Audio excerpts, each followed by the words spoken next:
true. Anthony needs a number 3. Yeah. I don't even ask him to get me food. No. Yeah. I'm just thinking if you have to screw something up, that's pretty much it, is the food thing. And because it really doesn't have anything to do with radio and what you're learning, as far as what you're going to need to know in radio. It's pretty much things you pick up just being around the vibe of a show, And how do you think that's going? You mean like picking up on all these things, noticing all the production Yeah, work and how the show runs interacting with the guys in the glass booth over there that, the unseen heroes that keep the Opie and Anthony show going, things like that. Are you learning from them? Yeah, of course. I mean, I've seen how they work behind the scenes. They're busting their asses. Do you feel you'd be able, if one of them were out one day, to slip in and do their job? I would hope.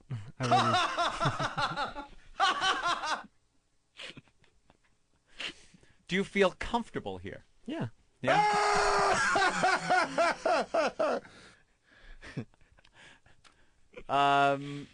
Because I don't know, Ricky. I don't know if radio is really for you. I just don't know. It's one of those things. I don't know. I've heard your tape, and again, it's not. You can't make a decision based on one air check, and perhaps you'll grow as an air personality. But based on that, your delivery of something, I believe to be successful in radio, aside from just learning stuff, you need some type of natural spark. Yeah. Something in your personality that, regardless of everything you can learn, you need something that is almost in you for life, Yeah. Like a sense of humor, maybe, some insight. Maybe a radio voice? A radio voice, too. Yeah, maybe. You could have nothing upstairs, and if you have that radio voice to intro records, that's all you need. Read the liners, things like that. What do you see as maybe a talent, some kind of natural talent that you can't teach somebody, that you have that would put you ahead of others in radio? Honestly, I really don't see anything. Did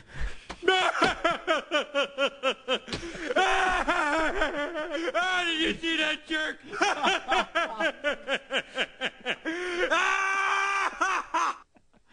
He sees nothing. You don't have. You see nothing in yourself.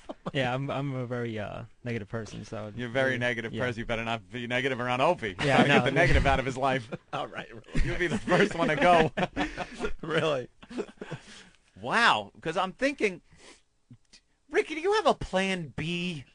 Is there a plan B for you, just in case any of this doesn't work out? Do you have? Do you know a trade skill? Perhaps a plumber's assistant? I really don't have a plan B, to be honest. No plan B. Radio or nothing. A warm bath and some razor blades? Because I don't know. I'm just not seeing it gelling with you. Mm-hmm. Yeah. I see it. There's kind of... Oh, come on, man. It's his dream. Stop. Just seeing... I understand his dream. I see a complete lack of confidence on your part. You're not a very confident person in yourself. Well, Derek from Alabama is saying that Ricky has a voice for NPR radio. Well, maybe you could do some NPR stuff. There you go. Do you think you'd be able to maybe give the issues a spin based on, your own take on it? I guess I can, yeah. Yeah? Might have to have him do that, Maybe that's his thing. Well, he's good at improvising. I remember when Bruce Kelly was doing those interviews while we were on on vacation. They were asking all the people that are associated with us to give some words on us. And we heard how horrible every one of those were. Yeah. Frenchie, the chef, telling his hours that he wakes up and goes to work. That's how bad. And they decided that yours weren't good enough to make that cut. Oh, yeah. There was a moment where it's like, all right, here's the time to shine. I can improv something a little. I'm going to show these guys that I got a little something. I got to defend Bruce Kelly now. Wow, really? I really do. He didn't have much to work with because we ended up playing the ones that he thought were good. There were a whole bunch of interviews he did with some of the people that just never made the cut. One was with Ricky. Ricky. Which I think we should play right now. You want to listen in on this? Let's give a little listen to the one that didn't make it. All right. Maybe Ricky can tell us what went wrong with this. Ricky is one of the behind-the-scene members of the O&A virus on XM202 High Voltage. Ricky, what's your job? I intern for the Opie and Anthony show. I basically do the things behind the scenes. I get them food, I get them coffee. I also do some paperwork with Master Poe, and I also get feedback for the guys. What's the weirdest thing you've had to do for O&A? Weirdest? Nothing particularly weird at all. I mean, the only thing they did was do a runaround on me, which was, they told me to get food over and over and over again. But like one of the foods was the nervous gulp. Like they would say that I screwed up the order somehow. Like I got them a bagel with cream cheese, and he goes, I give it to Jim, and Jim's like, no, see, this is toasted. Nobody likes a toasted bagel. So then he tosses it to the side, and then he's like, give me a regular bagel, but from a certain deli. So I had to go 2 blocks down, away from the station, and try to get the bagel, and keep going over and over and over for coffee, for bagels, for over and over again. How did you become a member of the O&A virus? I just gave my resume in to Ben Sparks, the executive producer. Ben Sparks, the executive producer. Ben Sparks. Ben Sparks. Executive producer.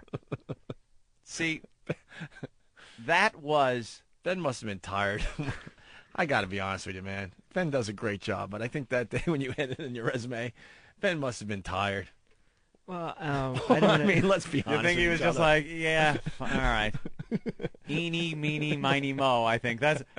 Those are the words that started the selection. Ben was on a bender or something, said, yeah, what the hell? I didn't want to say this, the actual story how I got his card or whatever, but mainly Is it as exciting as the bagel story you told?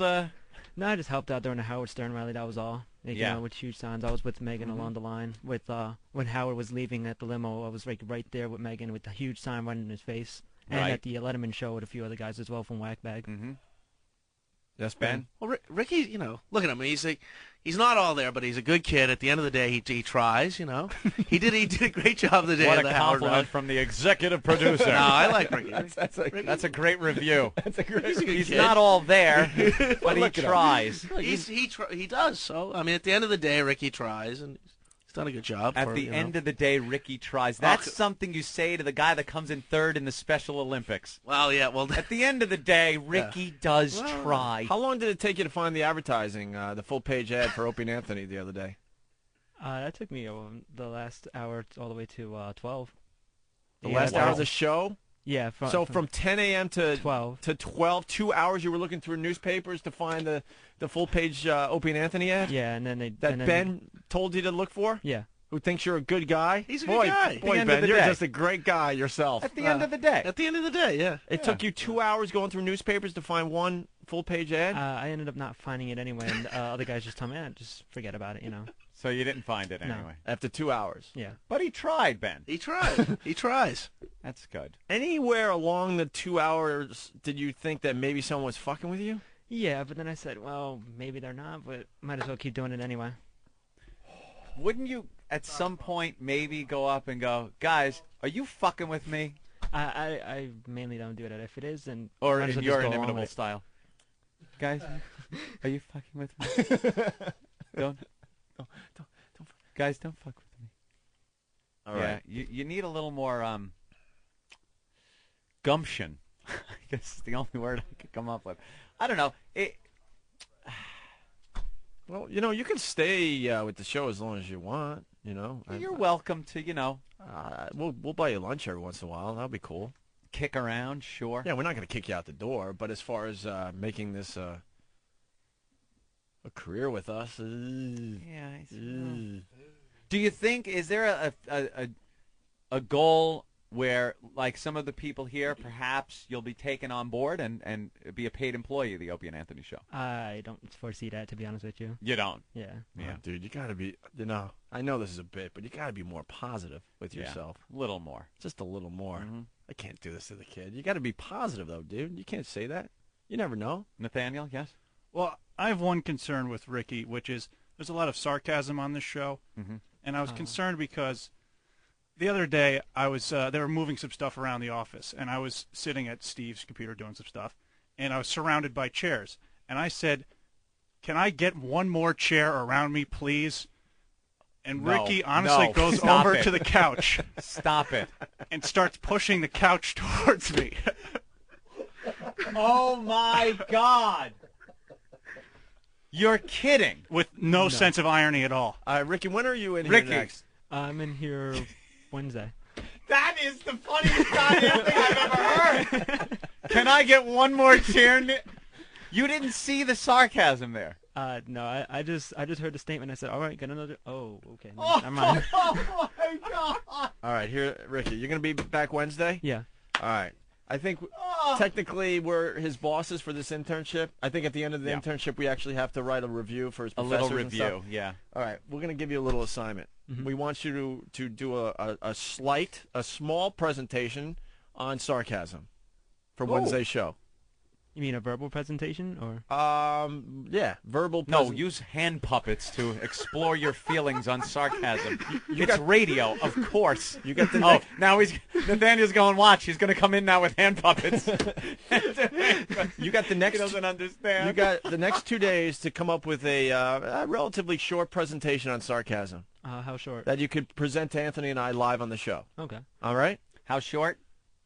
Just, what is sarcasm, maybe some examples of sarcasm, things like that. All How right? long would you say this should be? Like a 5-minute presentation. 5-minute presentation. Okay. All right. Now, the thing you did with asshole for the Bruce Kelly? Oh, Bruce. I'm sorry. Yeah. You did for him. Didn't you? Why are you calling him an asshole? I don't know. Pain in the ass, then. Not asshole. Pain in the ass. Because he is a pain in the ass. The thing you did with him, did you know when it was going on that it was really dull? Yeah. Now, when he asked you what's the strangest thing you did, you should have said, well, didn't it come to mind, maybe think of before I was an intern, I came in with cherry darts, and you could describe cherry darts and how crazy that was and stuff. Didn't you think that might have made a better story than going out to get a bagel and getting lost? And I didn't think of it at the time, no. Yeah. Well, that's the whole thing of spontaneity and thinking on your feet like that, and it's part of radio. Mm-hmm. You want to go back to the Bruce Kelly thing? A couple more minutes here. Oh, there was more? Oh, yeah, hit that, Jesus. Eric. Why did you become a member of the ONA virus? Just to be part of the show. I mean, it's also for college credit. I'm getting credit for this as well, but it's also for the fun. I mean, I'm a fan of this show. I love this show, and it's been fun so far. First thing that comes to your mind when I say Opie and Anthony, talk, go. Amazing. They're phenomenal. Like you can't get any better than them than that now. Like there's a lot of other shows out there, but nothing can match Opie and Anthony. For now. For now. What's the difference between ONA on? What do you mean for now? Well, Till Ricky gets on the air. No. You understand there's never going to be anyone better than us? No, I mean until the show actually ends and goes off the air, and Right. Then we won't be the best show on the air because we'll be off the air. Yeah. Off the air. Very Off. good. Like you can't get any better than them than that now. Like there's a lot of other then- shows out there, then- but nothing can match then- Opie and Anthony. For now. What's the difference Nervous between laugh. ONA on Stinky FM and ONA now on XM High Voltage 202? The freedom to curse. I mean, they don't curse as much, but they still have more freedom to say more things and more open to say more things, and versus to when they were on the other station where they had to hold back a lot of things, and just find code words for certain orifices of the body, or try to make up words, like I said, to try to disguise what they actually want to say, whether it be a curse word or something graphic on whatever's happening. You are Ned Nervous. Who can be the biggest asshole when they're mad? O or A or Jimmy? Wow. I haven't seen the worst Prolific. of all of them, but I think I'd probably say Opie, but I wasn't there for his anger when I. You motherfucker! Just kidding. Thank you. That's good acting, right? Yeah. I had got the milk at Dwayne Reed, and it took a while, and he flipped, and I had to go leave because I had messed up on Steve's orders too, which I got him 2 regular Mountain Dews instead of 2 Diet Mountain Dews, so he was flipping, and I was gone, so I didn't get to see his fury in person. There's a lot of members of the XM Nation who have not heard Opie and Anthony. Now that they're free on Channel 202, it's up to you to sell O&A to those members of your XM Strap Nation. in. Go. Go. Ow. You're talking to people who've never heard them or have never heard of them. Talk to them. I don't know how to. Oh. Dog gets edited. And then he played his. Well, it's No, all gonna be no, edited that's and funny. packaged up, so don't worry. You're going to sound brilliant no matter what you say. Yeah, I mean, trying to get a degree in communication is kind of rough, you know. It's okay. So, That's all right, man. Chill. yeah. Remember, you're going to sell them to me. Sell them to me. Look at me right now and sell Opie and Anthony. I've never heard them. Who are these guys? Opie and Anthony are based in New York. They just came out of Infinity Broadcasting 2 years ago for a stunt they did in St. Patrick's. Forget that. Why should people listen?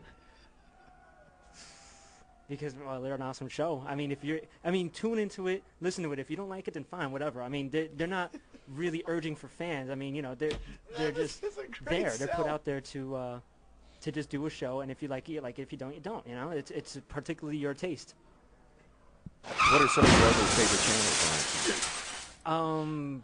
A few of the hip-hop stations. I don't know the channels in partake because I don't really listen to the other channels in XM. I either just listen to Opie and Anthony or just try to do my homework or whatever.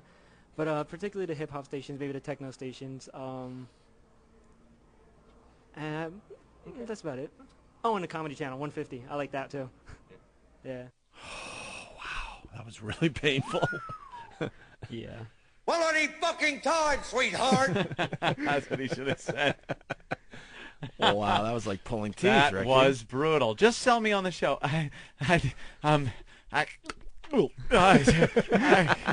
Wow. You got all tied up there. Yeah. All right, well, Wednesday you come in with a little report on sarcasm, okay? Okay. Because we do a lot of that on this program. I'm not sure if you know that yet, but Yeah. so you really need to learn about sarcasm. Okay. And we'll learn all about that on Wednesday. Yeah. Little report. All right? All right, If Ricky. you don't have it, you got to go home. Okay. Cool. Not a threat, but I mean, people are going to be counting on your little report about sarcasm, okay? Right. All right. All right, there he goes, Ricky, our intern. Thank you, Ricky. Remember, Plan B. Plan B. The virus is out. Tell your friends. He's infected. That's right, Opie. Thank God you. Shut your mouth. I love the homoerotic nature of the whole event. The virus made my genitals rot off. Whoa, dude, don't come near me. We're your celebrity skin cancer connection. And it was better than my first kiss. Laugh until your innards spill out on the chair.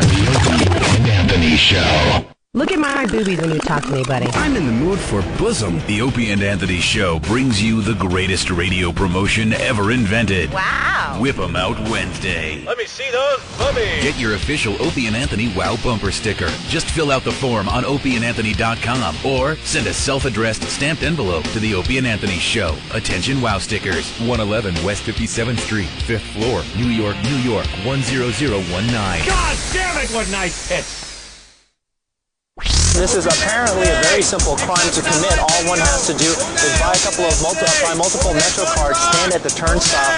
What the fuck is your problem, man? It's the Opie and Anthony Assault on the Media contest. Every month, the biggest pest will win a MiFi portable XM radio and other great prizes. Plug the Opie and Anthony Show on live TV and be creative with it. But don't touch the reporters, don't curse, and please don't be stupid. For examples of perfect assaults on the media, go to opieandanthony.com or foundrymusic.com. The 2005 college football season is here.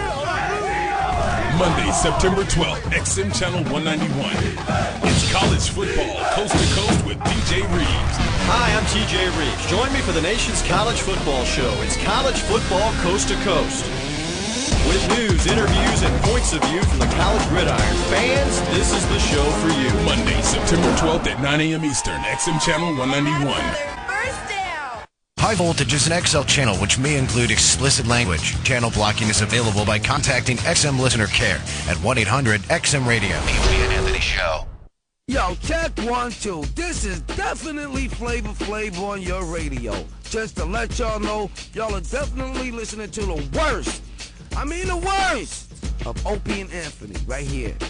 Porn as a kid. Ah, yes. Remember when you would just find porn? It was like a gold mine. Of course. You weren't expecting to find porn, and all of a sudden you would come upon porn. And no matter what you were doing, all of a sudden you became very horny. Very horny. Yeah, exactly. Like, you could be doing anything. Hey, let's build a tree fort, guys. Okay. Well, look, porn. I just want to jerk off. That's so true. All I want to do right now. So we talk about porn as a kid and finding it, and then we go into a discussion about Jimmy's Little gang. That's right. Norton's gang. I was in a gang. What was the name of your gang? You don't want to know. We'll find out soon. Hit the tape. It's the worst of the Opie and Anthony Show. Did I just fart? Let's say hi to Eric in Colorado. Eric, what's up? Hey, guys. Have you seen the new Playboy yet? With Debbie Gibson? Yeah. Yeah, that whole celebrity thing, posing nude, is getting old, and I'll tell you why. Yeah, it's getting old, but I'll tell you what, she's fucking hot. Yeah, but she doesn't show anything. She doesn't? She does it from the web. She doesn't show. They show Bieber shots. But Do you see Snatch? No, you don't see Snatch. None at all? No hair? No, she has this, like, she has, like, this, what was it, a necklace or a belt that... The one shot she's holding a hat over it. The other one, I think it's like a belt or something she's covering with. Yeah, it's some kind of wacky necklace or belt that just happens to cover the area perfectly. Clever ways to hide it. Even still, I tell you what, I was comparing her pictures to those of Tiffany that came out last year, and her pictures are a lot better. Remember the big Debbie Gibson-Tiffany fight of the 80s? And then the joke was, which one's going to end up in Playboy first? And Tiffany. What's funny is when Tiffany posed, Debbie Gibson said she would never do it. Oh, really? She did say that? They all say they'll never do it. The trick is you got to do it when you're hot. Yep. When the people want to see you. If Tiffany and Debbie Gibson did some kind of a dyke thing in Swank magazine in 1985, maybe then. Well, I agree now, with you, Anthony, because I was looking at the Debbie Gibson spread, and yeah, she's really hot and stuff, but it just annoys me because, Playboy gets these has-been singers and actresses, and they get them to pose by saying, look, we'll do very artistic photos, and it'll be more of an art thing than porno. Playboy stinks. Debbie Gibson, she's not really a has-been. She's been big on Broadway still. Yeah. So what? Like So's Nathan Lane. You want to see him naked? Playboy blows. Dude, like I said, a has-been. Trust me. She'd rather be selling, hit albums. I mean, do you really want to see... every time you hear one of their songs, you're going to spring wood now. All right. Thank you, bro. Later.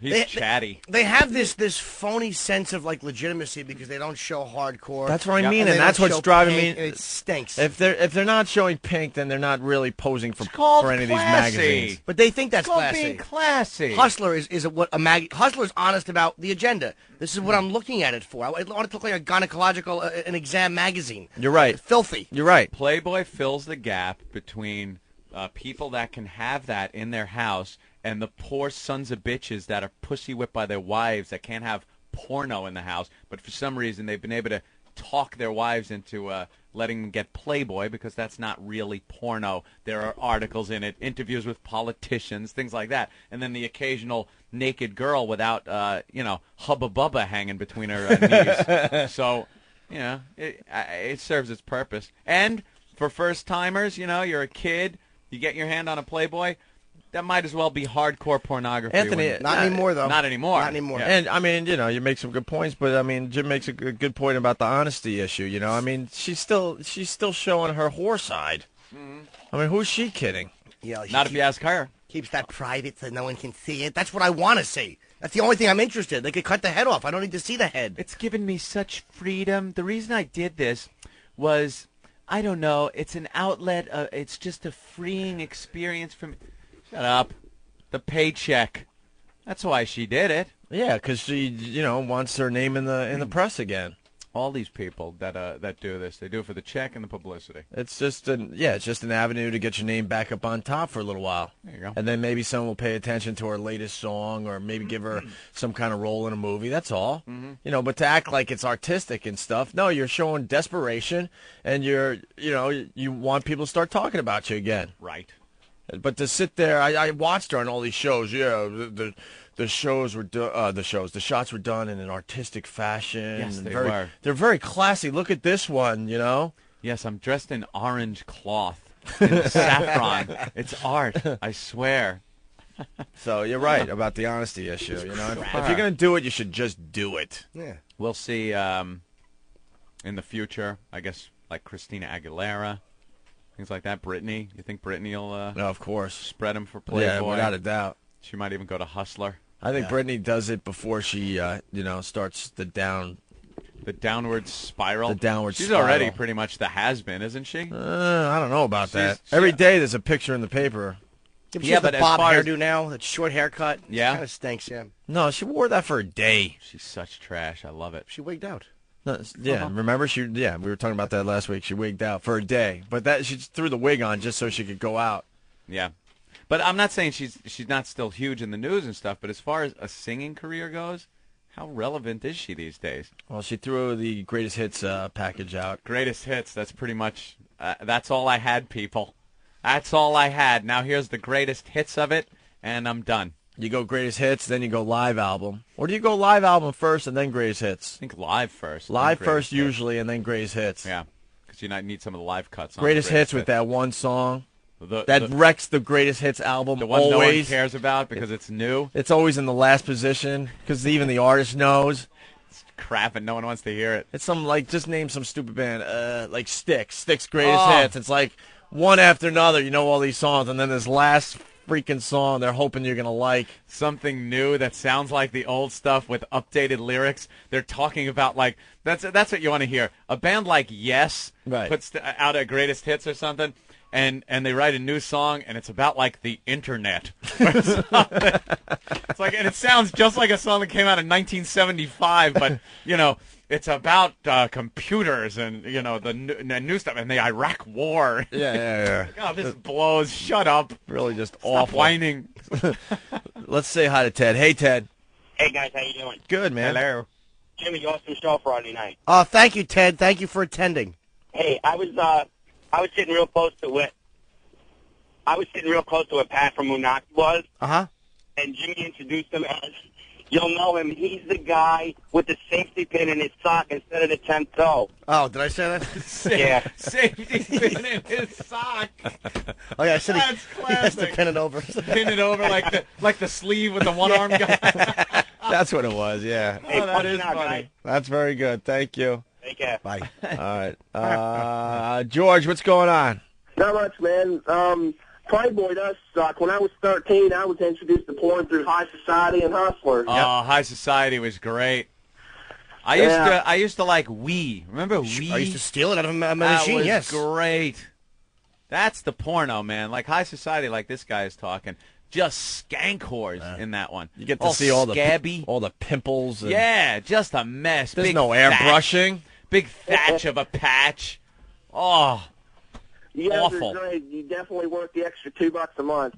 Thanks, fella. Thank you, my friend. I remember Have a good day. in the hotel that was probably about a half mile from my house. Me and my buddies used to go, and with screwdrivers, we would ride. They had porn vending machines. They had Wii and Penthouse. And, Porn vending machines? Yeah, Where? in this it was like a Holiday Inn or whatever it was like a little local dive hotel, and they had porn vending machines In Jersey? Oh yeah, it was Yeah, on that Route 1 in North figures. Brunswick, and we would go with screwdrivers and jimmy them and steal the new porn. Yeah. And I was such a sex addict, even in like 5th or 6th grade, I couldn't look at it until I was alone, and I could just kind of like rub myself. Like I couldn't look at it. You with couldn't my even friends. look at it? With my friends, no. Wow, really? I never got into looking at porn with my friends. I would always have to do it alone. I had a big stash up in a tree fort. And, friends would come by. It was like a nightclub, I'd look, no, you. Okay, come on in. Nah, you're not dressed right. Get out of here. Velvet rope. We had You get in the tree fort and just hand out the porno, and you'd look at it. We had an underground tree fort. An underground tree fort. Well, it all depended on the neighborhood, That's man. a root fort. Yeah, I know. Well, but it was that same, feel. It was a huge piece of plywood that we would cover with leaves and stuff. And wait a minute, you dig a hole? Yeah, and then you massive cover hole. it with plywood. Yeah. Yeah. And then we had like candles and stuff down there, and that's where our porn was. I like the tree fort better, the high ground. Well, we had those too. I mean, we had all sorts of different varieties of the fort. Yeah. The Always underground needed one the was fort. pretty cool though, because it was like honestly, it was like 8 feet down. Really? Yeah, it was huge, man. And enough room side to side? Yeah, pretty much. Yeah, I'm trying to remember now. It's probably 6 by 10 feet, probably. The work you used to put in as a kid to like make things like that, and that was kind of easier because all you needed was the big piece of plywood. But a tree fort was like you got to go out to like places where they were building houses. Oh, yeah. And steal the wood. And get like your dad's saw and hammer and a few nails, and there you are engineering a place that goes in a tree. You needed truss work, and you have to get up and put those initial cross beams across the trees. and they never fell down, you know? It's like kiddie engineering. You kind of knew you needed this, and you didn't know where you learned it from or anything, but you kind of knew how to build this structure that didn't collapse when 5 guys are up in there. I remember amazing. When I was a boy, we were going to make a gang in North Brunswick. We were such faggots. Oh. And we were going to gang. I swear to God, we kind of like, so let's make a gang. And we were going to call it the Lords. Oh, 1955, Jimmy? When did it's atrocious. Ba ba ba ba ba bang dang dang dang dang dang dang bop. Hey, I'm Jimmy Robinson, huh? Hey, the Lord. Patsy, over here. Get under the porch, hey. Hey, Monster Rain, a hubble, But no, they were going to build a fort, and me and my friend were so lazy. We said that we volunteered to go to the hardware store and get the letters because we were going to write our gang name. Oh my God, your gang name on the front of the little hangout place, and that was what me and him did. Went and picked out letters. Letters FAGGOTS. Oh please, yeah. We had little, instead of a door, just a big piece of orange cloth that we could walk through. Bunch of fruits. The Lords. All the way from your yeah, first to your last dying day. We're the Lords. You're a jet, let them do Jimmy's what dancing. they can. You've got brothers around, you're a family man. You're never alone, you're never disconnected. Ha ha. You're home with your own. When company's expected, you're well protected. Here Then come you the are Lords. With the capital J, which you'll never forget till they cart you away. When you're a jet, you stay. Oh my God, the Lords. The Lords. I can't wait to see Whackbag for the pictures they're going to make of that one. Go to Photoshop on whackbag.com. Oh, how many leather jackets they're looking for on Google Images right now. We were in 7th grade, just tools. Oh, complete Lords. idiots. Why the Lords, though? I don't know. I mean, why would they go to build something and let me and my dumb friend go pick out letters? I mean, there's no real reason for it. We're homos. Who are you, Kanicki? We're all over the ball field today. Let's say hi to Tony in Miami. Tony! What's up, Zach and Screech? What's going on? What's up, Tony? Hey, listen. The first thing I was exposed to, of all porn, I was like 8. My brother was like a twisted ass freak. Kids are usually like playboys and hustlers. He had Puritans. You remember that porn? Sure do, yeah. Puritan was like the hardcore ass fucking porn. And my brother had like a huge fucking pile of Puritans. And one time I rubbed one out and I left one out, I guess. And I went downstairs and my mom's this little old German lady, right? And I guess she found it and she's like, hey, found something in your room. And I'm like, oh shit. And she goes, that's a hardcore porn. So she started freaking out, and she just, I'm punching out. Peace. He didn't even let me get to the crash. The best part was we all just started looking at each other like, what's going on here? I'm hitting buttons, gearing up for the crash. I'm just waiting for him to stop and hit the crash, and he punched out. He could sense that you were looking for, what are those white things called? The templates. That he knew you were looking to, because it was so quiet he could hear the shuffle of the papers. See, that's a punch out. You can't punch out when you're done. Right. Some people get the crash and they go, all right, I'm punching out. It's too late. You're a ditch in the ground. Mike from Jersey. Hey, guys, how you doing? Good. Yeah, I got a good story. Down the road from my house when we were kids, there was a piece of road there. People used to flip stuff out the window all the time. So occasionally you'd find a magazine on the side of the road. But there was one day in particular that we were riding our bikes down the road, a friend of mine and we saw a magazine over on the side.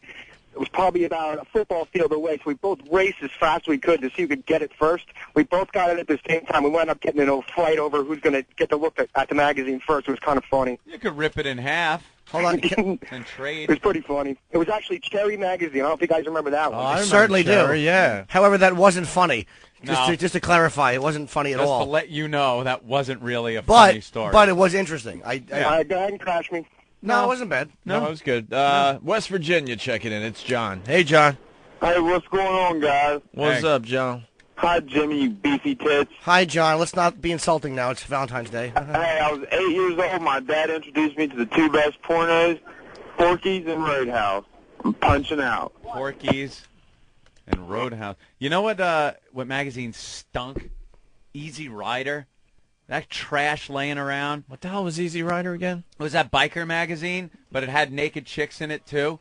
But they were the skankiest biker whores that you'd ever see. and it was like the. I mean, if you're jacking it to the Sears catalog bra section, it might be good because it's probably a little better than that to jack to.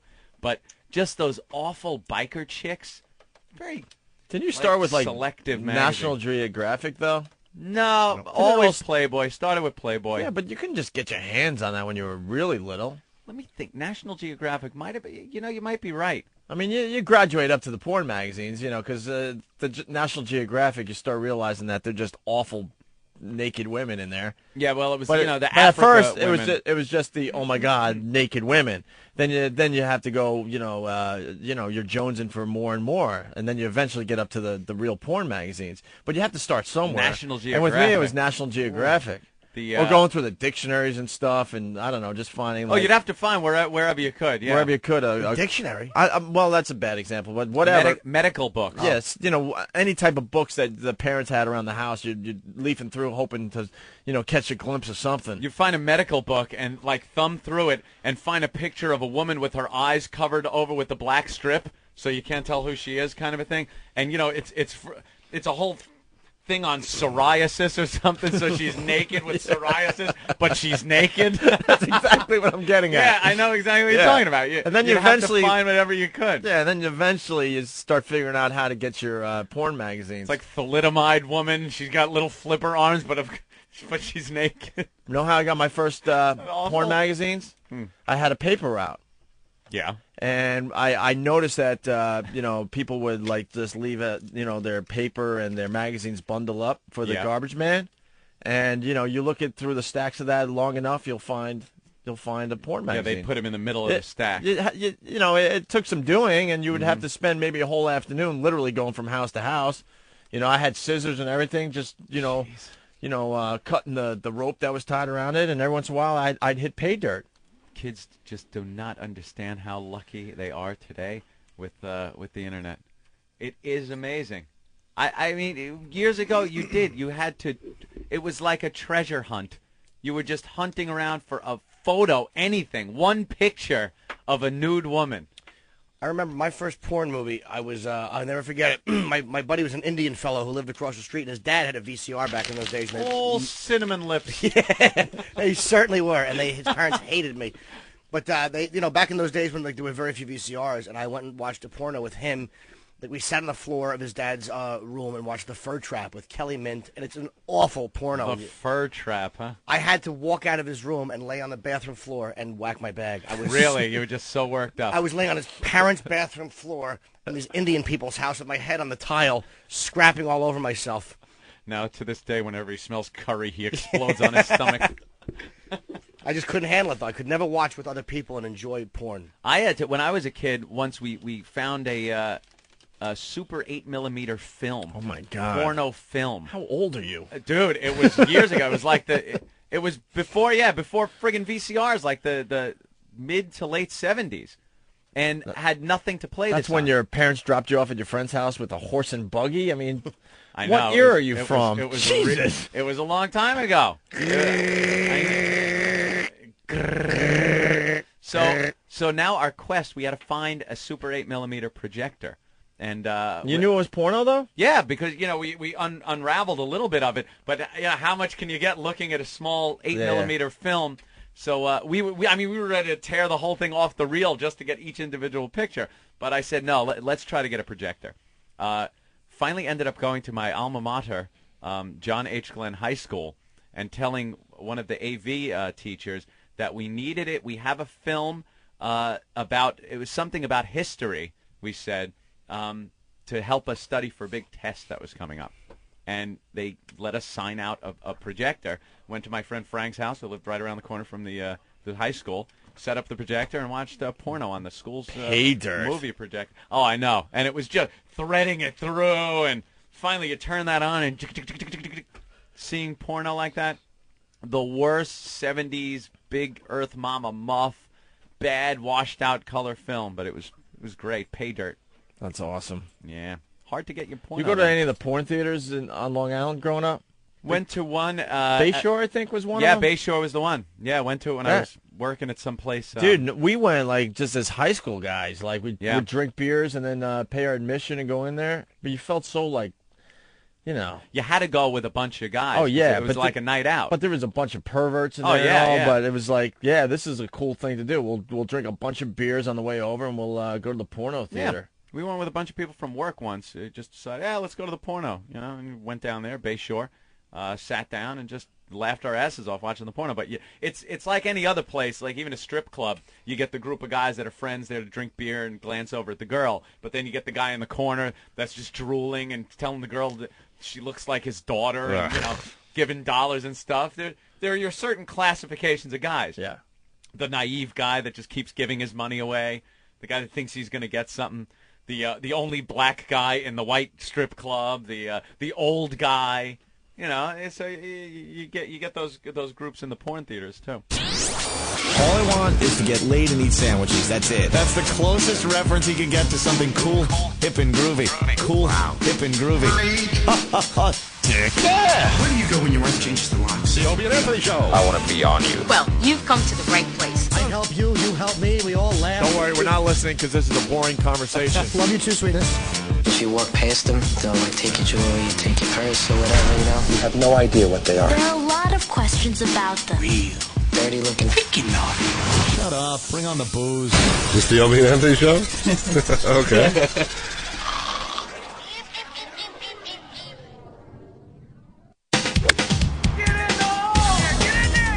PGA Tour Network, XM Channel 146, plays home to the best pro golfers in the world. Phil Mickelson shoots 68 today. BJ Singh wins number. All the biggest names and all the greatest moments from the PGA Tour. Tournament record, Tiger Woods, 2005 champion.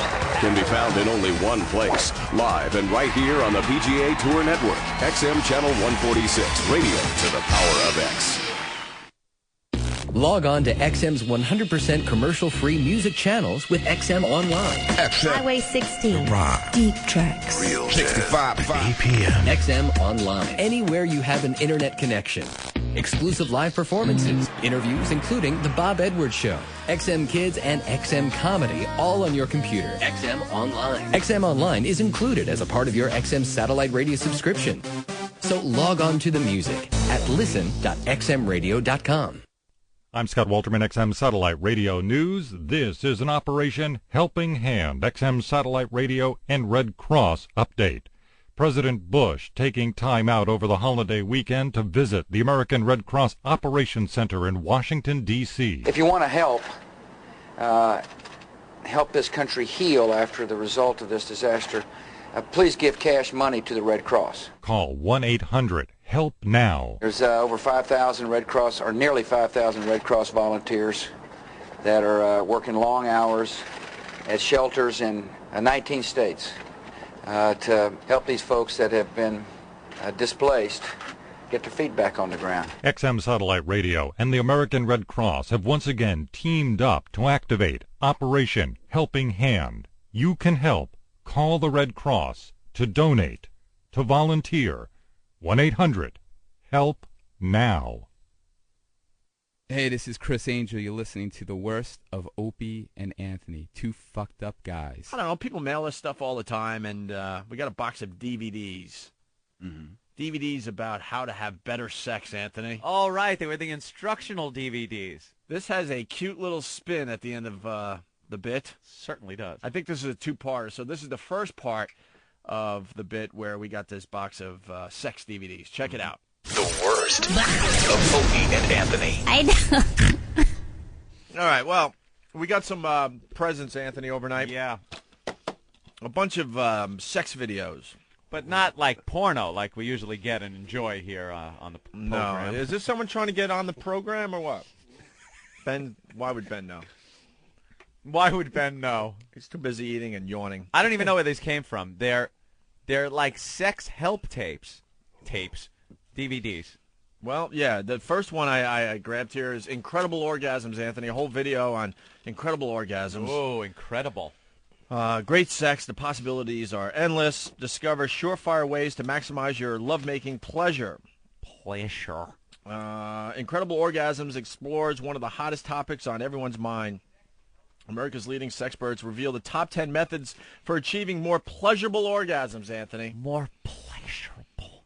Watch real-life couples. I'm sure these are real-life couples. No, they're models. It's never real-life couples. No. That's amateur porn. Watch real-life couples demonstrate in detail sizzling new ideas that lead to exciting lovemaking. Sizzling. In 10 mood-inspiring segments, you'll discover positions that can send your partner to pleasure paradise, vibrators that enhance climax, techniques to make each other last longer, ways to achieve heightened pleasure together, plus tips on how to read your lover's climax meter. I played these with my lover. I love that bit on SNL. Jesus Christ. Learn about my lover. Learn about the secret spot that's almost certain to trigger intense delight in women. Your wallet. Hey, is there a section on there on how to pretend you're actually thinking about the pig that you're sticking it in at the moment instead of that chick at the store you saw? Is there anything worse than that when you're trying to avoid eye contact because you're thinking of anyone but this codependent slob? Oh, my God. But they keep touching you to look at them like they want meaning out of this. It's like, look, pig, what you are is you're a hand. Right now you're a hand. Do you understand? You're a large hand without the thumb, kind of like that midget. Ooh! Don't distract me by looking for real human contact. Oh, man. I'm using you just to spill bleachy seeds. Wow. Well, there you go. They're horrid. The incredible orgasm. There's that. Video. There's 10 secrets to great sex. Stop. What secrets? Listen to this one. Remember when sex left you both bursting with a pleasure and delight? Bursting with pleasure. If not, then watching 10 secrets to great sex can help restore that sensuous spontaneity to your intimate life. You'll see 13 loving couples reconnect with fun and passion and intimate conversation and in explicit encounters from the shower, kitchen counter, and an adults-only picnic to chocolate syrup. What? There's nothing sexy about food. Stop with the food. It's not sexy. It's a myth. And a love swing built for two. Yeah. Yeah, pour some syrup on my bag, and then your diabetic fiance licks it and goes into a coma, so you jump on her and pump one more into her before the paramedics arrive, lop off 3 of her toes. Stinks. Stop with food. Would you like me to put whipped cream? That stupid stripper trick. It's not sexy. Oh. How about a little egg salad in the asshole? You scoop it out with a wooden ladle. Really hot. What about the edible panties? They're awful. You ever try the edible panties? They look ridiculous. On your chick. They're good on wheat bread. There's no reason for edible panties. They look like fruit roll-ups, and they just look completely ridiculous. They don't look like panties. They look like boxers. Right. Like they're big square things of fruit roll-up that have 2 leg holes in them. That's what you want to smell, her taint sweat on a nice cherry topping. How awful. Get a hair in there. It's stuck to it, and you have to scrape your fingernail into the candied underwear to get that stupid nail off, that hair. Food during sex is never hot. Yeah, there's this myth that it's sexy. Oh, and I'd like to drip some chocolate syrup on your breasts. And no. Stop. Do you know what's sexy? When a girl's going down on me, and I hold her head, and she goes, ah, and I go, and spit on her back. And believe me, I'm not yanking that one out of thin air. That's hot. And you wonder why you don't have a girlfriend. You really want to have a girlfriend, don't you? I don't know. I'm in the middle because I want those scenes too. No. I want the love. I miss the hand holding, but I also like the spitting on someone's back. So that's 10 secrets to great sex, Anthony. Wow. Yeah, with the food and all that. The edible panties. Oh, man. Food. A little syrup on the vag. Yeah. I like the smell of a natural. I like the natural. It's sexy. I honestly, I don't mind a little sweat. I mean, I'm not even joking. I like that little tinkle in there. It turns me on. Get the food out. I don't need to sweeten it up. It annoys me. Well, this one's going to drive you guys nuts. Ooh. Volume 3, Making Sex Fun with games and toys. Ugh. Games. Dude, if you need games and toys to make your love life better, shake your balls like dice. All right? It's a 6. All right. It's time to trade in your chick. Hopefully they'll land on the vagina. 1, 2, 3. You shouldn't have to work this hard. You either have the chemistry or not. Here's a little game called See Who Can Throw Themselves Down the Steps Fastest After I Come on Them. Come in them would have been the joke, though. No, because come on them is more degrading. Yeah. Coming in them implies love and hopefully family starting. but then, coming on them is like, here's what you are. But you're a glove. you're a jack-off sleeve. But let's go inside the joke here. If you're coming in them, because it goes with one of your jokes, then they might have gotten pregnant, and that's why they would throw themselves down the stairs. Oh, okay, faster. but I wasn't thinking in those terms. You're right. But see, here's the difference. In a pure panic that you might have impregnated someone, they're going to throw themselves down the stairs. I will venture into the joke with you. Here's the difference. All right. The original joke that I do about any woman I get pregnant is going to throw herself down the steps. It's basically a knock on me. That's the beauty of being him. He doesn't have to worry about girls actually, having babies because they don't want to have his child, so they throw themselves down the stairs. That's a knock on me, but this was a knock on her. Right. Because I'm saying who can throw themselves, meaning that after I dump on you, so just degraded. toss yourself down the steps. You're so degraded that you have to throw yourself down the stairs. Yeah, or like that's what I would want you to do after I come on you. Right. Just to remove yourself from my apartment and throw yourself down the steps. Throw yourself down to my stop stairs. bugging me so I can watch television. By the way, we're venturing back into commercial radio. Yes. And we're being heard in Syracuse. Yeah. And everyone's panicking like our show's going to change and stuff. No. Yeah. This whole segment, Syracuse can't even run. Unairable. So relax. This is Van Halen. Yeah, this is what we do. We continue our show, we do it, and then if they can make sense of it and throw it on commercial radio, they will. Yeah. So, Anthony, making sex fun with games and toys. Games. Here's the most enjoyable, comfortable way you and your partner can learn in the privacy of your own home. Maintaining a better sex life takes a lot of creativity and variety. Making sex fun takes the viewer beyond the skills and usual techniques of the established repertoire to introduce new activities which can spark your imagination and help invigorate your relationship. Learn how incorporating adult toys can give a lift to love. Steve's got to throw this one in. Dildos and Can we stuff? throw it in over there? Oh, of course. That's a DVD player? Please. Oh, how cool. I didn't know we Is had a it? DVD player on. Hold on. I don't think we do. No? That's not a DVD player. No? That's the Time Warner cable thing. Oh, That's where's a cable box. Where's Steve? We Someone should get have a Martini, DVD. Steve. Ope needs them. We want to see what this the adult games are all about Martini, on this tape. Steve. Can we do it in here, or Martini, is it going to be a Steve. hassle? Here, Ben, just try to figure that It's out. Martini, Steve. There it goes. Thank you, Ben. All right, as we try to figure that one out. What is that one? Better sexual techniques, Anthony. Oh, techniques. Now they're delving into cunnilingus and fellatio. Yeah.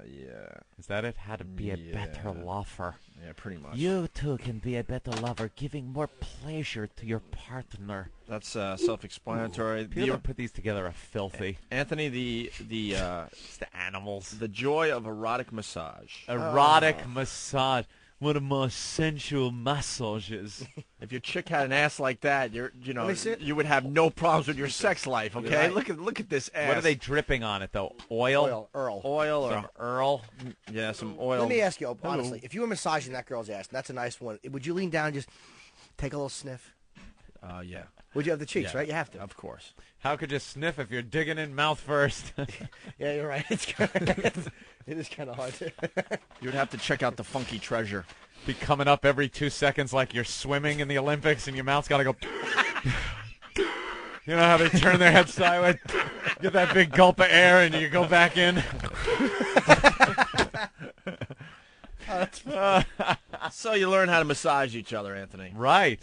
There you go. With Sensual with the massage. girl with the perfect ass on the cover. Yeah. Just like your chick at home. Heart-shaped ass. Just like her. And then, whoa, hey, advanced sexual techniques. Oh, was there beginner and advanced? Yes. So I guess you wouldn't want to go right for the advanced. No, you'd have to slow down. See You'd be making all specific. kinds of embarrassing mistakes.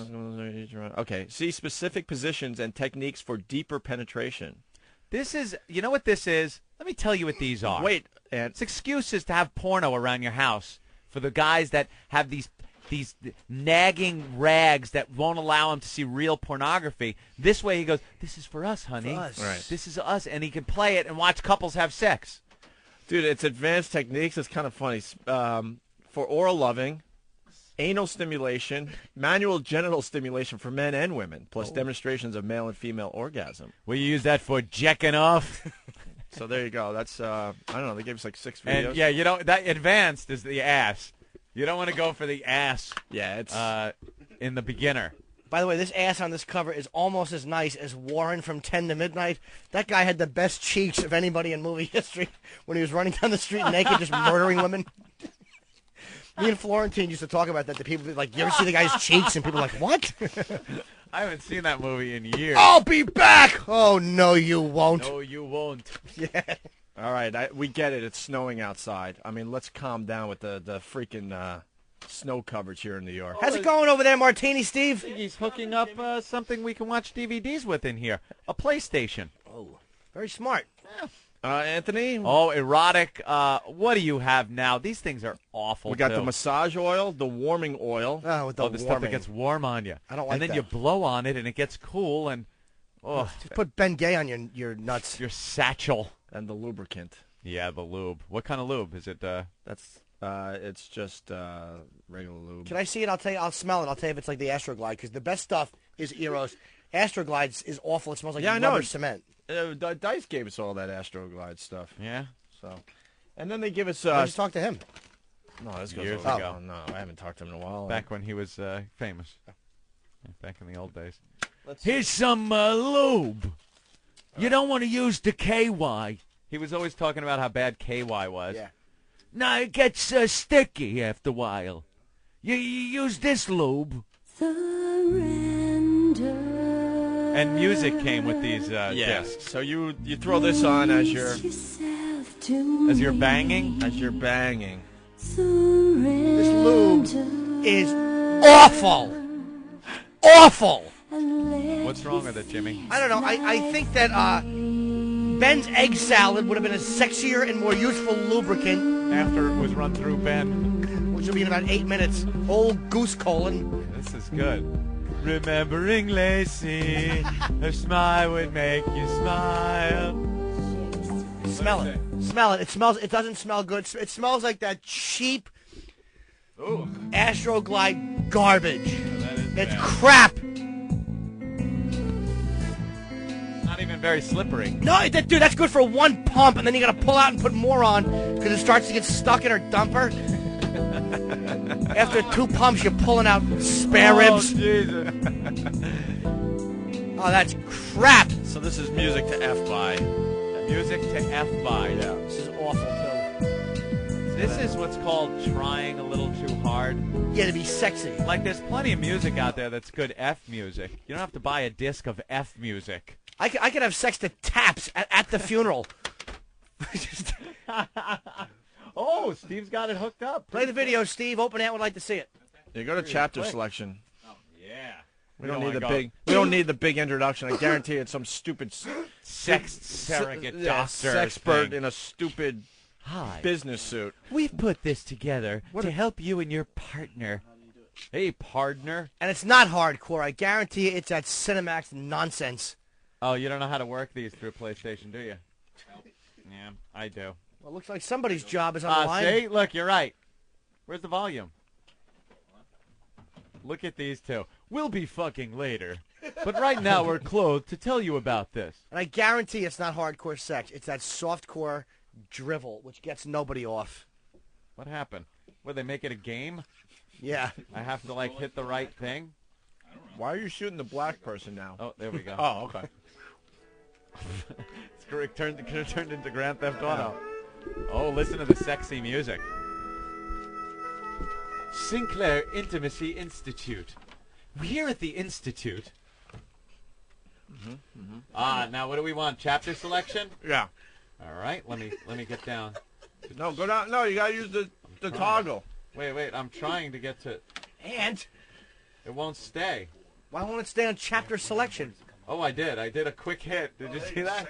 All right. Uh-oh, now it's scrolling. What the hell? Let's see if there's any real sex in it. I guarantee it's softcore. All right, what do you want? Because we have to go by real quick. Yeah, go with the love swing. If this is softcore, I'm breaking one. All right, let me see if I can hit it in time. No, I got summary. Jesus, the worst one I could have possibly hit. Well, can't you hit one and then go back, like just while it's playing forward through the chapters? I'm trying, Steve. I didn't touch anything. What are you doing? With the other controller? I just picked it up to make sure it wasn't triggered anything. What do you have, Stroker 1 and Stroker 2? Okay. Jesus Christ. Someone broke one of the controllers. Who broke it, Steve? I don't know. All right, so figure out which one's broken and unplug it. Probably one of the goddamned interns. Well, that one's definitely broken. Well, let's hope it wasn't that one. Son of a bitch. Son of a bitch. All right, let's go to the phones as we try to figure that out. No? Bueller? Piss out of me. Yeah, you don't want any goddamn... Josh in Nebraska, what's up? What's going on, fellas? Hi, Josh. Hi, you snookums. Thanks for calling the program.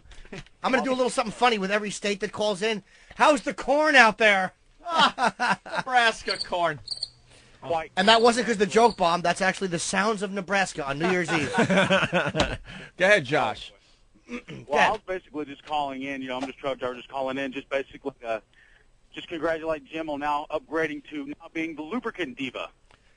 Yeah, but you know what? I really am an expert on lubricant, dude, because I spent a lot of time scrapping alone. And this lubricant, I knew what it would be when O pulled it out. I knew it was going to smell like that. All right, let's chemical... slow down with O pulling it out, okay? All right, yeah. Well, I pulled out the lube out of the little box. Okay, you're right. I did kind of. All right. Well, when Ope was kind of smacking my face with it, going, "Who's happy for their job? Who's happy for their job?" When I knew it was going to. Gallon drum of it at the house with a big pump on the top of it, just ka-chunk, ka-chunk. Well, dude, I don't know what you just said because the phone cut out. I'm sorry, bro. It wasn't. I didn't. I'm sure it was a good joke, but I missed it. What did you say? What's that? What'd you say? The phone cut out. I was saying you probably have a 50-gallon oil drum of lube with a nice little electrical pump at the top. So,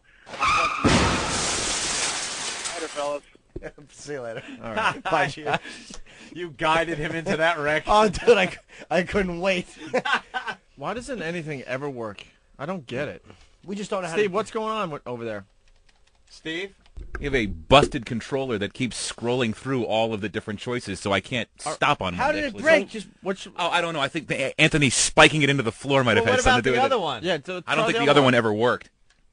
Because this one's totally not responding at all. All right, try the other one, though. That is the other one. No, try the one he broke. I'll try one more time. I'll just press everything. See, like that. Oh, no. Now it's mute. Oh, good. God. I wish it would work because... okay. I got it started. Again. Well, it's muted, Ant. How do we unmute it, if I may? Unmute the TV. Unmute the TV, Martini Steve. Oh, okay. Now we're going to have to just let it play.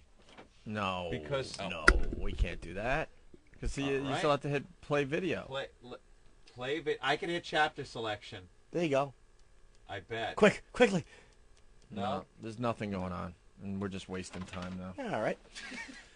L2 and R2. Huh? No, this... No, that thing's screwed. It's broken now. Oh, well. Will you try the other one? Oh!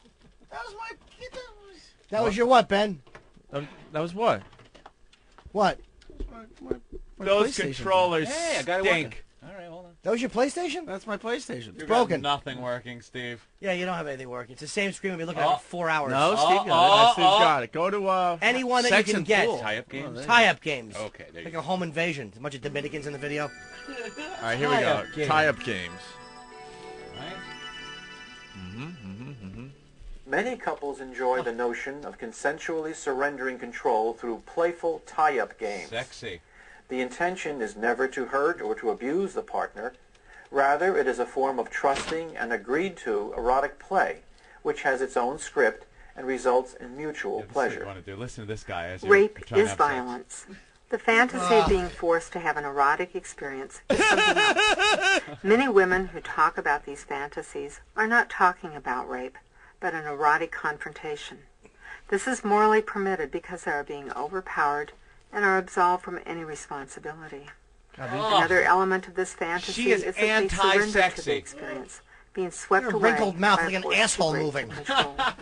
She does have like a... Some of the sex prune games mouth. played among trusting, comfortable couples involves tying up your partner or being tied up yourself. Who's this The Tony helplessness Dow of being looking tied up guy? can give you the freedom to totally submit to stimulation provided by your partner. Him and his Ray Liotta hair really when make you're me playing tie-up sick. games, make sure you All don't right, do is anything she that gonna you play? normally wouldn't do.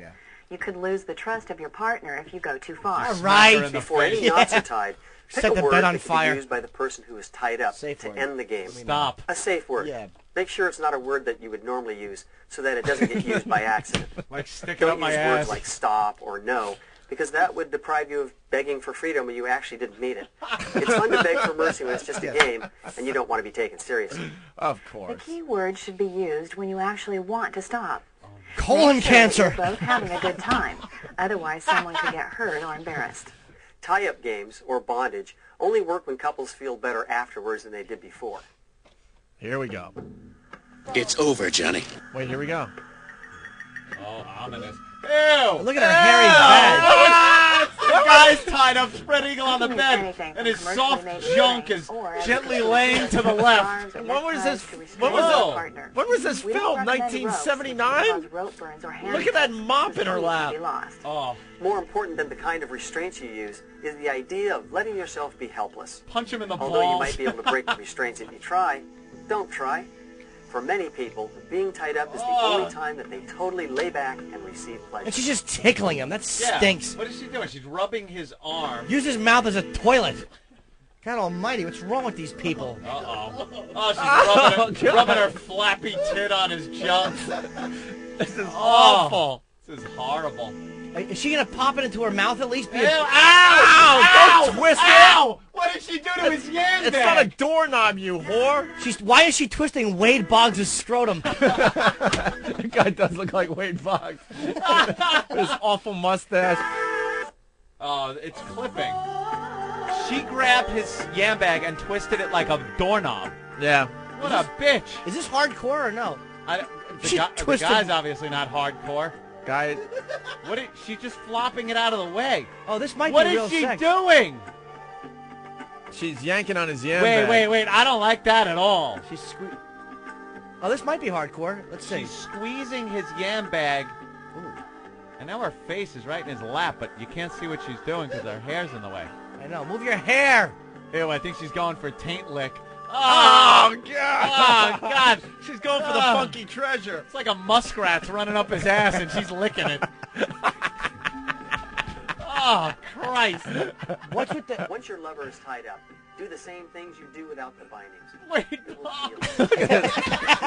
that is awful. Come on, let's see it. Stop with the soft core. It looks like that guy's toupee is in her lap. What's going on there? Oh, God, this is awful. She's sucking it now. Is she? Yeah, but it's far away. It gives you the across the room look. Yeah. It's really... With kind of the top of her head is in the way of the real action. I don't think you're going to see a money shot on this one. Not at all. He's not even hard. He's packing 1.5. She's twisting it like the end of a balloon. Jimmy, she's pinching the nipple. I like that. I don't like my nipples pinched. I like them gently tickled. A little tweak of the nips. And then back to the... Ugh. Oh, she's God. trying to tune in Tokyo. He's got an Austin Powers chest going there, too. Oh, a little close-up. What is that? She's holding his junk and rubbing it on her lips. In a hurry to bring your partner to Oregon. Oh, look. The guy tied up is being teased. The guy's not even... Why does it keep stopping? It's like watching Ben talk. It's just jerking around and stopping. No. Your partner is tied up as a Ew. She's gonna lover can watch. Put that muff on his face. Yeah. Oh, God. She's rubbing her gash and putting it in his mouth. There's with her nothing fingers. sexy about that. This is the worst thing I've ever seen. This is not sexy. There's nothing hot look about at her. this. She's humping her fingers like a dog. I liked her body when it was in The Shining in a bathtub. That stinks. This is the worst. Oh, look at her bunt. Ugh, she's just awful. All right, well, that's his sweaty. He has a forehead and hair like Ben, though. Wait do you see how sweaty he is? He's just laying in bed. He still has nothing going on. No, he's man. packing a half. There's Why nothing do you going think on. he's got nothing going on? And she's working like crazy, and just nothing is happening. What does she shave her vagina with? Miracle Grow? Jesus. Oh, now she's jacking him. She's grabbing the base with one hand and to make it jacking look with hard. the other. She's squeezing it. Yeah. It's an old porno trick. Yeah. Look at his Ben hair. Oh she's boy, putting they're that going in. in. They're going in for the 69. 69. Boys and girls. Oh, this poor guy. Well. God. Jesus. In that position right now, she should be dropping something that looks like a railroad tie on his chest. Oh, this is just awful. This is a horrible couple. I just don't want to see this. And this could have been sexy because it's like kind of like real people. Like it's not like a porn, which I would have liked. Yeah. Oh, look, he's doing a little. He's trying to get free. He's trying to get free. Oh, she's lifting her leg up like a dog taking a leak on a hydrant. Sniffing the balloon knot. You can always say the key or secret word. All right, wow, he got loose, everybody. Oh, she was doing something he didn't like, so he said the key word. Yeah, putting that thing in his face. That's it? That's it. That's the tie-up one. That was awful. Now it's off to Stunk. romantic Romance is sex. where the sensual Why don't we have these two banging? No kidding. Those ugly, Look at that hot awful blonde. people. What a heightening of the senses does. That was some everything bigger horrible than life. pornography. When we add All right, romance, go back to the chapter selection if we can. Yeah, good luck. music, silk, Steve, you think you could get there? Martini Steve, what are you doing? Don't pause it. He paused. Now go to the, touch the, no, the other, Steve, you got to go back up to the thing. Yeah, go over there. look There at you that. go. Nathaniel's All right, what are got our it. choices? We should look at one more real fast. We got sex games, sex toys. You wanted to see toys, right? Where's the sex swing? Bungee love swing. All right, let's check out Is the that bungee. a black guy? Yeah. Uh-oh, we could have a big cock alert. Bungee love swing. Unable to read disc. I No. think it's skipping a little bit. Yeah. Now you done it. Steve, what are you doing? You're breaking this good equipment. Steve. Oh, it's starting now again. we're Good. going back to the beginning for the 10th time. This stinks.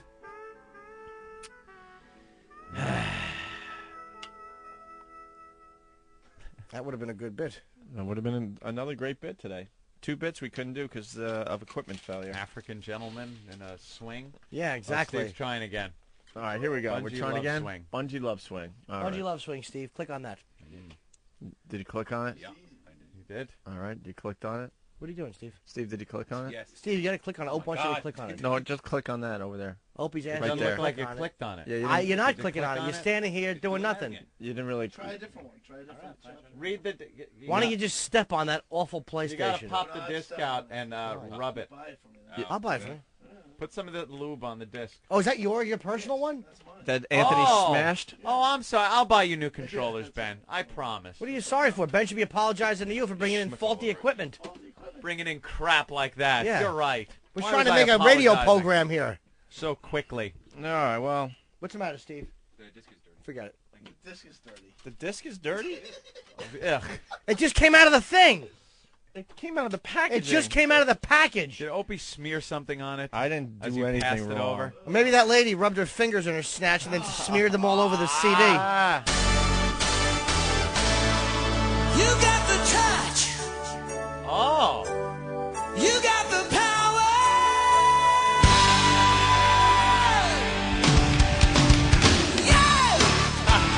Wow, Is this the original or from the movie? This is the original. Yeah, it's original. I want the one from the movie, too. I want the movie one. I know. Yeah, the originals. That rocks. From Boogie. That almost hit me. No, it didn't. It did. You got the touch. let's- dun. Brendan in Atlantic City. Yo, guys, the only thing worse than watching bad porn is listening to people watching bad porn. Ah, exactly. Well, you know what? We would have been able to go with it if our equipment's working. Half the time we're just trying to get the video to play. You guys slept late this weekend. I'm Oh, you don't like little Jimmy's comments on the pornography, sir? I thought we made something out of it. Guy from Atlantic City, yeah. Go gamble. Oh, you showed him. Yeah. Now what, Steve? I told you something new about everybody's state. This, Yeah. if that did that thing really just come out of a package, like a shrink wrapped package? They just opened it. It was perfectly well. I Well, don't know thank what's the you, problem. because it's completely scratched up. Really? Yeah. They send us bad products. They gave us scratched up ridiculous porno. That's impossible. It just came out of the packaging. What do you Oh, think? we're back to Sinclair. The Intimacy Institute. Oh. All right. Now what are we doing? We're going We to... don't know. This is... See if it works. Their chapter selection. All right, It's good. working a little quicker now. All right, let's go. Oh, good. Bungee love swing. Click on that. I did. Bungee All love right. swing. All right, we just want to see if this guy's a big cock. I just want to see this. See the colored gentleman's hog. Yeah. Oh, my- yeah, this is baby. ridiculous. Who the hell? Listen to the music they're playing. It's like African. Oh my A God! bungee swing for lovers can almost make zero Look how gravity far he's intercourse pulling a his reality. ass away from her. He must be huge. Let's see it. This is awful. Where are you going to hang a bungee swing in your apartment? I don't know. How practical. How do you have sex without laughing? Her teeth are like a hyena. Hangs on a heavy-duty bungee cord that swings both up and down and side to side. Yeah. Oh. Nobody shaves in this. Look at that snatch. It looks like a wallet. Lies back in the harness. This is old video, man. This really Even though it looks stinks. like it's new, but... That Hey, it's a awful- white chick. Oh, at the bottom of her feet. Well, was in the bungee swing. Well, he's a little darker than her. She's cafe latte. There's no pressure on her back or legs. Oh, who cares? This swing makes standing position intercourse much easier. Makes smoking crack during sex even easier. This guy's just violating her as she's in this whacked out swing. She has hair like Walona Woods. I don't like her Walona Woods hairdo. Oh my God. It's Kong music. When does the pepper spray go in his face? All right, this is awful. This is really horrible. They're not showing. Oh, wow, they flipped her over. How the hell did he get in that position in a nice. swing? She's on her stomach. She's on her stomach just swinging away as he's entering from behind. In this awful swing. Doesn't look like she's getting choked by the swing. That makes it hotter. This is ridiculous. Uh-oh. Who has an apartment with 30-foot ceilings? All right, well. It's great. If you live in the Sistine Chapel, buy this. This sucks. It really hanging from a harness. Oh, they're going for the back of the ball shot. They don't show anything. This is terrible. This is silly. This You is wanna see him absolutely violating her. Sex shouldn't be silly. I want to see that big thing just causing her complete spinal cord damage. All right, well, enough of the... Steve Hope wants us turned off. The bungee love swing is awful. Hey, thanks for sending in your... let's give them a little plug. You know what? There you go. There's your plug. The Sinclair Institute. Stinks. That's good stuff. Just let it play in the background. Jesus. That's great stuff. Yeah. Hey, wait, what's this one? Oh, the erotic massage. This is going to be hot. Garbage!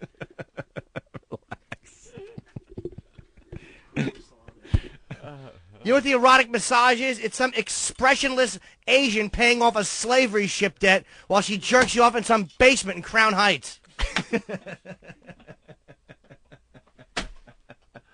God, that was irritating. Why the violence? It's just annoying. What are you doing with that sausage, Ben? We're going to see that in one of the videos, I'm sure. Phallic foods. You know, a dried sausage works great during sex. Oh, God. Me and my lover shared dried sausage. I'm thinking some dummy at the what's it called? The Bag of Leukemia Sexual Institute. Boy, I'll bet you the Opie and Anthony show would love this. It's really racy, and they like that kind of stuff. The Sinclair Institute. Yeah. Do you know how annoying it is that I'm hitting this and I can't break it? Norton can't even break a DVD. Oh, his little fingers gave out. Good stuff. The Opie and Anthony Show. All right, here's the deal. The second part of the sex DVD thing. You heard the first part, hopefully. Mm-hmm. This is where we get the twist in the whole bit, I believe. Ooh, the twist. Ooh. Listen in. Second act complication. It's the worst of Opie and Anthony. Speaking of making friends, Anthony. Making friends every day on this show. You want to explain what we did the other day with the sex videos? This was a huge faux pas. We kind of screwed up, Jimmy. Well, don't say what we did yet. I won't. But for the new listeners, maybe you could recap it. We had gotten 2 manila envelopes in the mail, Opie. One to you, one to me. We opened them up all excited. And we get presents all the time. All excited. We get presents. So we opened it up, and there were about 6, 7 DVDs in each one that were lessons, like sexual courses almost, that you could take with these DVDs, where you pop the DVD in, and it teaches you how to have sex, better sex with your loved one. How to have sex in a pool. Remember the sex swing at the office. The Wade Boggs fella. The Wade Boggs fella. How to have better sex with your mate. And it was a whole bunch of these DVDs. You pop it in, you watch, and before you know it, you're learning things and having better sex. You're having better fellatio and cunnilingus. They were good. They were actually very good. Very good. And we were watching and commenting on these. Just destroying the videos. These things. And the yes, people that made them and how ridiculous. We weren't giving them rave reviews. We were goofing on the cast. Yeah, how awful they looked. The guy looked like Wade Boggs.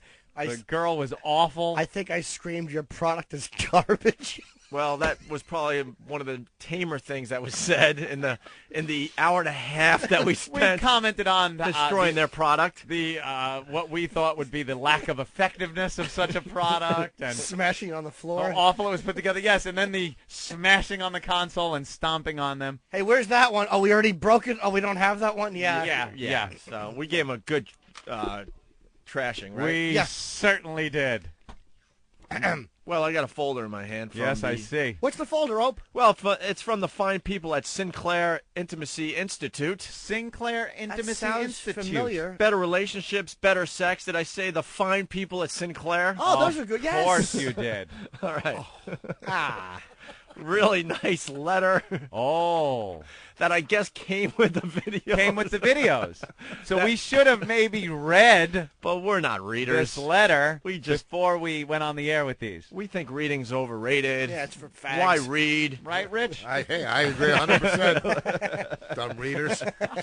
Readers with good vocabularies. Anthony, the letter is dated December 21st, 2004. Oh, that's recent.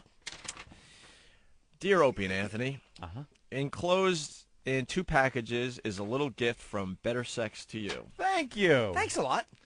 We are starting an advertising relationship with you and your show on XM. Holy shit. We are the dumbest sons of bitches. We are stupid. We don't think. We're completely self-absorbed. I feel right at home. We did. Why didn't we pull that out and read where it came from instead of opening? This stupid.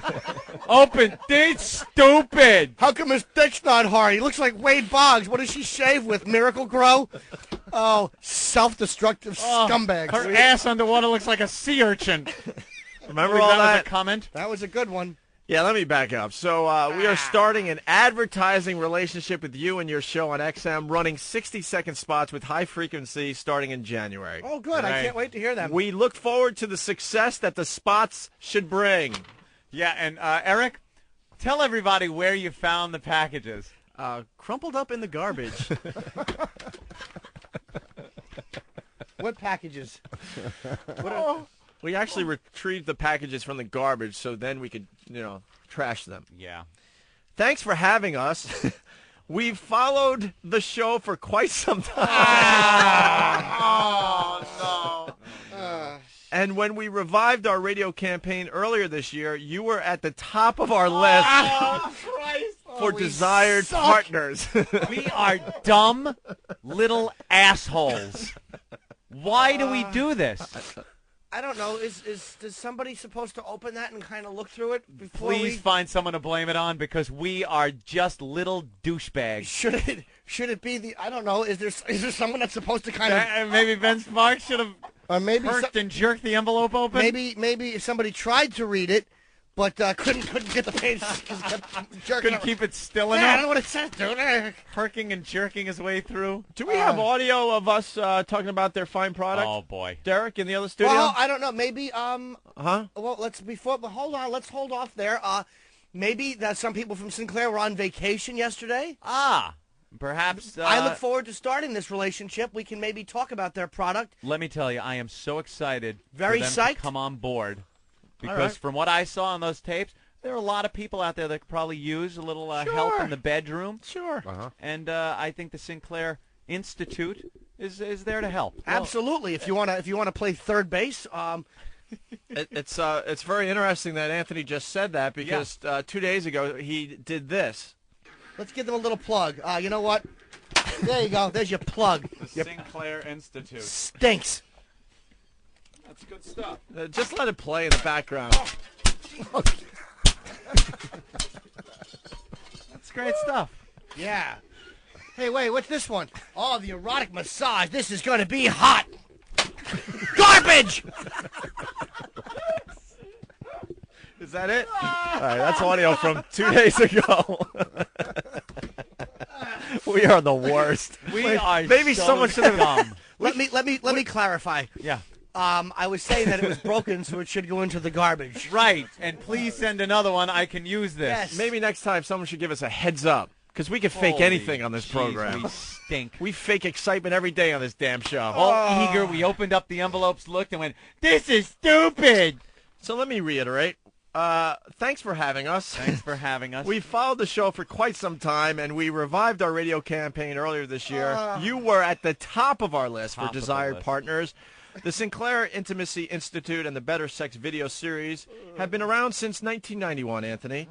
With our product lines, we are dedicated to promoting healthy, happy, and enjoyable sex to everyone. And it looked it. Here's to success in January 2005 and beyond with you guys. I can't wait for the campaign to start. I think it's going to be great. John. Tap into America. Great. Oh, my God. We are asses. What's the website? We should give them certainly a plug so people can check them out. Yeah. Sinclair Institute? I think their website's westink.com. Well, that should be our website. I know, Anthony. Is that, boss? Oh, friggin' Rich. Was that scumbag? Stop. That wasn't me. You heard it was him. We haven't paid attention to you, so now you got to fart? Ooh. I need a can of Lysol. Anthony over heard here. him do it. Anthony knows. Yes, that was Rich. Yeah, by accident when I stood up. By accident. What if he just stood up? Your little feet don't touch the floor, so when they finally hit it, pushed it out of you, you shrimp. Shrimp. No one said shrimp. Nice. When's the last time you heard shrimp? Shrimp. Oh, that's hilarious. Hilarious. So there you go. They're going to be advertisers. Oh, Probably they are. starting next week. So now, that is the first I heard is through an envelope that we got in the mail. Yeah. Shouldn't we have heard from somebody at XM, Of course. maybe D or something? Should have alerted us to the fact that we have an advertiser? Yeah, that would have been nice. That really would have been nice. Maybe we wouldn't have been so harsh. John in Jersey, what's up? Oh, hey, guys. I just want to say I was listening to the show the other day, and, the sarcasm, I've been listening to it for a long time. I bought the Better Sex video because it was so clear that you guys are just goofing and being sarcastic. You're right. Right. Exactly. Very good. Wow, you're good. So I just want to thank you guys in advance that you were advertising before you even knew. It was great. It was fantastic. And I'm going to recommend it to friends. My wife and I are going to watch it. I'm going to shave it into a mustache, big hair. It's great. All right, you're good. Very You're good. Thank you. Keep up the good work, man. You guys are great. Sinclair Institute. Yeah.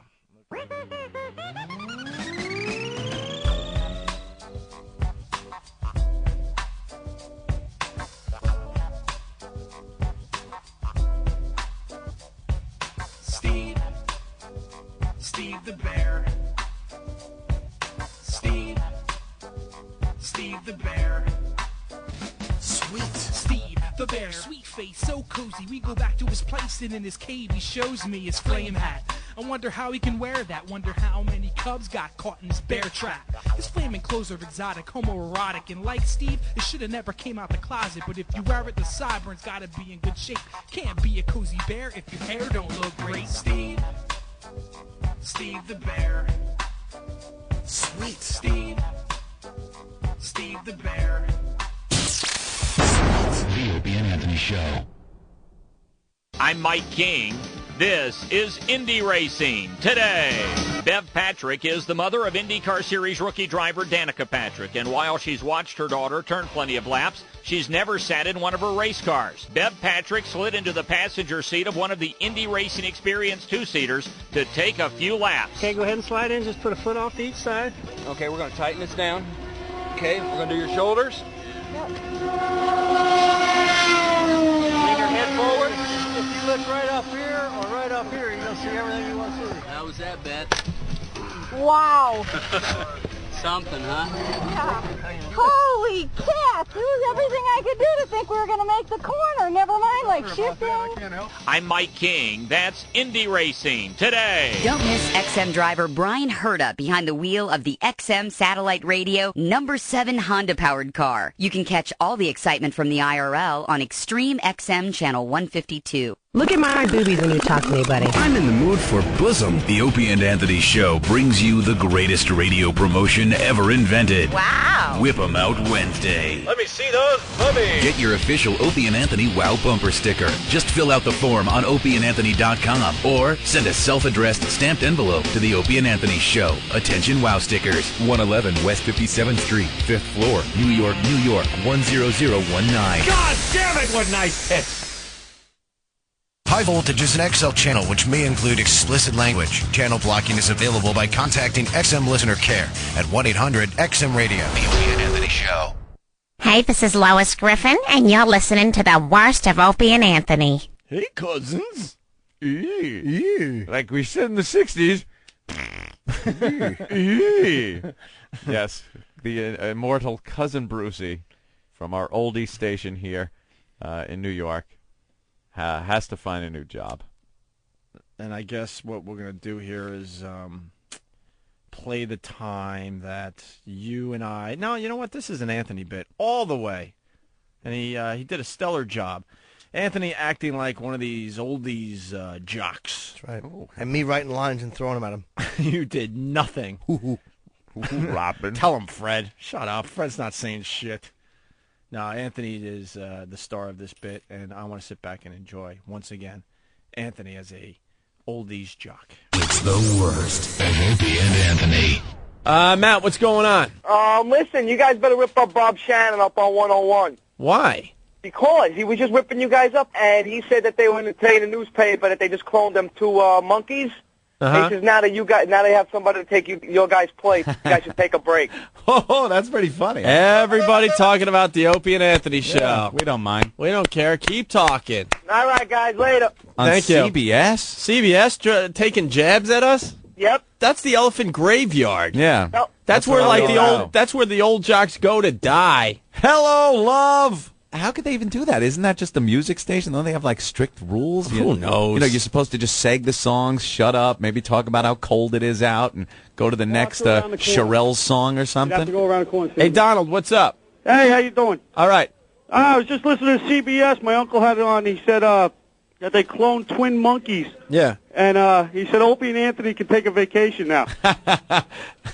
Keep talking about us. That's pretty funny, though. I can't believe it. You guys are great, man. Thank you. You got to give him something, because that's a pretty funny line, though. It's a funny line, but if you're going to try to, like, get to us, you got to come up with something a little bit more than that. CBS FM! Hello! Look, they cloned a couple of monkeys. Hey, looks like Opie and Anthony could be taking a vacation. Here, get some CBS music. We'll do it how they did it. Probably in between records, because they only get like 15 seconds to do their shtick, Anthony, you know? Yeah, let's see if we can talk it up like they do over there. I wish we had the echo. We need the massive echo chamber. Oh, where it sounds like you're like playing basketball in the gym and doing a radio show at the same time? Yeah, you're on a basketball court, it sounds like. All right. Wow. Hello, love. We don't have that, though. I don't know why they do that. God, we must be pissing off just everybody in this business. All right, Ant, you want to be the CBS FM DJ? What song is it? Dissing Us, Joy to the World. Oh, yeah? Guess you have to do it right up to the post, Anthony. Okay, I'll try. Hey, CBS FM, it's Harry Balls here. Oh, this is a short intro. Yeah, I need a long intro. We need a much longer intro. I can't than say that, who I am, the station, and rag us. Yeah, we got to. How about a little? Hey, Harry Balls here, CBS FM. You know, I'm reading they cloned a couple of monkeys, and the music's coming in now. We don't have enough time. Okay, I got one. We got one? Gotta have a long intro. No, not really. We need like 15 seconds. Hey, everybody! Harry Snatch with you, CBS FM. I'm reading in the paper today that they cloned a couple of monkeys. Looks like Opie and Anthony gonna be able to take a vacation. The Hollies, long, cool woman in a black dress. This one taking you right back to September 1972. Yeah, that's not bad, man. Well, you know, bravo. Didn't have any more to babble. All right, well, you want to do like a little weather break? Do a quick weather break. You don't have much time here. Ready? Hey, Harry Snatch with you. Gonna be a little cold today. Make sure you put on your sweater. CBS FM. Hey, girl, what you doing down? Oh, you're gonna be freezing. Your testicles are gonna be sticking to your ass crack. I've lost my friggin' mind working here at CBS FM. Oh.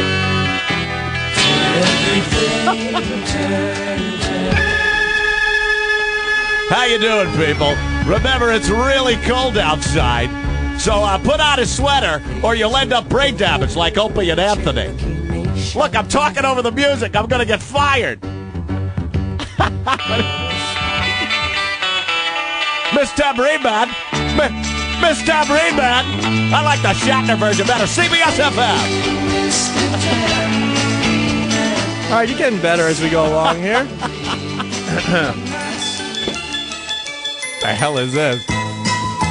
Ho ho! Gypsies, sluts, and whores on CBS. In the wagon of a traveling show, my mama used to. That's all they get to say, though. Like, that's pretty much the gig over there.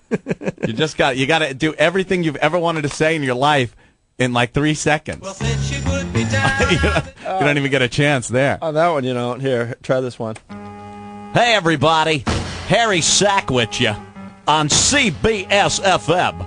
You know, they cloned a couple of monkeys, and I can't talk about it because the music started. I wish I was over at Eddie W. See, they don't give a crap. He had to pick the perfect song to do it. Yeah. I think this one would do it for you. Here you go. Hold on, man. Hey, everybody. Harry Snatch with you. Coming up next, 9-year-old boys with no teeth. Next on CBS FM. Oh. Yeah, you hit the post there, my brother. That was the one. Very impressed with that one. All right, wait, let's try this one. Remember the Cher song? Yeah. All right, hold on. Hey, everybody. CBS FM. I like doing oral on my dog. It's the Cherokee people. CBS.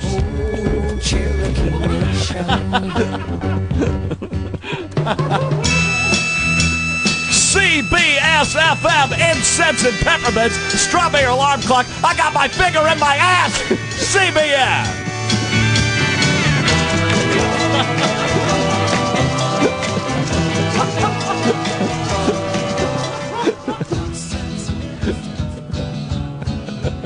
Oh, these boots are made for walking or sticking in my butt crack. Nancy Sinatra, CBS FM. You keep saying you got something for me. Jesus Christ.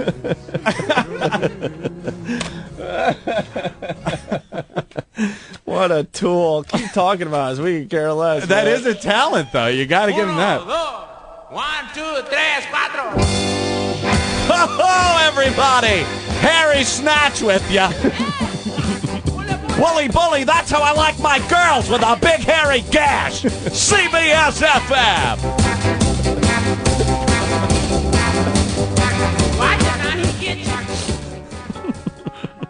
Hey, everybody, Dick oozing in ya.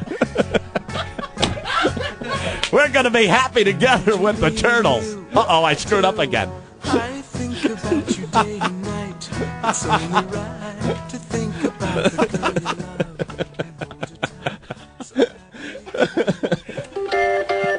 Hey, Dick Gazinia here on CBS FM with the Monkeys. Wow, that was an easy one. For someone else, but not for me. Hey, Cream in Your Snatch here. On CBS FM, I like hairless 10-year-olds. On CBS FM.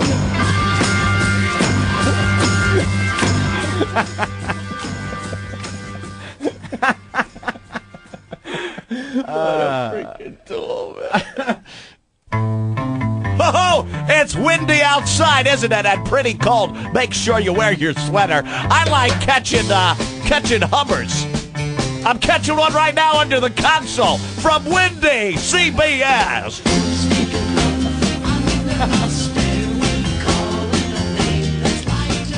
I can get a job over there, right? I think you can, man. As long as you can goof on stupid stuff. You just got to say inane crap in between all the crappy music.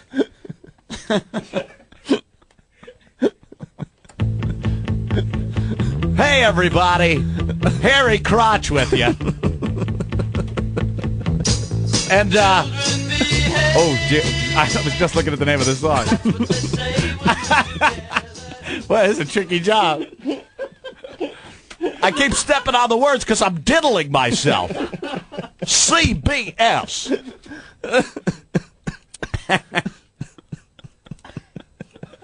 That's some gig they got over there, though. But if all you had to do is, like, during the music, plan out what you're going to say and listen to the beginning of the song 20 times.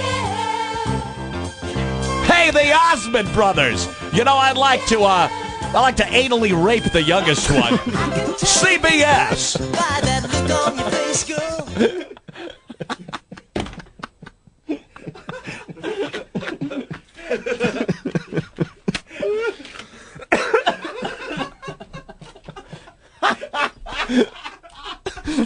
Holy smoke! Wow, I'm dying over here. Oh my God, that's a good one. Too funny. Hey everyone, Dick inside you here at CBS FM. Remember the NAMBLA convention this weekend. If you like the hairless little nutsacks, CBS.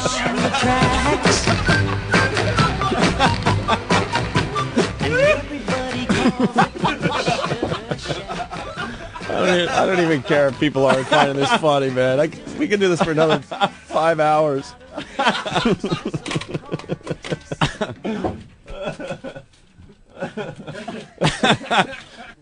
Hey everyone, saggy balls with you. You know, ever since I passed 60, my sack is like melted Turkish taffy. I gotta tell you, Agent Gravity, it's a bitch. CBS FM. You hit the post there pretty good. I try. I stepped on a little bit. Okay.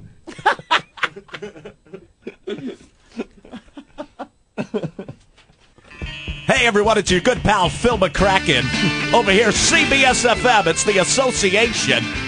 This one taking you way back. Reminds me of the first time I had a man's unit in my face. CBS!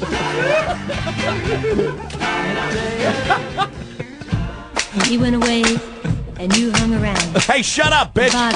I gotta talk over you. And I wouldn't go out with you. You said things that weren't God very damn. nice. My boyfriend's back and you're gonna be in trouble. My boyfriend's black.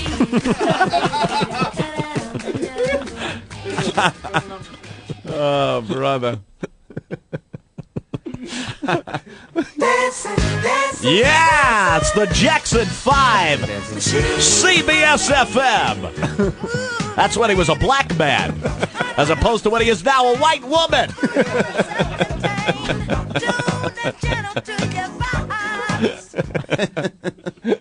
You got the echo?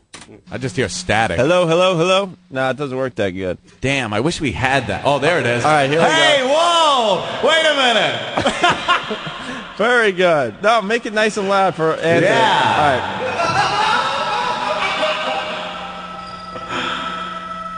Hey everyone, Claude Balls here, CBS FM. I'm here in a gymnasium, and I'm hoping to find a few underage girls to bang. CBS.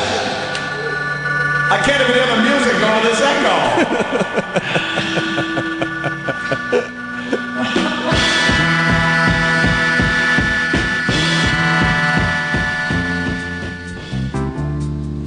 Yeah, you might remember this one. Take you right back, 1976. Elton John, Kiki D, Don't Go Breaking My Heart.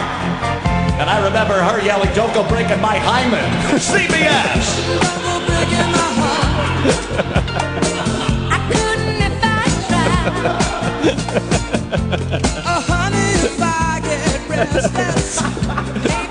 Hey, Anthony, pass me the ball. I want to take a couple shots as we're in this gymnasium doing the radio show. All right, let's play a game of horse. Okay. What a joke. It's CBS. God damn. Hello, love. Hello, love. Ron Lundy. Hello, love. I am BB. Harry Harrison. All right, ready for another one? Where's my echo, goddammit? Where's the echo for the man? Yeah, this will take me back 1972. Three Dog Night, black and white. Ho ho! That's how I like them. Black. Yeah. I don't have anything funny to say to that, Opie. That's all right. I need a good song about, like, effing. Here, do that one. Which one? Track one, man. That's a hit. That's a CBS FM hit right there. What, track 1 over there? On this one. All right, turn up Ant's echo again. Here we go. Where's my echo?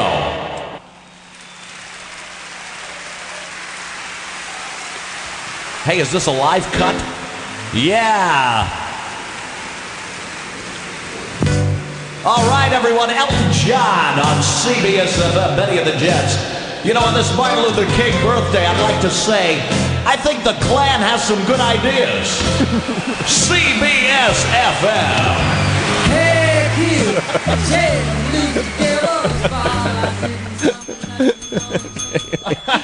Okay, hold on. This one's good. All right. Hold on. Okay. Hey, everyone, Little Ava. It's the Locomotion. This one coming out August 1962. I'm Buster Hyman. Everybody's doing CBS. dance now. Come on back. Andy, what's up? You guys are killing me. I'm on 17, and me and a guy next to me who was obviously listening because he was laughing his ass off too, almost hit each other on the highway. All right. Thank you, Ed. Take it easy. All right, bye. Hey, everyone, it's Hey, Would You Blow Me here on CBS FM. This one, Billy Preston, going back to 1974. Nothing from nothing. You know, I think Adolf Hitler was a good guy. CBS. Nothing from nothing leaves nothing. You gotta have something if you wanna be with me. Kelly's got to get his ideas in quick. Hey, Frank. Yeah. What's up? Do you guys think this actually is hysterical, huh? Yes, we do. You think this is really funny? Yes. Our caller, Frank, you're on the air. This is real. I've been listening It's to you me, guys. Justin Sider. I don't think it's funny that CBS FM is a station that's responsible for bringing rock and roll to this city. Ho, Frank. Looks like Hitler missed a few. CBS.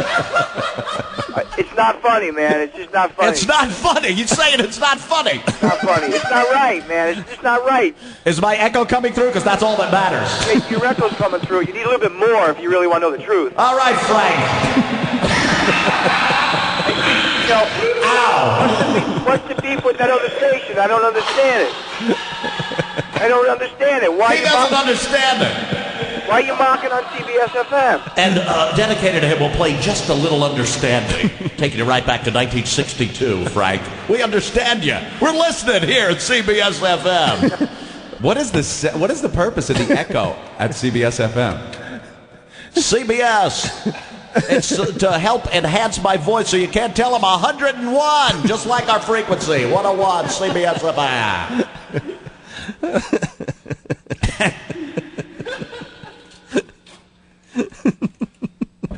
God damn. Ron Lundy, CBS FM. How you doing, people? This one gonna bring back some memories of those black exploitation films. What is this, the theme to SWAT? Oh, I thought it was Shaft. I can talk through the whole thing because there's no words in this song. So I can talk it up right till the end. Hey, let's go touch some children. CBS.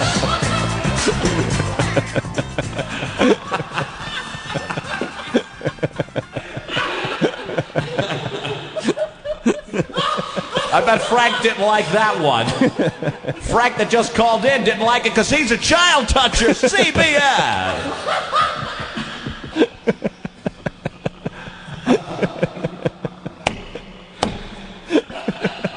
Hey, Jizz Stain with you here on CBS FM. Reminding everyone, do a public service announcement, get those herpes vaccinations. Because you don't know who I'm going to be bagging. Oh, CBS!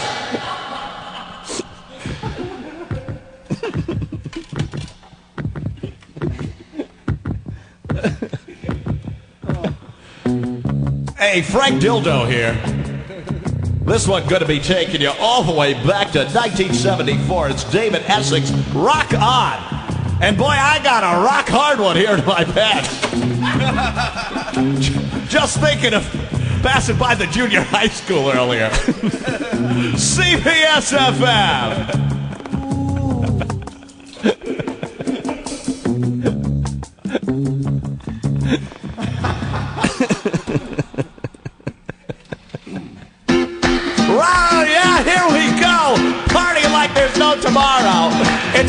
cracking here at CBS FM. This one, the Chaps, tequila. I like drinking a lot of tequila and sticking my member where it doesn't belong. Maybe next time it'll be your own keister. Let's go out and sniff some young panties. Come on with me. CBS FM.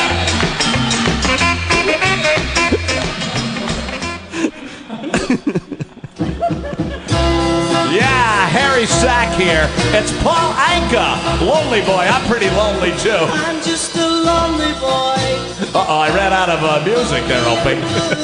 What would happen if that actually happened on CBS FM? I just keep talking. I'm so lonely, I got blue ball. CBS.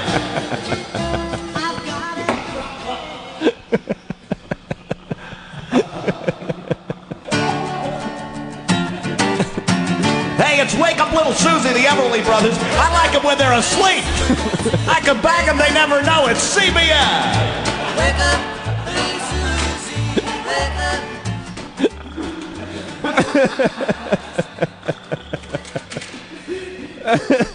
It never ends.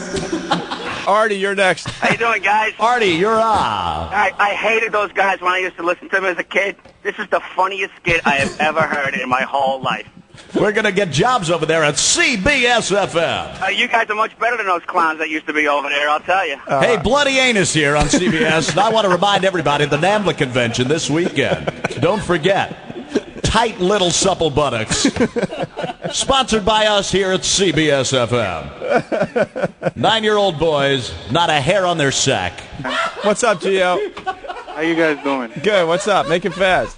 Yeah, listen, I want to hear some Beach Boys. Can you hook me up with some Beach Boys, please? Yeah, let's find some Beach Boys for request Gio. going out. Can Harry Sack hook me up with some Beach Boys, please? Harry Sack, Gio will hook you up with some Beach Boys. All right, Harry, thanks, man. And we'll get to Gio's request in a second, but here's another one for everyone out there in Radio Land. Oh, yeah. Hey, everybody, Claude Balls here. Frankie Avalon from 1959. Venus rhymes with penis. What I like having in my face. CBS. Penis, if you will. Please send a little girl for me to thrill. Yeah, I like the line of that song.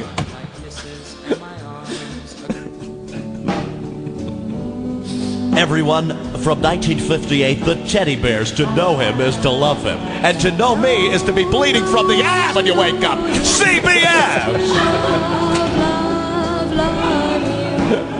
Just to see. Well, now we're getting the request coming in. Listen, Bloody Anus, could you play a little Three Dog Night for me? Andrew wants to hear some Three Dog Night. I remember I had a Three Dog Night once. One on my face, another one I was banging. And the other one was licking me, you know where. CBS.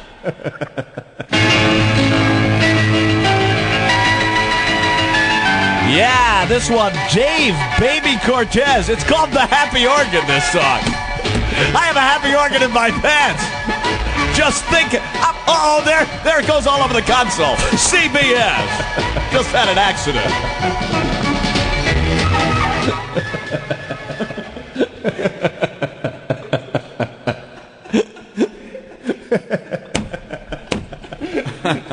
Jesus Christ. Hey, Big Dick Gazinia here.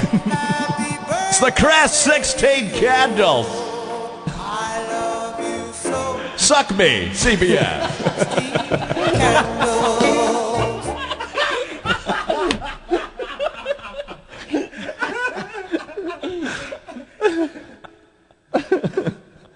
It never ends. Hey, Frank. Guys, seriously, come on. It's not funny anymore. Maybe for the first 5 seconds it was funny. No, we just drill it into the ground, dude. It's pissing me off. Oh, we just wanted to see how long it would take someone to call up and say, knock it off. All right, thank you. All right, Frank. And for you? Can I have a request? Yeah, here. This one's going out to you, Frank. Okay. The Silhouettes, get a job, you loser, Frank. Frank's a child toucher, CBS. Not funny. It's not funny, man. Frank says it's not funny. It's pissing him off. CBS. He's laughing. CBS. Oh, boy. Frank's a homo. CBS.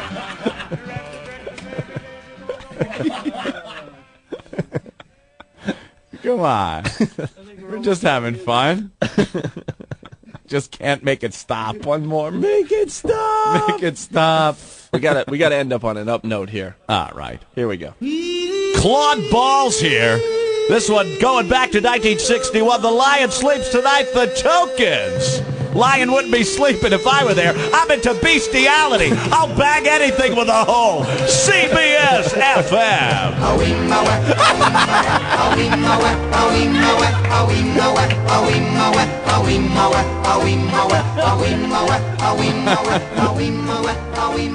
Oh, brother. So there you have it, CBS FM. They make fun of us with one lousy line, and we just did about an hour on them. Yeah, thank you for giving us an hour of material. What happened to the potatoes? I have no idea what you're talking about. From O&A Pictures, You always like potatoes. That's not new. a horrifying story Did you forget the potatoes? of a man I need the potatoes. without potatoes. Danny, you forget the potatoes? It won't happen again, I can promise you that. How far will one man go Well, I'm gonna have to wait for the potatoes. for potatoes? The Potato Diva. My potatoes are here. Come here, open your mouth. Eat. Eat. Eat your potatoes, Pookie. That's the way to do it. You say potato. He says potato. That's a big thing of potatoes, Danny. Everything's delicious. The Potato Diva. I need the potatoes. Yeah. Coming soon. I want potatoes, and I want eggs, and I want hot sauce. God, you've gotten fat. Ooh. History today. September 6th, 1997. Lord, we thank you for Diana, whose life touched us all, The funeral of Princess Diana. and for all those memories of her that we treasure. We give thanks for those qualities and strength that endeared her to us, for her vulnerability, for her radiant and vibrant personality, for her ability to communicate warmth and compassion. I thought the service was beautifully constructed, and I thought the way the hymns were sung and the music that was there and the words that were said. Goodbye, England's rose. May you ever grow in our hearts. You were the grace that placed itself where lives were torn apart. September 6th. History today. I'm Scott Walterman, XM Satellite Radio News. This is an Operation Helping Hand, XM Satellite Radio and Red Cross update. President Bush taking time out over the holiday weekend to visit the American Red Cross Operations Center in Washington, D.C. If you want to help this country heal after the result of this disaster, please give cash money to the Red Cross. Call 1-800-HELP-NOW. There's over 5,000 Red Cross, or nearly 5,000 Red Cross volunteers that are working long hours at shelters in 19 states to help these folks that have been displaced get their feet back on the ground. XM Satellite Radio and the American Red Cross have once again teamed up to activate Operation Helping Hand. You can help. Call the Red Cross to donate, to volunteer. 1-800-HELP-NOW. Hi, this is Chris Griffin, and you're listening to the worst of Opie and Anthony. Just like me. I like bad stuff. In my mouth. Your mom's box. Freak dancing, amusement parks. What the hell is this one I think about? they meant Freaknik. Oh, Freaknik? Yeah, freak dance. Freak dance? It says here in my sheet, black people take over towns during the freak dance. That's how it's written. Who wrote this copy? Danny. Danny's the racist? Good one. Jesus, it's called Freaknik, and it happens in Atlanta. I love this. Danny wrote. Let's see. Colored people never have to wait in line at Great Adventure. Did you write colored people? Colored people like grape juice. Oh, my God. Look what this says. Black people also love the wave pool and are known as African rockfish. That's what the amusement park employees call them. Yeah. It's very racist, but for some reason, a lot of people that die in the wave pools turned out to be black kids. Are you trying to tell me that black people don't know how to swim? Ooh, I was shocked by you saying that. One of the stereotypes, I guess. All right, well, freak dancing, amusement parks. on the worst of Opie and Anthony. It's the worst of Opie and Anthony. Lo más mal de Opie and Anthony en XM202. All right, we got to move on a little bit here, Anthony. Mm-hmm. You were talking about, where was that again? The high school kids doing the teens doing freak dancing. Freak dancing. What the hell is freak dancing? That's what I said. I read I was reading in the paper. Some school is supposed to have a dance, and they canceled the dance because the kids they're freak dancing. And I'm like, what the hell is this? And then I'm seeing a bunch of schools are doing this. They're kind of canceling a lot of dances, and parents are outraged because their kids are freak dancing. Now you go, what is freak dancing? It's suggestive dancing. You ever see when like chicks at clubs bend over and guys just get right behind them and start humping their asses and grabbing like their hair? Isn't it like a form of dirty dancing? Yeah, it's like the new dirty dancing. Not the old dirty dancing, like Patrick Swayze dirty dancing, which isn't really dirty dancing, is it? The new and improved. This is dirty dancing. Filthy dancing. And it's kids that they said like from 12 years old, 12 up to 17, 18 years old that are doing this. Some of the other moves are grabbing the girl by the sides of her head, by her hair, and shoving her face into your crotch and then gyrating. And she would then be bent over, and another guy could come up behind her and start humping her ass. And this is dancing. Wow, that's a little move called the Lucky Girl. Put her on the old rotisserie. Right on the spit. And parents are outraged. Principals are stopping dances. And the teens are saying this is just the way they express themselves. They say that their parents and their parents before them went through the same thing with their suggestive type dances. Elvis himself had to be edited because of his gyrations. His shaking hips. Yeah, but it's That's a lot lot different than simulating like head. A 12-year-old bending over, getting dry humped by another 12-year-old. It kind of, it's kind of different. The parents are kind of right on this one. I hate to be in that whole thing. Maybe it's just a little too sexy to think about. Yeah. You don't want to be the guy that goes, you can't have that going on. But you could see why the parents would be kind of pissed off at this.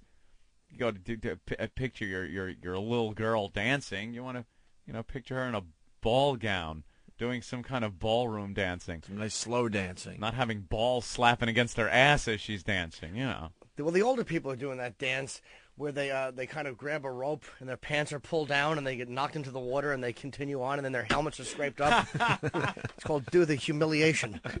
Dude, you need a couple of firemen there to do it? Sure. How do you downplay the fact that your penis was rubbing up against the bridge as you're getting arrested? Cement culvert. Just your schlong rubbing there. Ow! Why were you nude? Well, the water had pulled my trousers down. Yeah. It was such a torrent of water.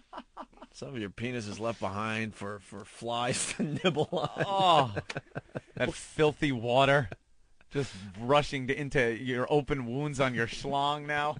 Well, that it probably, when the yanked the pants down, it had to hurt a little bit. I mean, I'm sure that wasn't a gentle unzip. No. You would think it would hurt. Bring it down. It just must have been the worst when he was just almost up to that bridge, because the firemen are probably going, all right, give me your... Oh, there he goes. We lost him. We had him. He's probably thinking, hey, I'm out of this. This is great. It's a little embarrassing. My pants are off, but...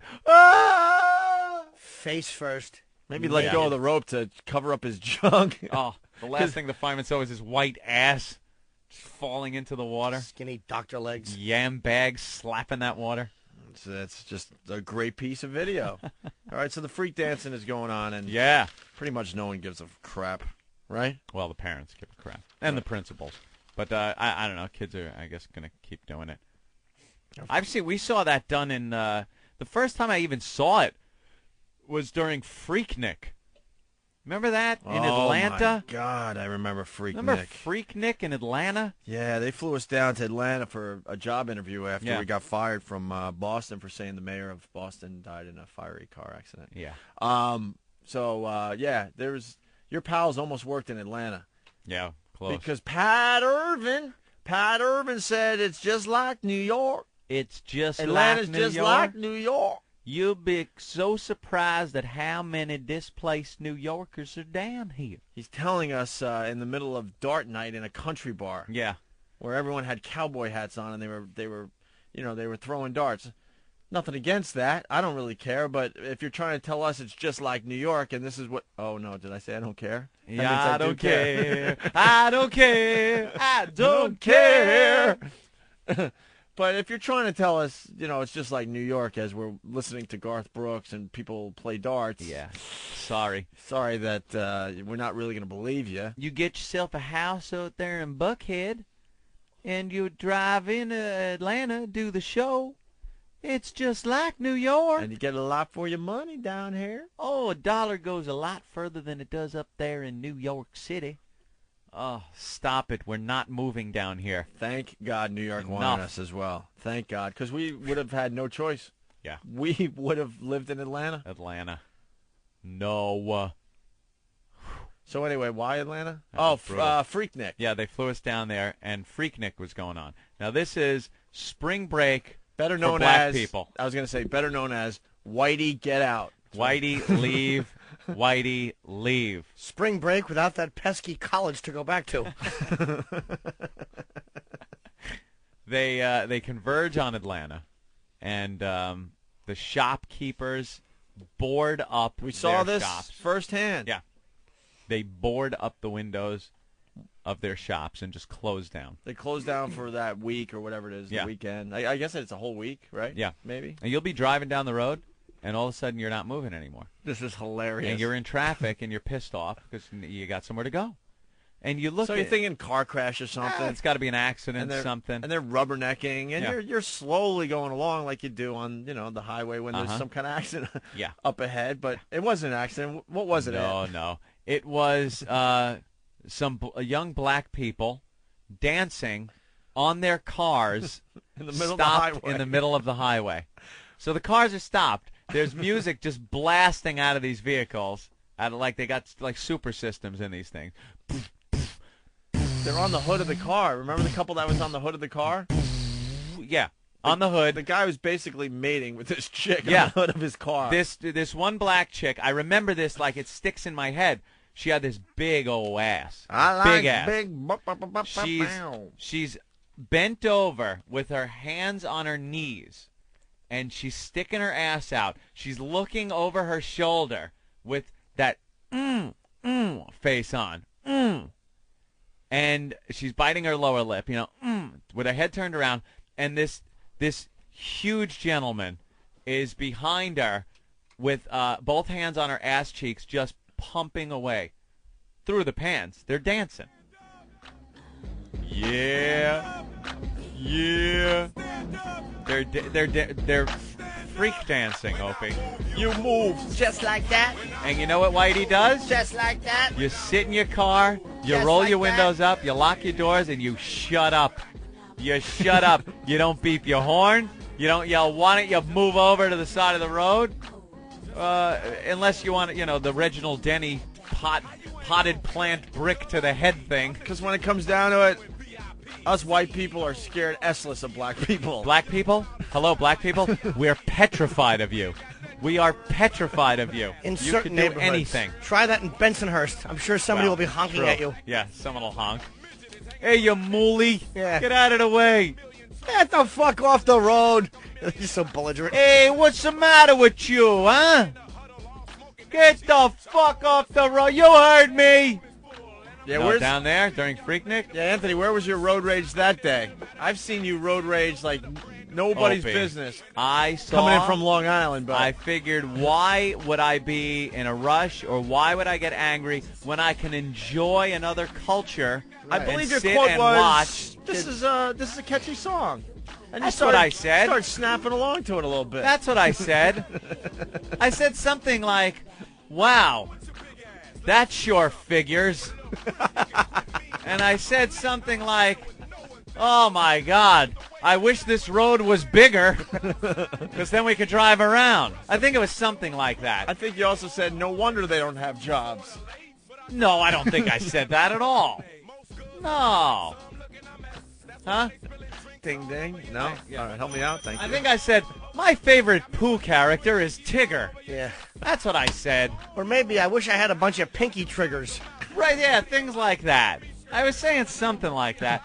Yeah, it was something like that, I think. If you think about it, really. Yeah, I mean, you know something? The nicest guy in the world can just turn into a stark, raving, racist lunatic in that situation. How long were you sitting there for? It was quite a long time. Until the cops come and tell him to move. Let's just put it this way. Bernie Getz would have had a field day. Oh, forget about it. I had something like that happen one time. It was scary. I think it was a great adventure. I don't remember exactly. Great adventure is a great adventure these days. Oh, my God. Jump on the hood of the car. That is...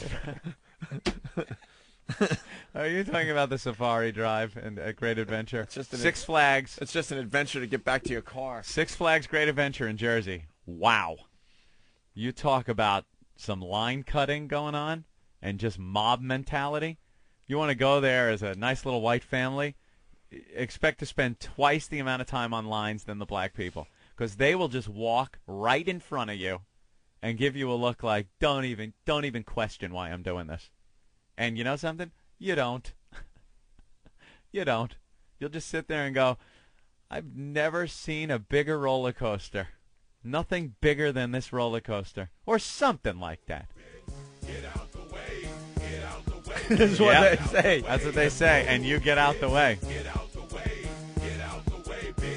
Move, Whitey. Get out the way. And it's so hard in those situations to not have racial epithets just race through your mind. Shouldn't it be get out of the way? No, it's get out the way. It's quicker that way.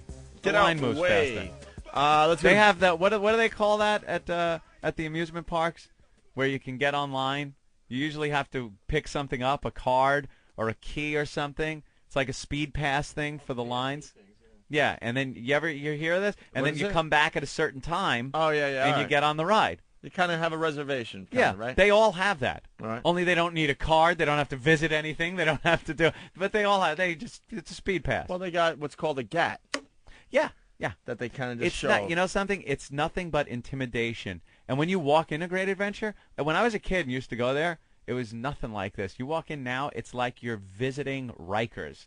There are metal detectors you have to walk through, security line, a pat down. I haven't been there since I was 12, I think. When was the last time you were there recently? Like recently, yeah.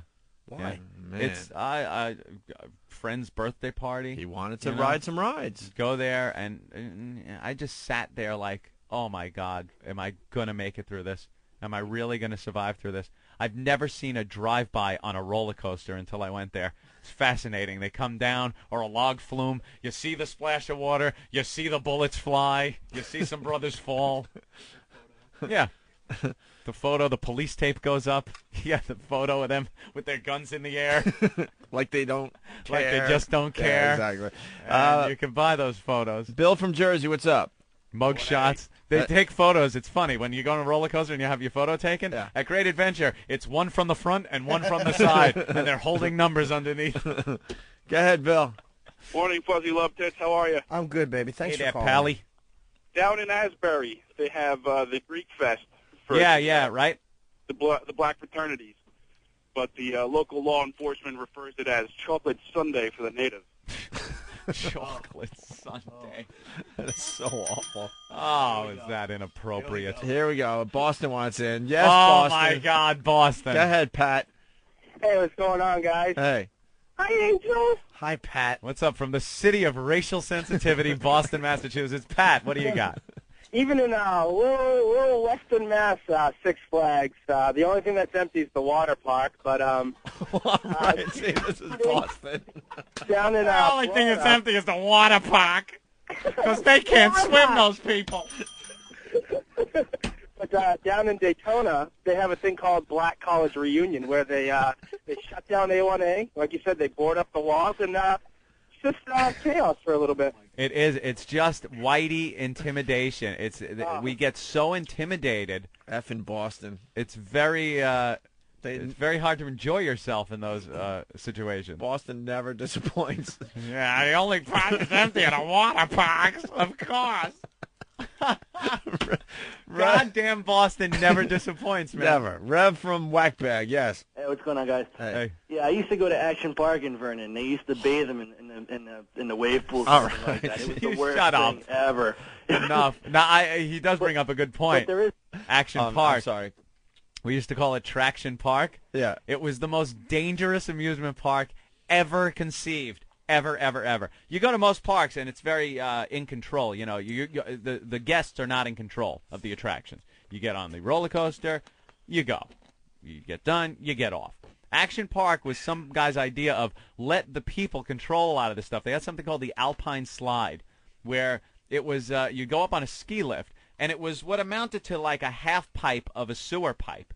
You know, regular round sewer pipe. Sure. They would cut these in half and lay them down the side of this mountain. You then sit on this oversized skateboard with a handbrake right in your crotch, and you push forward, and it would lift up these little Teflon brakes on the bottom, and you were on wheels in this pipe, and you'd go down this thing. To see people fall off and get just these big hamburger burn marks on their body. They had these cars, these race cars, that weren't on a track, that you'd drive around, and people would crash and flip these things over.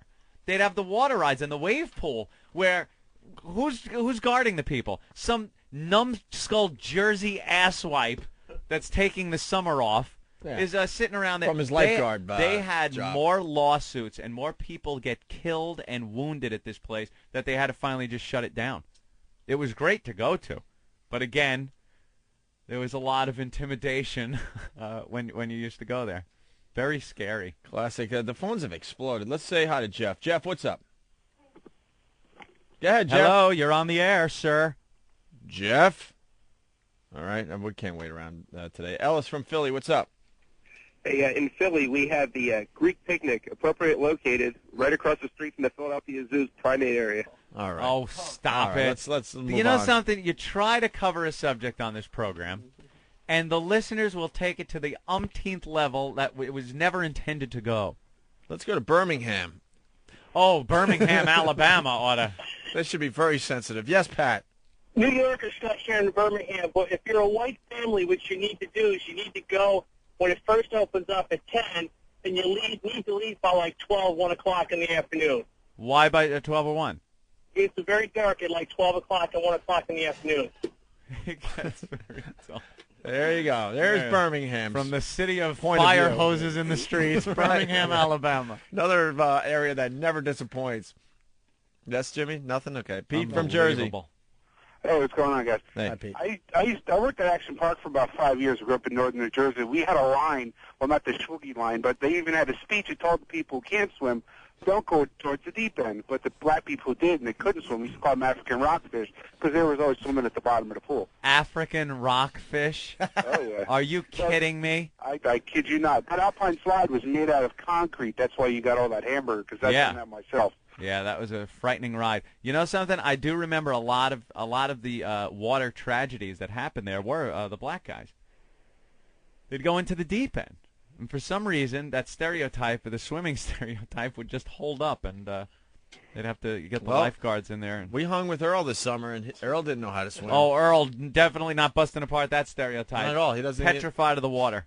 Not only that, he wears dress shoes to the beach. Yeah. With black socks. Go figure. Black shoes, black socks on the beach. We were walking on a dock. We were tooling around in Ben's boat, and we had it was a dock that was no more than 4 feet wide, maybe even less, 3 feet. He was petrified that he was going to fall in as he's walking on the dock with his stupid black dress shoes and black socks, and then gets mad at us because we're laughing at him because he doesn't have beach attire.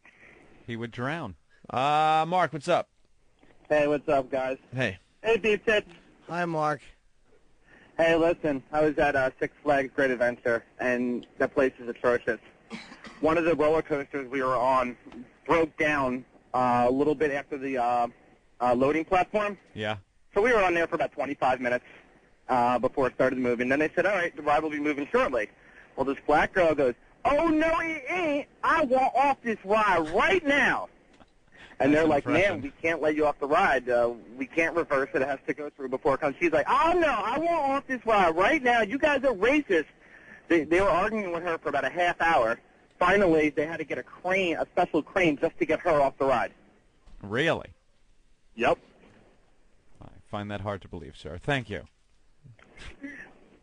Did he just go, damn? I think he was lying. Yeah, he was pissed off at his appearance. It's like, oh, man, they didn't buy it. Damn. Ron on XM 202. Ron and Fez here, and our show is coming to XM 202 starting Monday, September 12th. Just in time for back to school. Last time you were in school, Roosevelt was president. Oh, yeah? Which Roosevelt? Either one is an insult. Oh. Yodi. Catch the Ron and Fez show weekdays 11 a.m. to 2 p.m. on the East Coast. 8 a.m. to 11 a.m. in the West, right after Opie and Anthony on XM 202. It's a new deal. Ron and Fez. And we're spent. Check out the XM Radio online store for the latest in XM radios, accessories, gear, and gift cards. Quick, easy, and delivered straight to your doorstep. The XM Radio online store. Order something for yourself or browse for the perfect XM gift. Shop.xmradio.com.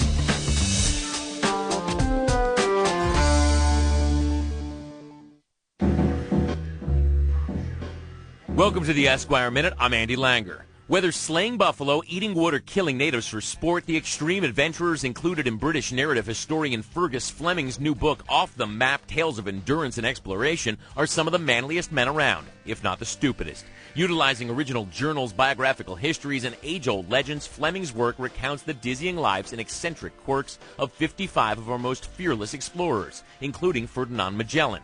He led the first circumnavigation of the globe until he was bludgeoned to death by natives in the Philippines. And how about John Franklin? He successfully charted the northern coast of Canada after an earlier expedition ended in desertion, starvation, and cannibalism. His applicable skills? He couldn't hunt, canoe, or trek, and he couldn't walk more than 8 miles without being carried. That was the 1800s, though. Who knows what he could have found now with a fleet of Hummers at his disposal. For more, check out this month's issue of Esquire on newsstands now or visit us on the web at esquire.com. High Voltage is an XL channel which may include explicit language. Channel blocking is available by contacting XM Listener Care at 1-800-XM-RADIO. The Opie and Anthony Show. Hey, what's going on? This is Bill Burr. You're listening to the worst of Opie and Anthony. This is their interview with me when I was doing the Funny Bone in St. Louis. All right, Dr. Smith's on the line. Dr. Smith? Yes. Oh dear. I love Jane Lost in Space. Hello. Yes, here. Young boy, yes, William. Hello, Dr. Smith. Hello. Hello. How are you today? Why don't you tell our listeners what you do? I'm an osteopathic physician. I do natural wellness in Cincinnati, Ohio. Yes, indeed you do. You have a book out, do you? No, not a book. What do you have? A product. Woo! A product? Yes. You're a doctor? I sure am. I am too, Dr. Smith. You're a doctor of what? I never really knew. What type of doctor was I? Yes. A pediatrician? Yes. Gynecologist? Oh, dear. Spare me the poisonous barbs, Dr. Smith. Dr. Smith, do you know who Dr. Smith is? I certainly do. Yes. What's your product, sir? It's a mood product. It's called Golden Mood. Ooh, Golden Mood? Yes. You sure you're not a dentist? Because this is going to be like pulling teeth. No, it's called Golden Mood. It's for people who have the blues. Are you taking this product? Yes, I am. Wow, geez, there's an endorsement. Give some to Major West. He's such a prick to me. That was what? I didn't catch that. It says here, Doctor, that more people die from medical mistakes each year than from highway accidents. Is that statistically true? Yeah, yes, it is. Who cares? Well, I don't get it, though. Everything I've read about you, Dr. Smith, has to do with medical mistakes and whatnot. But then the first thing you mention is this product. Yes. Is it an antidepressant? Pardon me? Is it an antidepressant? Look at Rick. Rick is now going, oh, no, I'm so dead. Is Golden... This is what they sent us. Is Golden Mood an antidepressant?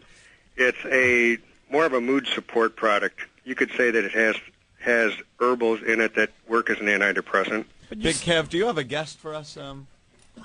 The guy in the suit, maybe? Maybe the guy in the Lost in Space suit? I probably could call him. What was his name? May? Bob May. Bob May. It says, are meds killing your sex drive? Does this help with that, Golden Mood? Help with your sex drive? Yes. This guy killing our show. Well, it won't kill your sex drive. No, I'm saying because I've noticed that my sex drive has been down, and I'm trying to get substitute teaching jobs to get it going again. No, I don't think it'll help with your sex drive. So what does it do?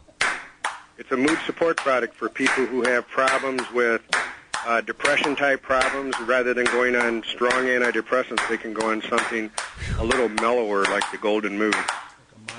How does it work? Off the edge of the table. I know. I wasn't paying attention. Dr. Smith, you I gotta sound fall. depressed. You sound like a robot. You're on this product, and it doesn't seem to be perking you up. It doesn't perk me up? No. No, Dr. Smith. What medication are you taking, Dr. Smith? I don't take any medications. Aren't you taking your Golden Mood product? Yes, I am. Warning, warning. This product increases boredom on radio programs. Warning, warning. You have the energy of a rock. Dr. Smith. Yes, sir. You know, our Dr. Smith used to do things where we wanted to leave him on a planet. Right now, I'm thinking I want you on another planet. Please, Dr. Smith, do something exciting. I think I feel like I'm on another planet. Back to the Jupiter 2. Dr. Smith. Yes, sir. You suck. Thank you. I mean, you're on a radio show. It is a medium for speaking. You drone on and on, like a Blethianchor from the planet Curiaton. Warning, warning, this is time we will never get back. Dr. Smith. Yes, sir. Have you ever been on the radio before? Let's start there. I sure have.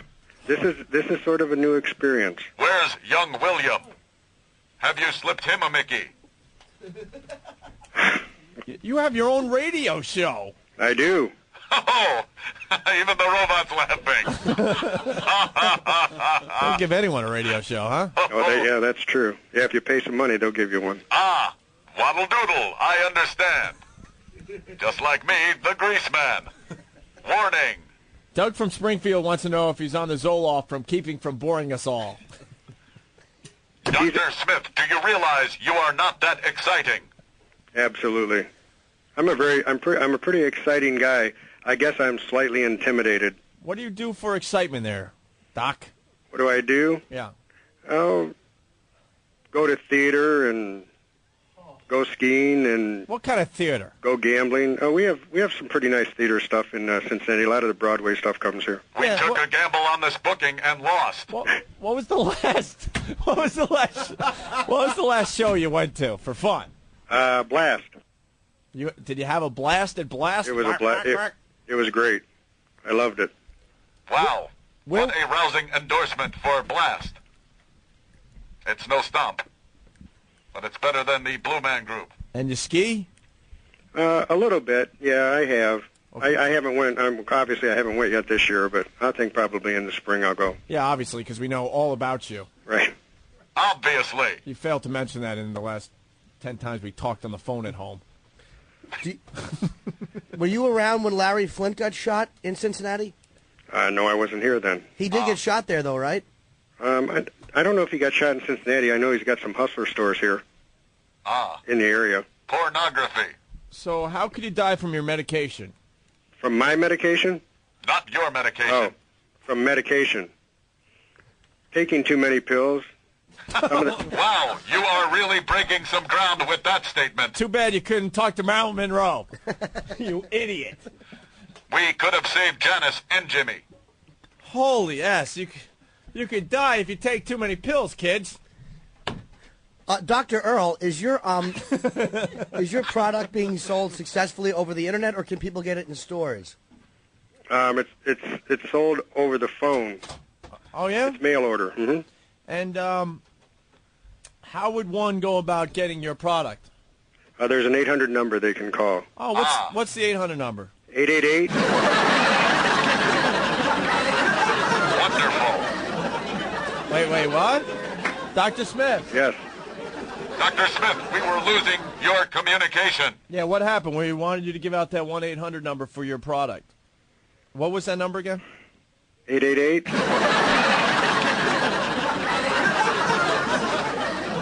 And this way you will get the product.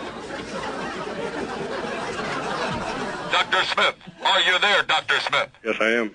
Is there a problem with your phone? Or you must be calling on a cell phone. Yeah, that's it. I'm on a cell phone. Yeah, okay. Yeah. Do I detect sarcasm? My sensors pick up sarcasm, Dr. Smith. No, you wouldn't get any sarcasm from me. That sounds sarcastic. Are you a married fella? No, sir. More surprises. Ha, ha, ha, Dr. Smith. Do you have a boyfriend? No, I don't. Girlfriend? Not really. Dating. Dating what? Girls. Another robot? Another robot? Do you slip her a Mickey? Ha, ha. Well, if that's what you call it. Very energetic. You're as exciting as bone cancer. Yeah. Whoa, hey. How long has type of comment is that? How long has Golden Mood been on the market? Probably about 30 days. Who cares? 30 days. Are you selling a lot? I really haven't checked yet. I've just started doing radio interviews. Because it says that you want to make it's supposed to make people's mood better. Is it a bottle with an old person falling down steps in it? No, but that might work, I suppose. It's for some people. Oh, you ever see an old hip bone shatter? Cheers you right up. What type of doctor are you? Family practice. Do you get to see the young ones naked? Not anymore. Why? Court order. Since the court order. Because of the court order.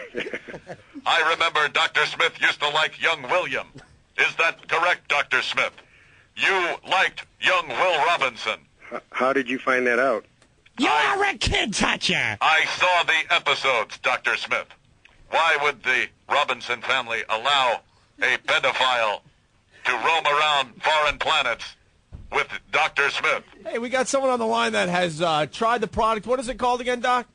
Golden Mood. Golden Mood. And it's Golden Mood. Warning. And you're on it, and it peps you up, right? Absolutely. There's a guy, his name's Dave. He has tried your product. Let's see what he thinks of the product. Dave. Hi. Hi. Hi, guys. Hey. Hi. I tried Dr. Smith's product, and it really pepped me up. Like last week, I went lawn bowling, and I find myself full of energy and pep, and I am able to enjoy life a lot better now. Well, that's a rousing endorsement for Dr. Smith's product. I Appreciate enjoy that. Thank you. a great degree. I'm going to go throw myself off the Golden Gate Bridge now. All right. Thank you, Dave. Well, Dave enjoys the product, Dr. Smith. Well, I'm glad. I'm glad it helped Dave out. Do you have any celebrity endorsements besides Kurt Cobain? No, I don't. Can you imagine this guy off of the product? Is it possible I could melt those pills down for a golden shower? What were you like off the medication, Dr. Smith? I was boring. God, you should be a Canadian. That was funny. All right. Wow. All right. Well, let me go to Alan here. Alan. Hello, Dr. Smith.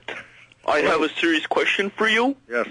If I use this product, Golden Mood, will it ease my bum hole after anal? A very serious question for you. Will it ease your what hole? My bum hole. You know, Dr. Smith, the balloon knot, the back door, the rear entry? Probably, absolutely. Absolutely it will help. Well, now I'm excited about this product, Dr. Smith. Well, Dr. Smith? Yes. So it'll ease the pain of the back door. Absolutely. Everything feels better. Eli. Yeah, hey, how you guys doing? Oh, good. We're talking to Dr. Smith. I have a problem, Dr. Smith. I get down a lot and depressed, and sometimes the only thing that cheers me up is whacking my girlfriend a couple of times. If I take your product, will it help me out? It'll give you the stamina that you need. Oh, there you go. No problem. But Doc, I think if you're beating up your wife, your girlfriend, you don't want stamina, you idiot. Torture! It's torture! We have another call on the line. Hi, who's this? Hi, this is Mike Tyson. Hey, Mike. Hi, Dr. Smith. Yeah, Mike. Dr. Smith. Yeah. S-M-I-F. I could spell that one. Dr. Smith, can I stop taking the Zoloft and go on this and still be in a mood where I don't kill y'all? Are you still I would on? love to punch you in your face. You still on your lithium, Mike? I need the lithium and the Zoloft. I would lay down. I would say, thank you, Dr. Smith, and I would take the Golden Mood, right? I would swallow it. I would wait till it takes effect, and then I put my big foot up your ass is what I would do. I would kick you so hard in your ass that you would actually maybe even for a second get a personality. This is awful. I don't know. It's pretty funny. What made you get into looking to pioneer Golden Mood, if I could? What got me into natural wellness, or? Natural wellness. What is natural wellness? I've never heard that term. I just don't use medications in my practice anymore. It's all holistic. It's all holistic. Holistic medication. Spirit, mind, and body. But is that good for, like, tumors and stuff? No, I mean, there's a place for medications. Medications are important, and they work. Just taking too many of them. What would you give a tumor? A tumor? Yeah. What kind of a tumor? A malignant tumor? What kind of a malignant tumor? You have the charisma of George Harrison today.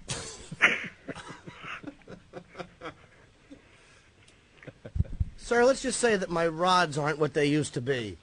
Your rods aren't what they used to be? Yeah. Can it help with the boners? Why am I talking on this? Can it help with the boners? Can it help with the boners? Probably Viagra. Was that another joke? Yeah. Give him a laugh. Oh.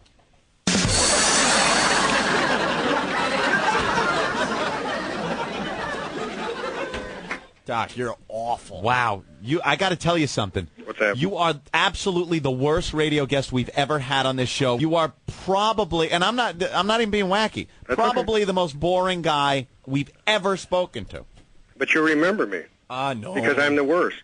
I've never been the best at anything. True. So I'll be the worst. He'll probably... But, Doc, if you're going to promote a product that's going to pep you up, shouldn't you go on the radio really peppy? Do some cocaine or smoke some crack before you do these radio interviews. You have the energy of a sloth. You working on anything else, holistic medicine? Are you working on a personality? Anything like that? I've got other products in the making. What do they do? I guess I'm going to have to do some therapy or something. Yeah. Yeah. Well, so why don't you give out the phone number for... The phone number is 888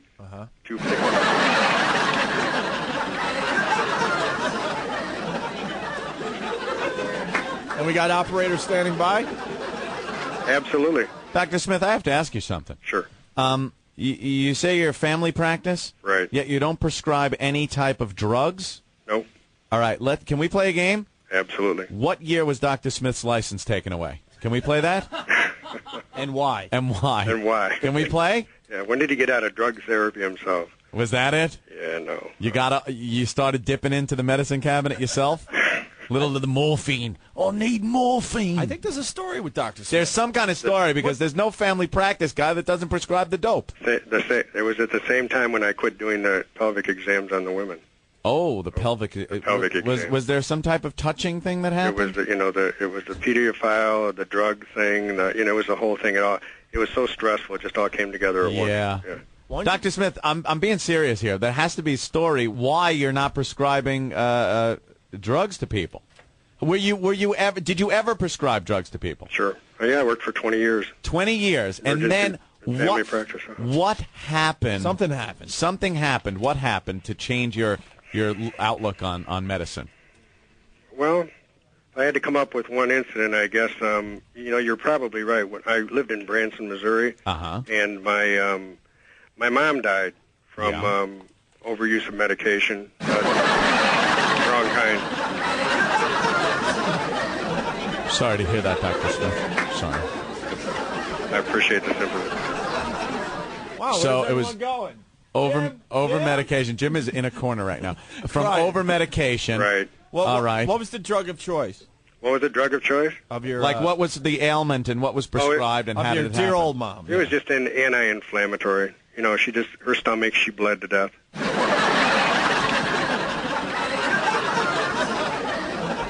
Sorry. God, that's depressing. It wasn't you that prescribed it, though, right? No, not at all. Oh, okay. No. Just because that would have been even Why more was she tragic. taking the drug? It was because of some kind of arthritis. Arthritis, yeah. Arthritis? Right. She had arthritis of the stomach? No, arthritis, and then she took an anti-inflammatory, and I guess she was over-medicated, and it caused her stomach to bleed? Mm-hmm. Did it explode? No, it wouldn't explode. It would just kind of bleed open. Yeah, it bleeds. Yeah. So did she get bloated and stuff? No, Why didn't anybody see this happening and maybe remedy when it happens, it happens pretty quick. Was it? Yeah. Well, what happens? She bled, and they tried to take her stomach out, and she died on the operating table.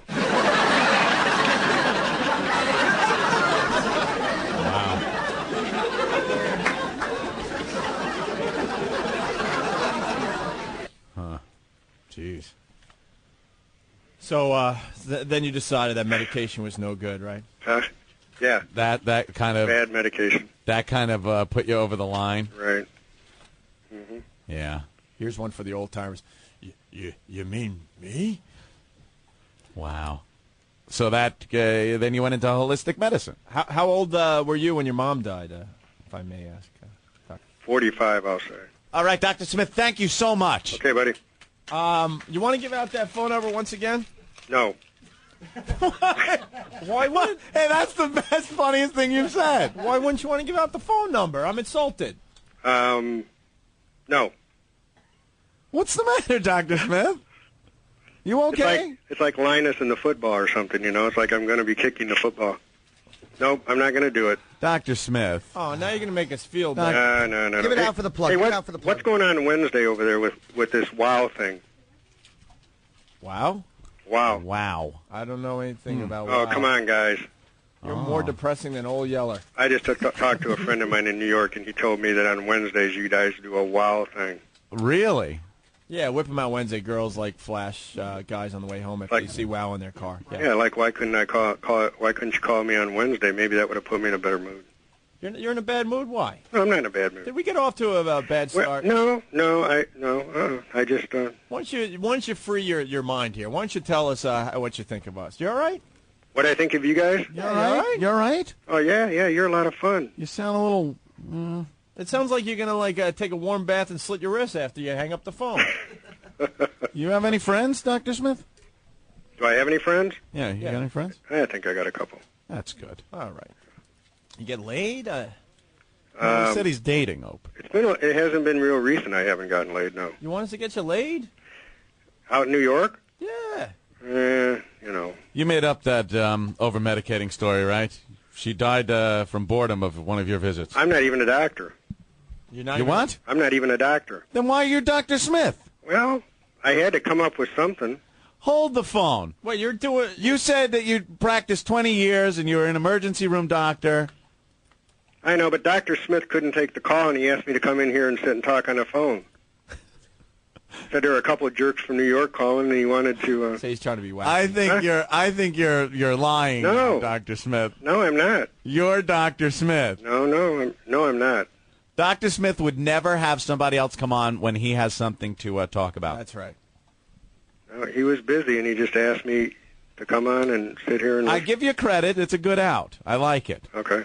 You don't want people to think that you really are a bore because you want people to buy your product. I understand all that. That's okay. And then Kirksville College. And the mom's death thing, pretty sad. That was sad. Very I sad. understand that. Yeah. Okay, thank you. All right. Well, thank you, Dr. Smith. Okay, guys. Good luck with the product. You sure you don't want to give the number out again? I really feel bad now. And you know what? Aunt and we like to goof around, but when it's over and done with, we like to make good. So yeah.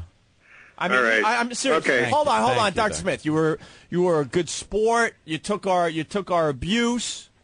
You took everything we threw at you. You didn't hang up. You hung in there. Guy. You're a good guy. So we got our fun out of you, and now we should make good. Okay, you ready? The phone number. 888. Right. Go ahead. I didn't do nothing yet. 248. Right.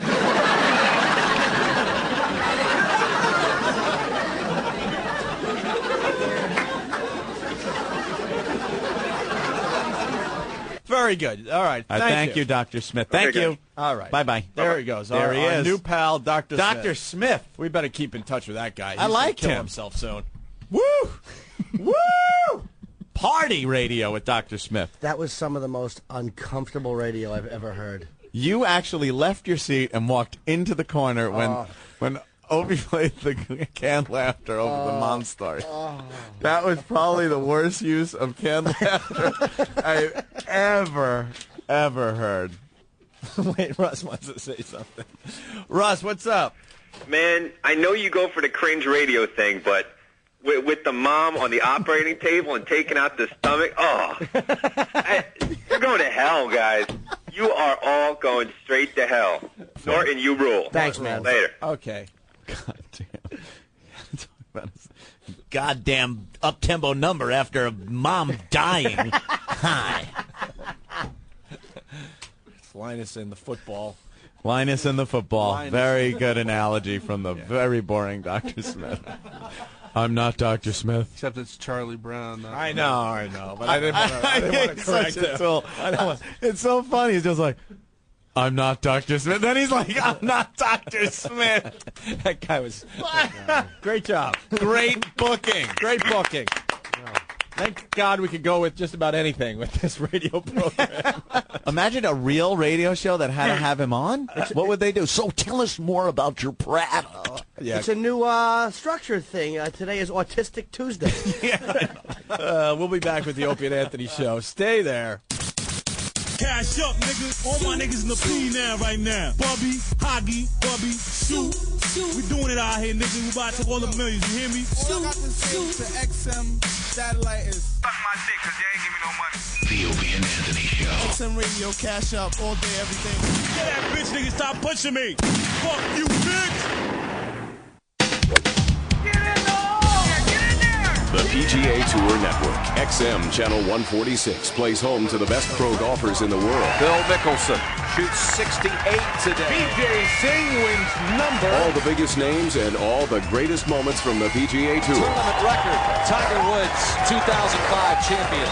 can be found in only one place, live and right here on the PGA Tour Network, XM Channel 146, radio to the power of X.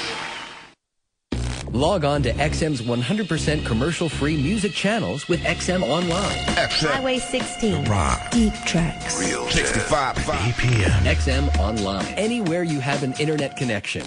Exclusive live performances, interviews including The Bob Edwards Show, XM Kids, and XM Comedy, all on your computer. XM Online. XM Online is included as a part of your XM satellite radio subscription.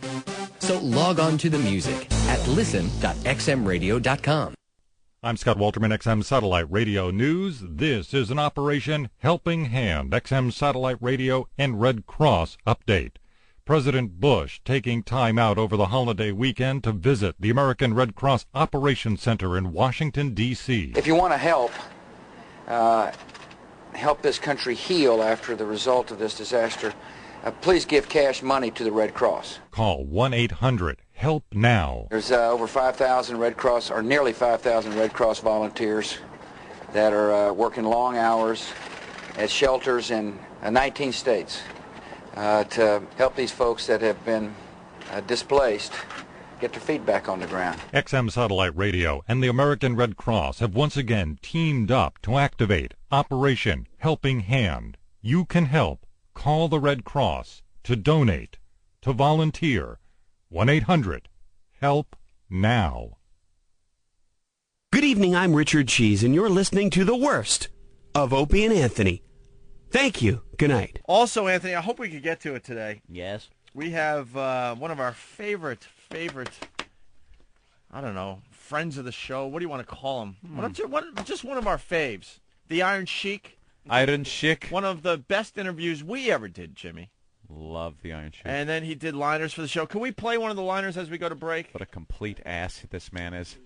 All right, you can do it there? All right, Dirk's going to do it for us. Pleasure for me. But when we get back, we have audio of our friend, the Iron Sheik, doing his acceptance speech for the WWE Hall of Fame. Mm-hmm. And it's pretty much the same babble that he did for us when we interviewed him that day. Just in case you never heard. You don't have it? I got it. Ooh, Hawk's got it? Hawk always on the move. See if it works. Derek couldn't find it. Eric did find it. Oh, now they're screaming! No, it's nothing. Are you like on the that. air, or is this just in my headphones? No, I'm on the air. All right, go ahead, Derek. He fucking names everything. He changes the name of everything in the folder all the fucking time. I will back Derek up on this one. To undermine you guys. It is true. Wait, this is way too inside for the listeners. Someone Sorry. explain. No, Derek. All right. Derek. What happens? they're gonna fight! Oh boy. Eric likes to reorganize things. He's very organized, and what he does sometimes is he'll rename and retitle things. So what things you're on the saying is computer. Derek would have easily found it because he was used to it being named one thing, Correct. and now it's named something It's else. been renamed since the last Now, time Derek had to play it. Derek thinks that there's Derek. What was the original name of it? to tell you the truth, I can't even remember. It's the It was just same played the other- name that it always has been. It's a liner. Don't make a Iron fucking Sheik. maniac out of me. Eric, the shit is impossible to find half the fucking time. There's just so much. And there's Ben in the other room. Artists are Right just there on the screen. laughing. It's just stuff gets changed so many different times. You rename things. Why all would the you time. rename anything? Well, maybe because it needed to be organized, or maybe Well, no, he had why a would typo for the millionth time. Why would on you something? rename anything? Oh, typos. Hey, I put them in here. I know where they fucking are. Really? Then why didn't you play it? I don't put your gay stuff in there, dude. Look, the stuff I put in there, I know where it is. Jesus. Because I play it. This is a great look behind the scenes that happens every day. But wait a minute. What gay stuff does he put in? I'm not sure. The listeners don't know. Apparently, the fucking Iron organized Sheik audio ass. is gay shit, right? Wait, what else? Dude, I swear to God, I get phone calls and emails from people all the time about folders and you putting stuff in here and stuff, and I have to go through there and clean it out. Uh-oh. Right. You do, man. Okay. You're putting stuff in folders? I want an that don't example of belong in- his organized gay stuff. I want to hear more of Eric's stinging retort. Right. Right, you are. You betcha. So what are you saying? You're saying that his typing is what are you saying? I mean, like, The stuff was never changed. It's been there since Have it was you put into renamed the system. anything? No. He's saying he's never renamed Oh, my anything. God. That's not true. That's, No. Other stuff, yes. This Iron Sheik stuff, Wait, no, wait. I have not. Oh, you rename other stuff, though. Constantly. Why would you rename something? So it's better organized. Wait. How is it better? Wait. How is it better organized if everyone knows it as one thing and you change it? How is that better organized? That's the point. give me That's an the point everybody's trying to make, Eric, is you are a very organized person, and everybody's aware of that. But the reality is, when you're the only fucking person who knows what it's titled, It's we not can't- organized It's not anymore. organized, and we can't fucking find it anymore. Now what is an example of one thing you've renamed? Right. Let's Give us give an an example of what you renamed it. Any of the That's stuff not that an we... example. One example. Yeah, only- something something specific for listeners, something I'm was called something, and you renamed it what? There's been a lot. I Well, can't give us name one. it. I can't name Like it. for Gotta have instance, one. on one folder that said producer, now just says guy with glasses who laughs a lot. That's the beauty of Ben. How do you not love Ben? You can hear him cackling in different rooms. He's How the do you executive not producer love- of the show, and all hell's breaking loose, and all he has as a response is a Ben- laugh in the background. Ben is fucking Zelig. He just shows up in all these places. Whenever there's awfulness, all you see is that fat head with glasses.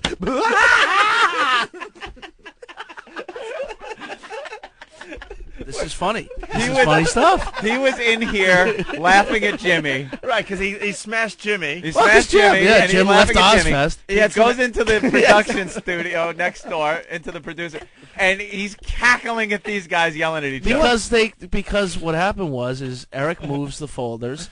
Derek doesn't know what he changes the names and doesn't tell anybody, so that's what happened. So he was trying to find the Iron Sheik ID, which we played on Tuesday, and now we can't find it. Now Wouldn't it be labeled Iron Sheik? Yes, it is. Sorry, alphabetical order might be hard for him to grasp. Oh, Derek! Listen, motherfucker, dude. It should just be in the fucking computer as Iron Sheik. You have all this shit organized, and you can't find it yourself half the fucking time. You came in this morning looking for shit. What is it labeled in there? What is it It's called? right there on the screen next to you. Artist is IDONA, and the title is Liner Space Iron Sheik 01. So you have to know. You have to know what it's in there in terms of its category. Eric will assign a specific name. IDONA is a title that Eric came up with. Oh, so he's saying it's still named Iron Sheik, but it's in so many subfolders. Correct. Thank you. That have different names on it. It's not under I. It's not in a Right. subfolder. It's one file in one folder. It's always been there, and it's always been labeled that. Nothing was changed. It's shaking his Steve head. begs to No. differ. Steve beg is begging to differ. to differ. I've been in a situation. Look, I'm not going to criticize Eric's organizational skills. They are impeccable over anybody's in here. But when he's the only one who knows what the changes have been, it makes it very hard for everybody else to find stuff that we're looking for. Danny is now pointing at the screen like he's found something to really rail these Eric guys on. love to smash. Oh, here it is. Yes, the Derek? last modified date for the Liner Iron Sheik, which was the 14th. So days ago, about a week or so ago, about a week and a half ago, he had changed something with the Iron Sheik file. And it's always been in there. They've always been in there. Ben! Just to make it perfectly clear, Ben is the boss of all these guys, and that's all he has is to just laugh at him. Just laughing his ass off. I love this. Oh, This is funny. This is funny stuff. This place is hysterical. So why did you change it? I don't remember changing that. How could you not remember change it? It must have been important enough to change it. That is the same file.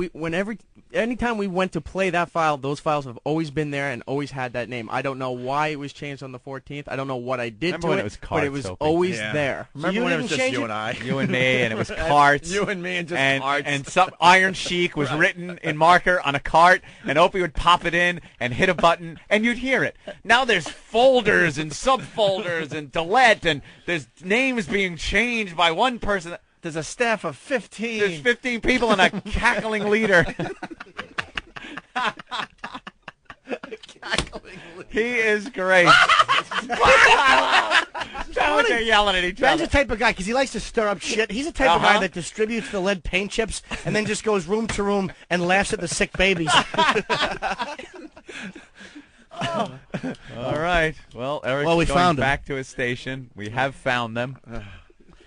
Just to add to that whole mess that you guys just heard for 10 or 15 minutes, all hell's breaking loose, and this little thing on the top of the pen fell off and rolled under the broadcast thing here. Uh-huh. And I'm on my hands and knees trying to find it because something's going to happen if I don't find it.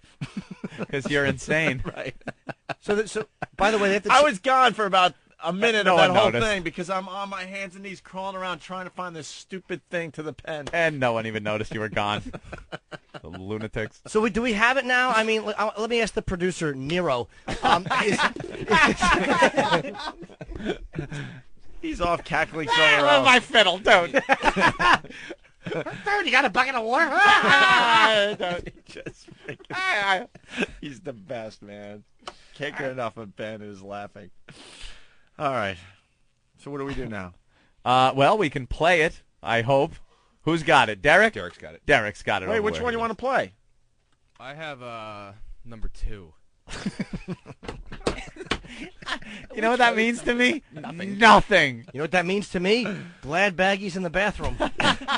It actually meant something to me because that was the one I wanted. All The right. one that's 55 seconds long, right? Yeah. Oh. All right. But I'm wrong for knowing when Bloody Sabbath came out. I know. He knows what number 2 is. Number 2, that's colon 55. Well, Anthony picked up on something this morning that goes along with all this shit. The CD that was missing? Oh, I know. It was frightening. There's a shitload of CDs in front of Opie on any given day, and it's stuff from news clips to songs that people send in. The to Mississippi Burning clip. Like there's just Penguin Sounds. There's CDs everywhere in plastic cases with papers that have printed little menu of what's on the track listing of what's the on audio the of the CD. latest assault on the media. They're all over. To anybody walking in here, you would think they're just thrown out there willy-nilly.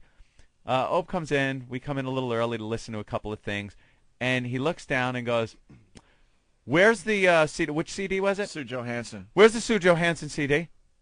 I'm like, "What? We haven't even." I go, "Oh, a new one?" He goes, "No, the old one. It's here just in case we need to go to it at some point." Like and go-to it stuff hasn't- just in case we're sucking wind. and it's not here. I'm like, how the hell do you even know that one's missing? He knows every CD that's there, what's on them, where they are in front of him. They're positioned in some type of fucking order. I don't know. And poor Eric tries to keep up, and Ope is like, "Dude, I told you to organize these in order of things I may possibly think of."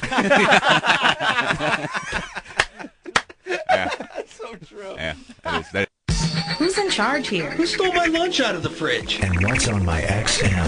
XM. I'll tell you what's on your XM tomorrow, bright and early, 6 a.m. in the west, 9 a.m. in the east on XM Cafe, Channel 45. It's XM Cafe Live with Michelle Schock. Michelle Schock played a live session recorded by the BBC back in 1989, and you can hear it right here at 6 a.m. west, 9 a.m. east, only on XM Cafe, Channel 45. A little bit later at 10 a.m. Pacific, 1 p.m. Eastern on 50s on 5, it's Pink and Black Days.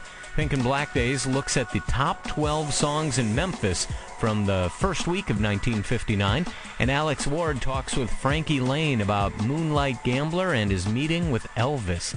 10 a.m. in the West, 1 p.m. in the East. That's tomorrow on the 50s on 5. And tomorrow night, 7 p.m. Pacific, 10 p.m. Eastern on Major League Baseball Play-by-Play, Channel 188. It's the Rockies at the Padres. Padres hoping to improve their NL West record against the struggling Colorado Rockies. Hall of Famer Jerry Coleman has a call live from Petco Park. And you've got a seat in the stands right there with your XM receiver. It's 7 p.m. in the West, 10 p.m. in the East. It's on MLB Play-by-Play, Channel 188. Now this is Radio to the Power of X, and it's just a small sample of everything you'll hear on XM. High Voltage is an XL channel which may include explicit language. Channel blocking is available by contacting XM Listener Care at 1-800-XM-RADIO. Pee-wee and Anthony Show.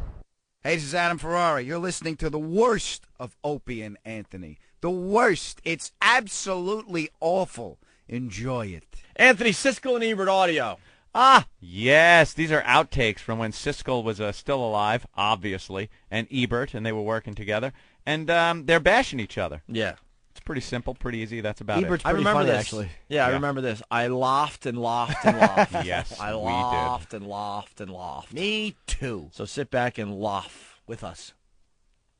Nice. Not at us. With us?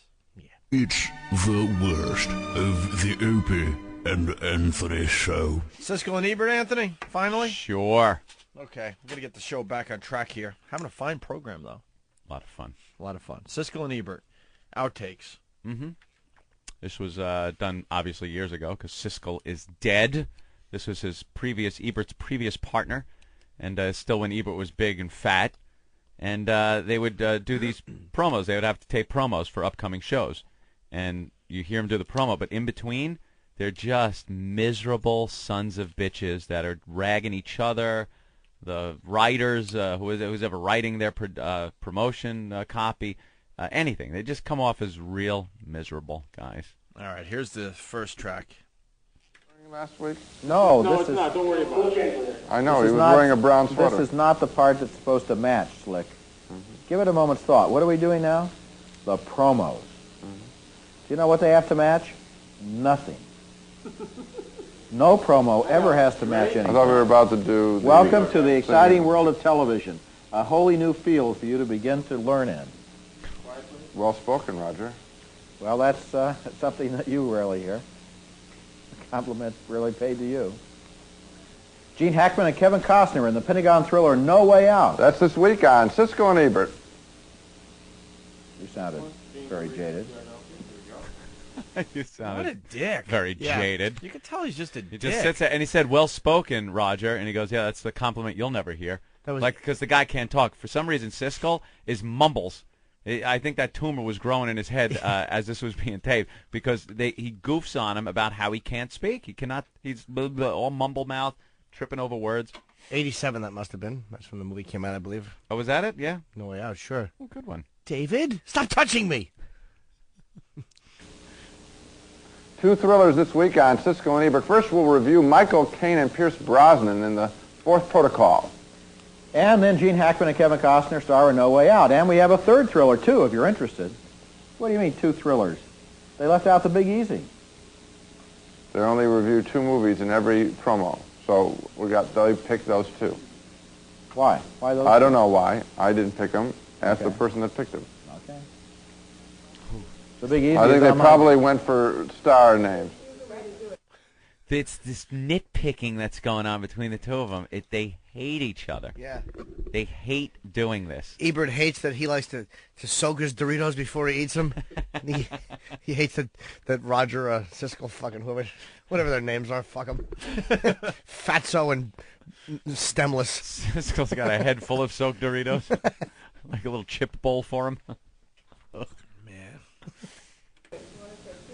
Just saying the name The Big Easy without any people involved means nothing.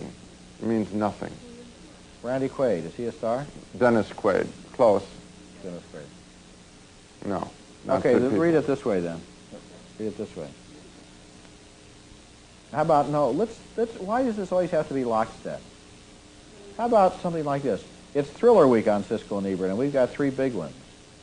And then 3 one-liners. Dennis Quaid in The Big Easy, Michael Caine in The Fourth Protocol, so-and-so in No Way Out. That's a better promo. Okay. Ready? I guess you're going to do it. We have to rewrite it, don't we? Because you can't. Oh no, let's. You can't ad-lib, Gene. Can we do for the last week, and next week we'll do it. Next year we'll do it next week. No, every week counts. You read it then. You ad-lib it. I'll do nothing. Let him do whatever he wants. This is going to be today's. That's why I think we ought to write it into the. No, let him do it. Why don't we just have Gene say it's Thriller Week on Siskel and Ebert? Roger does the. I think I'd like to have it written on the monitor if that's okay. For yourself? Yes. Okay. So you start at the top, okay? Put pause, Don. Start at the top, or make a new one, okay? Yeah. Wow, I had no idea. They cannot stand each other. Of course he can't ad-lib. He's got 1 inch of room in there for brain. No ad-libbing coming out of that pudding skull. 4 plus 4 is... Better ad-libs out of a plate of chopped meat. Also a more solid structure. Well, we have more outtakes from the guys. Siskel and Ebert. This one, Ebert is telling Gene that he needs more energy. It's Thriller Week on Siskel and Ebert in the movies, and we've got 3 new ones. Got to have energy up and the movies out. Why don't you read both parts? I'd like to. Get your I know energy that. up, please. Please get your energy up.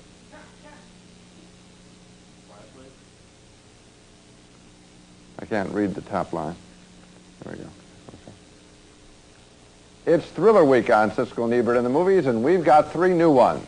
Dennis Quaid in The Big Easy, Michael Caine in The Fourth Protocol, and Kevin Costner and Gene Hackman in No Way Out. That's this week on Siskel and Ebert and the movies. Sound a little excited, Gene. Sound less excited, Roger. Fuckface. Wow. Got to hear that part again. And Ebert and the movies. Sound a little excited, Gene. Sound less excited, Roger. That's why we're redoing it, because of what you did. It's Thriller Week on Siskel and Ebert at the movies, and we've got 3 new ones. And the movies, not at the movies. And that's why we're doing it this time. Come on. Damn, these guys hate each other. Dude, come on. They This is hate great. each other. They hated each other. I doing love this. this behind-the-scenes audio from celebrities. Because you watch the show and they're all like, "Oh, come on, Gene, that was a good movie. I thought," and it's a good-natured back and forth. But underlying there is just this, "Fuck you, shut up, I hate you." Great stuff. Well, in general, you don't like a person that has a different opinion than you. Is that it? So you think it's bubbling under the surface the whole time. Just kind of bubbling. When one of them says, this movie's so good, and the other one's like, it's a piece of crap. Yeah. What are you talking about? That's got to bother you inside. Yeah, but it goes so much deeper with these guys. They don't like each other. They honestly don't like each other. We're redoing this because of your flub. Now it's because of your flub. Because of you. What babies. Yeah. It's Thriller Week on Siskel and Ebert in the movies, and we've got 3 new ones. Dennis Quaid in The Big Easy, Michael Caine in The Fourth Protocol, and Kevin Costner and Gene Hackman in No Way Out. That's this week on Siskel and Ebert and the movies. And the asshole. Great. That was great. And that's Roger. Oh, shit. And the asshole, and that's Roger. Siskel and Ebert and the movies? Why would they call it that? He doesn't. Is it at the movies? It's supposed to be at the Siskel and movies. Ebert at the movies. Of course. Yeah. All right, we got a little more here. The science fiction thriller RoboCop. This week on Siskel and Ebert in the movies. This week on Siskel and Ebert in the movies, the science fiction adventure RoboCop. Do that again. Very funny, Donna, and you're my friend. That's the last time you'll ever enter my home. You know that Virgin speech is a second language? Roger's first language is, yes, I'll have apple pie with my order. Now they just get into a little tiff. Yeah. Language? Roger's first language is, yes, I'll have apple pie with my order. He asked the McDonald's girls if he can have apple pie with their order before they ask him. And you know what Gene says when he goes into McDonald's? Can I have apple with their order? Roger is the only guy in the history to ever answer yes to every question he's asked at McDonald's. Want some salad with your apple pie? Want some French fries with your salad? Want some hamburger with your French fries? Want some shake with your... Want some shake? Want some shake? I knew Gene... Anything. I knew Gene couldn't sustain that string for long without a grammatical I don't error. know how many items there are, but they've worked him through the whole fucking menu. Right. Gene was in there the other day. Gene was in the other day. He set a record. He ordered every fucking thing they have. He ordered a cone and a sundae. Now, the other day, Gene was in there, and the little girl said to him, would you like some French fries with your order? Or Gene's answer was, no, maybe, other, yeah, no. Never mind. And then he walked out. Oh, they said, you know what they said? They saw Roger walking in, and they said, one of everything to go, and one of everything to stay here. When they saw Gene walking in with a little kid behind the counter called for the manager and said, Mr. Jones, can you come out here? You can understand Mr. Siskel, can't you?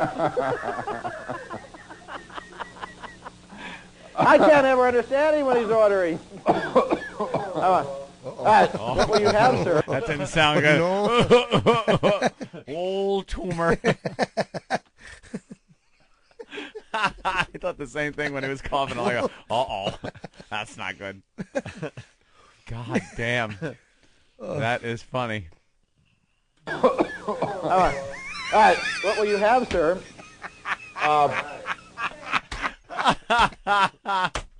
That's foreshadowing right there. That's the Don Corleone in the garden cough.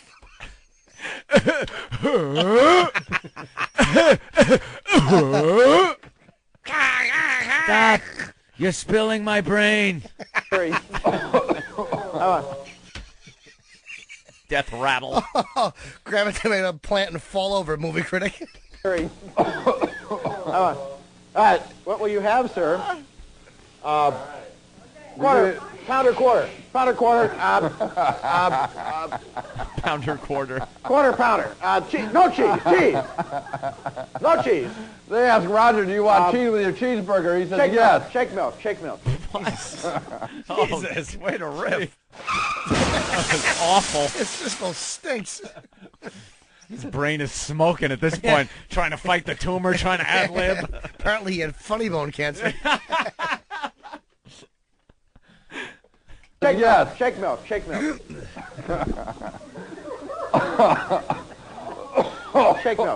Oh, jeez, that don't sound good. What would you like? He goes to Burger King. What would you like on it, sir? The following. They asked Roger what they... The following. And another thing. Pickle.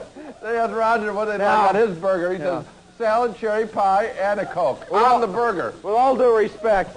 He's getting trounced. With all due respect. By the fat one. I know. Come on. There we go. Oh. This week on Siskel and Ebert in the movies, the science fiction adventure RoboCop. All right, Then they now- just go into the promo. Yeah, we got one more clip from Siskel and Ebert. A lot of burger jokes, these two hacks. Oh, yeah. Oh, they were cracking everyone up on set, though. Oh, that awkwardness because they're like shitting on each other. And this fat fuck, he orders everything. I have a headache. And when Roger orders a burger, he wants one of everything. Yeah, when Siskel orders a burger, he wants the drain clogged with hair.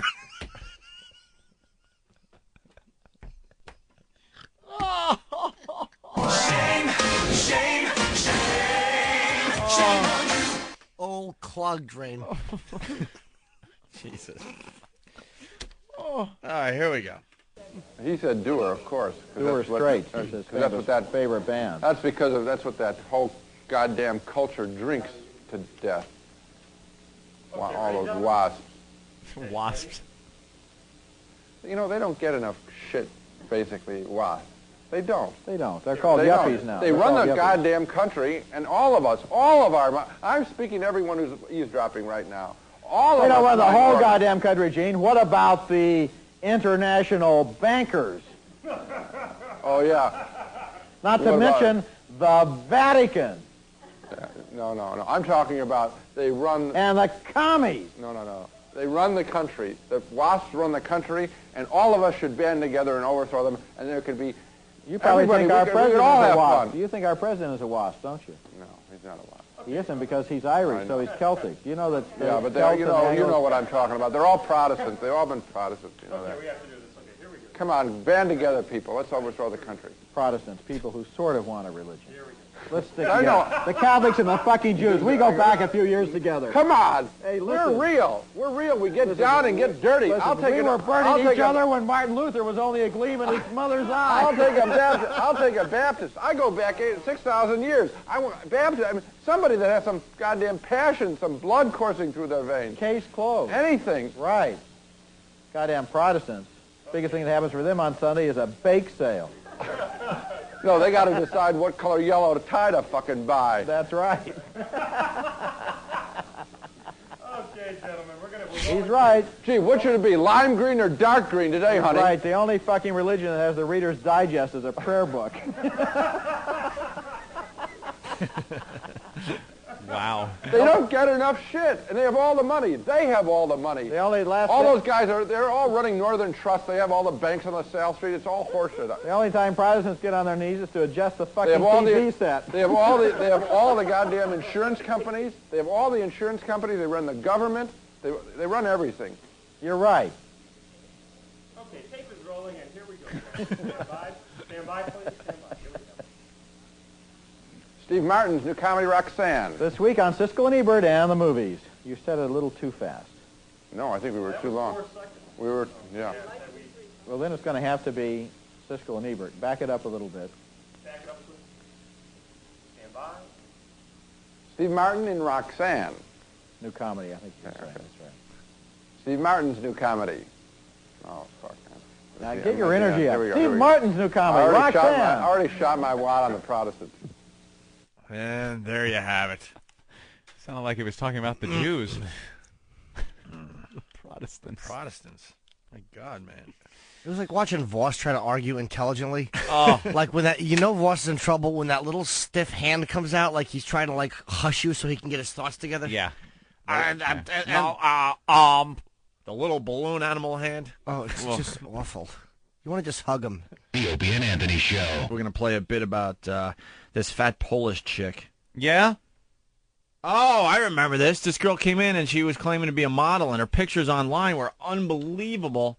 And then I was the only one, one I wasn't in for this. that called her out on the fact that she looked a lot different in person, and then she was a lot chubbier and stuff, and that the camera guy had great technique to make her look as hot as she was on the internet. And I was uncomfortable with the whole thing, so I was playing good cop. And, here's a game you can play at home. Bet your friends whether she cries or not. All right. Bet them right now. Will this girl cry by the end of this bit? The worst of Opie and Anthony. Did you guys have some girls show up today? There were supposed to be 6. There's one pig out one there. girl. Oh my God. That's been. She looks like Put that 6. sound on. Yeah, of course it is. See, she's making the face now. That was look. I'm sure you're lovely when you're naked. You don't need the makeup. Trust me. She's been putting on makeup for the last hour. Like we're gonna look at her face. Is she awful? It's terrible. Now she's. Oh my Wait. God! Now she's pulling her sweatshirt up over. Are you her going head. by your standards Could or you- by normal You should people? bring her. That's a good question. You should bring her. She's gonna fly. No, now she's not gonna do anything. And now she's. You ruined everything. And now she's. Yeah, she has put the hood Opie. on her head. Opie, you wrecked it. She is now folding her arms in front of her. What's her First name? of all, I have no idea what this girl looks like. I can't even see. She's wearing too much clothing. What's her name? Do you know? She got lovely blonde What's her hair. victim? Opie, you're being very mean. Well, get her to flash at least. I'm not going in there now. You can read her lips. I'm not going. Now she has her hand on her head. Oh, Kelly is sorry. Come on in. Don't be shy. He's only kidding. Vito, come on in. Come on in. But Jimmy, we had so much fun. It was hilarious. It really was It funny. was so Yeah, I wish I would have. And half the time we couldn't even go to the radio station because they were either playing music or commercials. And one guy they made wear a dunce hat on the highway because he lost a bet. Opie, stupid. That's a little crazy, though. Yeah, the dunce cap he had to wear. We on got the a good highway. taste of what's going on in Radioland today. Dude, and again, it's so weird to have to edit now. I've really, it's ruined me for commercial radio these last few months. Really? Yeah, I don't want to do it anymore. I mean, I'll do it to guys I like Sarah and No Name in San Francisco and a few other places. Like Wait, you we're guys gonna get a flash. Okay. Oh yeah. Oh, wow. All right. See, you All smartass. All right. Those All are right, you're- really, really nice. Now she's bowing. She's back in the game. Wait, does she have headphones on? No. Miss, put her on. I want to talk to her. All right. Jimmy wants to No, talk. and Have no, her come in. Come in here. No, and I wouldn't be real Come picky in and here. choosy about what radio stations you're doing. We've seen some of your numbers on the road. You got to do them all. These are actually The clubs pretty good don't. here. But don't the clubs Jimmy, say you got to do them? What's? She's very cute. She is and kinda she's cute. got a really nice body. Wow, and you look everything. much- I don't understand what you're talking about. No, you look much cuter in person than through that stupid 8-inch glass, whatever this damn thing is. You're looking through what's with. You're an What's your idiot. name? Tiana. Tiana. We have Jim Norton on the phone. He wants to say hi to you. Hi, Tiana. Jimmy wants you to talk to him, but though without your sweatshirt on. Is that possible? Is it too cold in here? Yeah, hold on, Jimmy. She's going to do what you wanted. She's going to take her shirt off. She's all right. She's like a 7 on a Tuesday. On a Friday, she's maybe a 4. What? You're insane. Hey, wait a minute. Look at her without her shirt on. Let me see without her shirt. This is. Look. Wow, she's got. Wow. No, she. What does she do? What do you do? Are you a porno? What do you do? Are you a porno? Look at those. She's got really nice, real boobs. She's got nice breasts. Very They're nice. very nice. She's blonde. See, What color? lets her What hair color eyes? down. Hi. But what do you do? Like, are you a Bravo. dancer? No, I'm a model and a photographer. You're a model? Little chubby, but besides that, she's pretty good. A radio Put the model? headphones on. Yeah, you got to get. Jimmy's trying to talk to you. Oh, headphones. Yeah. Headphones. Wow, she got very Very, nice very natural nice boobs. natural boobs. Is yes. this your boyfriend right here? No. That's Man? that's Your icky or boyfriend. something like that. Icky, man. I had a hard time living that icky shit down. All right. Inky. Oh, shut up. Jesus. You still look like a No one serial wants to killer. hear you. Relax. What a mess. Jimmy. Hi. She's got nice Hi. tits. What's your name, Miss? Tiana? Are you topless? Yes, I am. Ooh. Would you object to showing your meat curtains? Yes, definitely. Why? Would you show them? Wrong kind of model. The what? Really? Would you? You're wearing panties? No. You don't wear panties? What kind of modeling do you do? I do fine art and glamour nudes. Glamour nudes? Those are like the artistic black and white ones. No, glamour ones I are know like nothing. the cheesy ones of the girl in the Santa hat, like smile. Miss, and can you stuff. speak up a little bit? Yes. I can't. Now I can hardly She's hear very at all. soft spoken. Oh, is she? Yeah. She really didn't say much of anything anyway, Jim. No, Don't I worry figured. about Very it. soft spoken. I'd rather hear the boyfriend piping in. Hey, Rich, that was very hurtful what you said about my numbers on the road. No, I'm only kidding. You're doing Oh. great. You just brought that up? No, that was very What I was helpful. trying to say was, don't the clubs make you do certain stations? Dude, do you know how? Look, I was very depressed because when the Borgata went on sale, you sold it. Yeah, go ahead. it took 4 hours to sell out. I was hoping it would go in the first hour, and I don't need that rubbed in my face. There First you of go. all, You're doing great. Everybody knows you're gonna. And plus, you're gonna blow up after April. You know, Everyone's trying to talk, but they're looking at her breasts. Your at the breasts same are time. very lovely. When you do these modeling things, do they make sure they say a no pigment body, like with no color? Yeah, she's got alabaster skin. Yeah, She's very nice. It's very lovely. Yes. Well, I don't know. I get a lot of work just for being natural. You do? Like, Yeah. I have like a very natural, like soft, curvy body, and Curvy? So most of the No. stuff that I do is like it works with the pale skin, I guess. Are you about a size 14? No, she's not a plus. Oh God. She's You're not like gonna cry or anything. You're not one of these people that No, can't no, take I'm it. okay. You're pretty tough. You're where you from? I'm from Poland. Oh, Poland. Oh, really? Does she know what show she's on? Yeah. Do you know what radio show you're on? Yes. Huh? Yes. Would you? Say, are you about a size 14? Would you? So you're kind of modeling against your will.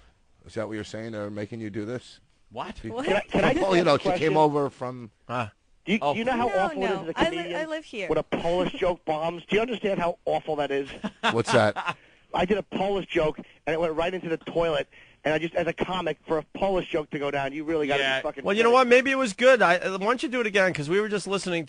We weren't even listening because we were looking at her breasts. Okay. Hey, miss, I look like Lech Walesa. Can I teabag you? Yeah, that's good. Make a nice 1980 reference.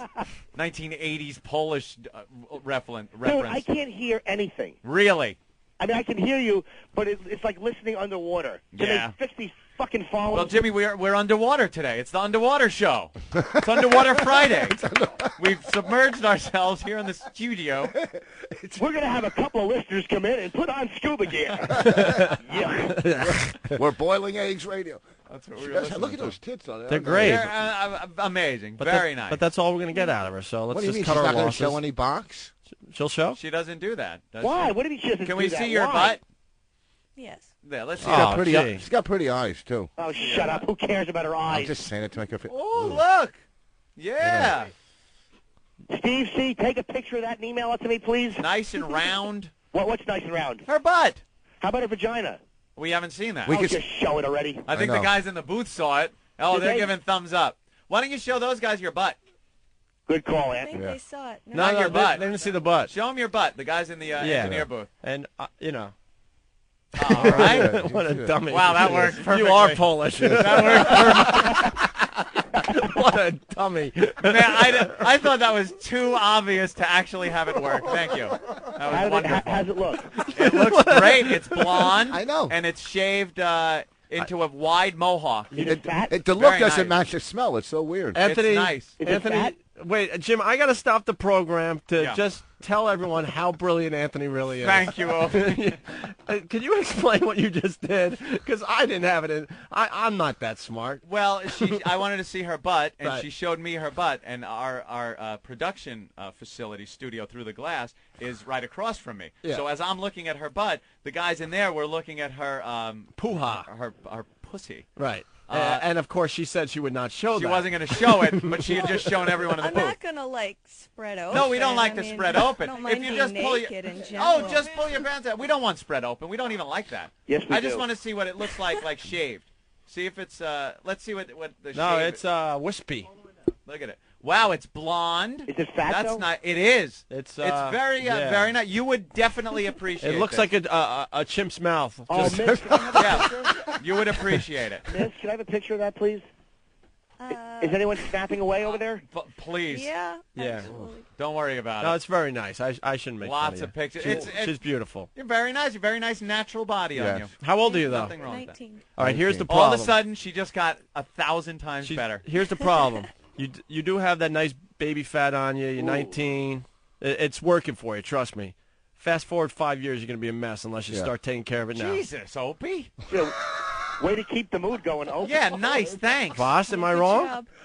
Listen, here. I didn't want to bring it up. Am I wrong? No, not at all. Right here's now, the it's deal. working for you. I'm not She's- gonna lie to she's- you. Yeah, she doesn't. Laying you're- down, it probably flattens out. You have but that. You after- have that chubby youth right Listen, Yeah, but she Here's can a lose word it in of no advice. time, and she When can you be. got a hot chick she in can the go studio- from like a 6 to a 9. When you got a hot chick in the Soft studio, like a fresh Easter You peep. can tell she is soft. now. Yes, Jimmy. it's a bad move when you have a girl in the studio to tell her that you're nice now, but you're merging onto Pig Highway. There's no reason to say that. Well, someone has to say it because you know what? I think if she just realizes that now, I think she'll be just fine in 5 years. That's all I'm saying, right? She wants to kill me. I love There this. is nothing. She nothing wants to kill wrong me. with- She's there's nothing staring wrong with right through me, Jimmy. Really? I think right you're through me. insane. I see nothing wrong with I this didn't say there's anything wrong with her now. We're talking about the future. You can't get pissed at the future. So you were in high school when? I graduated when I was 16. 16. So you're a smart one. How was that? Was it from a Polish high school? No. Oh, okay. She's got a Rebecca. What's her name? Mornay, a little bit. Yeah, A little bit. A little bit, right? Do people tell you you look like a celebrity? No. At all? No. Not at Well, all? according to Opie, maybe Roseanne. No, it's not that bad. Do you support yourself with your modeling work? Yes. Really, it pays for everything, so you get a lot of work.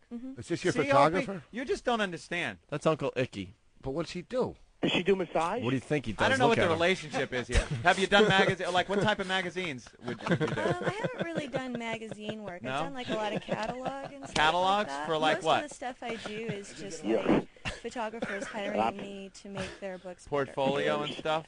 And that's why he is following you around like a stalker? Yes. How long has he been stalking you? Since yesterday. Since yesterday? Has he and tried- how did you get in touch with him? He found me on a website I'm on. Is he trying to bang you? I hope not. We hope not. And he's going to pay you now. He's a Yeah. he's a scary one, right? Which one is that? It's Icky, Uncle Icky, or something like that. Oh, Uncle good. He's got a Inky. fire truck for Adam Walsh in his pocket. Exactly. Yeah. There's something going on. I don't know Yeah. what it is. Does she do massage? Yeah, you massage? No. No. She's a Anything pretty that- straightforward yeah. girl. I don't think there's much smut in your life aside from... Smut-free. Yeah. Would no you do porno. like a- Besides the modeling naked thing. Yeah, but no porno, right? You haven't had sex on Not film yet. or anything like No that? sex on film. Would No you do a sex on- female? Have you had sex? Are you... Yes. You're sexually active since you graduated high school or before that? Before that. Wow, really? When'd you start? 14. 14. Oh, Jesus. That is How old was he? great. How How old old- is the guy? You don't want to know. No, we Yes, want I to do. know. How old was the How guy? It was Uncle Icky. Icky? It's Poland, so it's okay. How old was he? They have different laws there. How old? No. I'm really not going to answer. Was, was he in his 30s? No. 20s? Yes. Okay. Oh, I Late just 20s. got a rod. Late 20s, 14-year-old girl. Very tender and innocent. Oh. Young. How'd it Did go you down? have that chest on you at 14? No. No? They were still growing? They were just little buds. Lovely Polish girl comes Wow. over for some pudding. That's great, huh? How fantastic. That's good. We play a little game here called. Oh fuck! I forgot. You certainly did screw that up. She probably looked like the girl. Oh, now he's spilling stuff all over the She console. probably looked like the girl from, what was the album cover? Blind Faith? Blind Faith? Yeah. Because she's kind of got that look already. Yeah. No, that's good stuff. How did it go down with the guy in his 20s? Yeah, what did he do? How did he get you? I don't know. You don't Did he say, remember "Come in how here, it your went? mother's away"? It was your first time. Was it at your house? No. Where was it?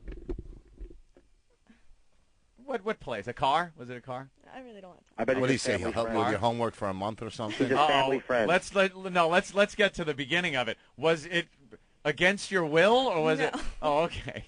Figured At we- 14. Oh, that's her picture right there on the website. Wow. Wow, that's you, huh? They're all me. Yep. That's all. How'd they her. get you so thin?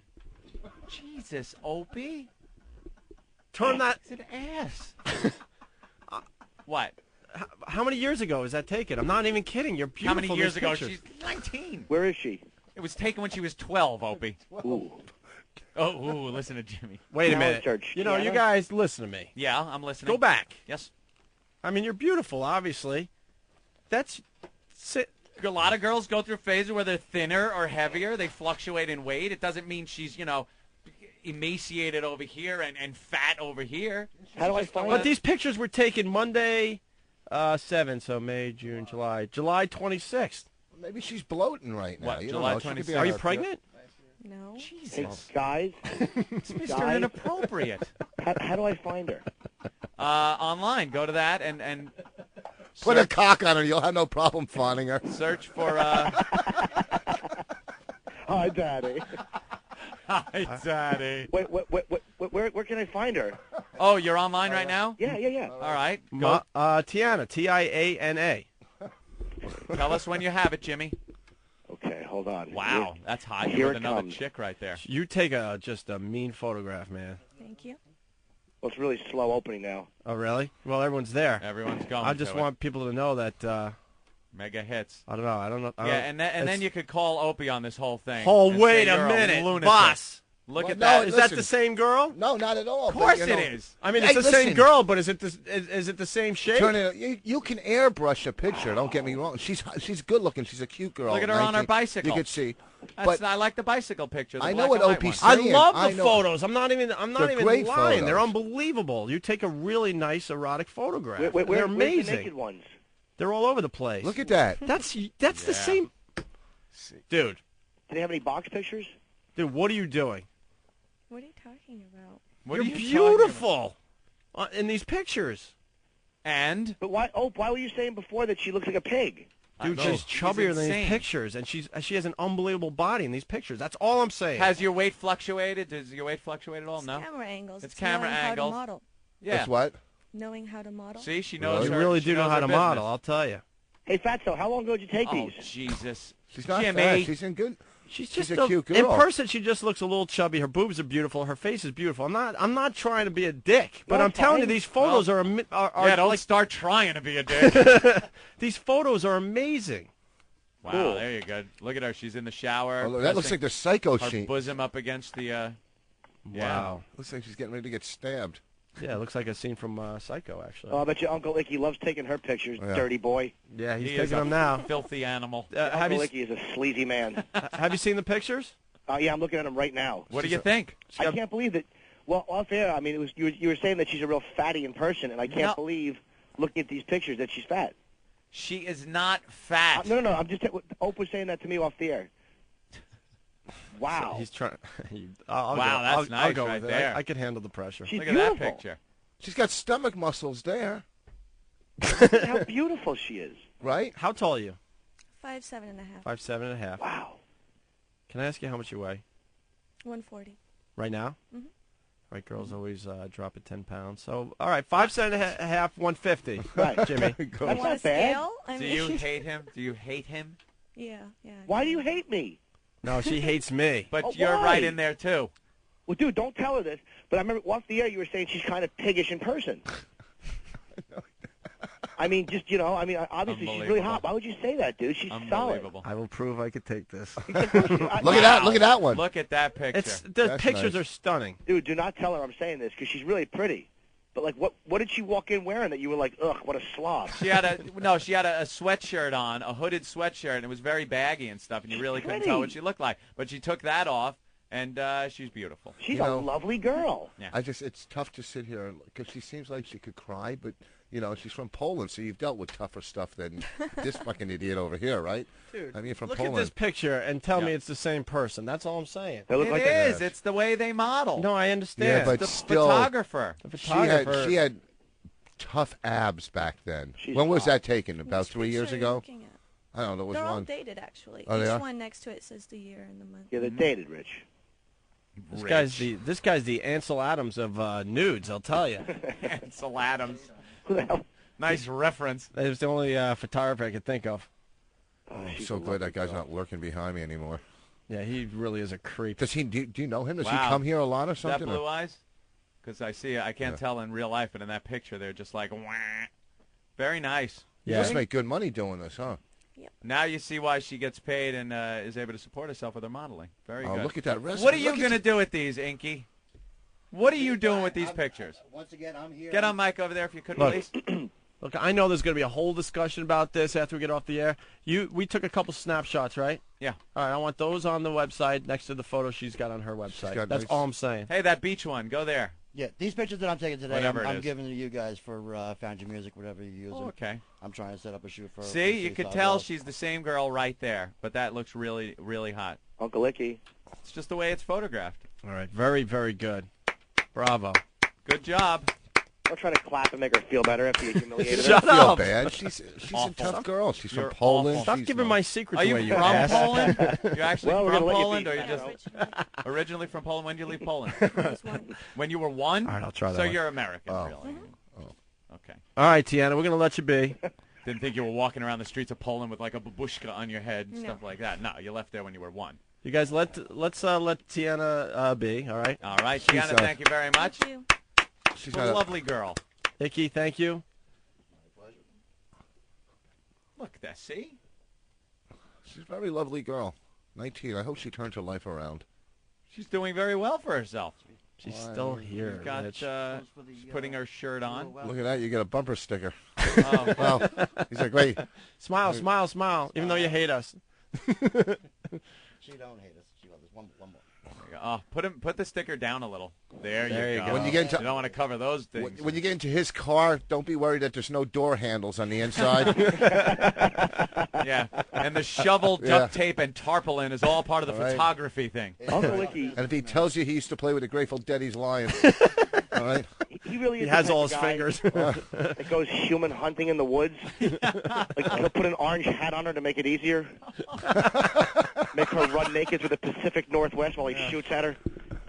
Thank you very much. Sportabouts. She's a very nice girl. There you go. Yeah, I like Tiana. Uncle Icky, She's Inky. nice. I hope she's not right? upset. It's Uncle Inky. Inky. It's not Icky. Yeah, All we right. brought you Serena the last time.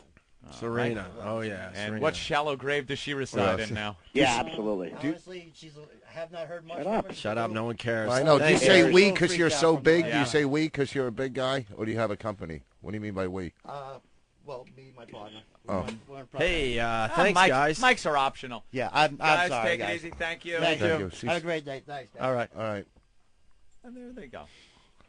How was that? You are so mean. All right. No, he's right. Now, You are so all right, now, mean. pussy. Wow. Now, tell it like it is. Now that she's not here, What a lovely girl. No. dude, stop, please. She's beautiful, but But photography is a wonderful profession. be honest, Some Anthony. people are Be very honest. good at it. I know we're doing a little good cop, bad cop here, but be honest. I think She's still lovely and all that. But yeah.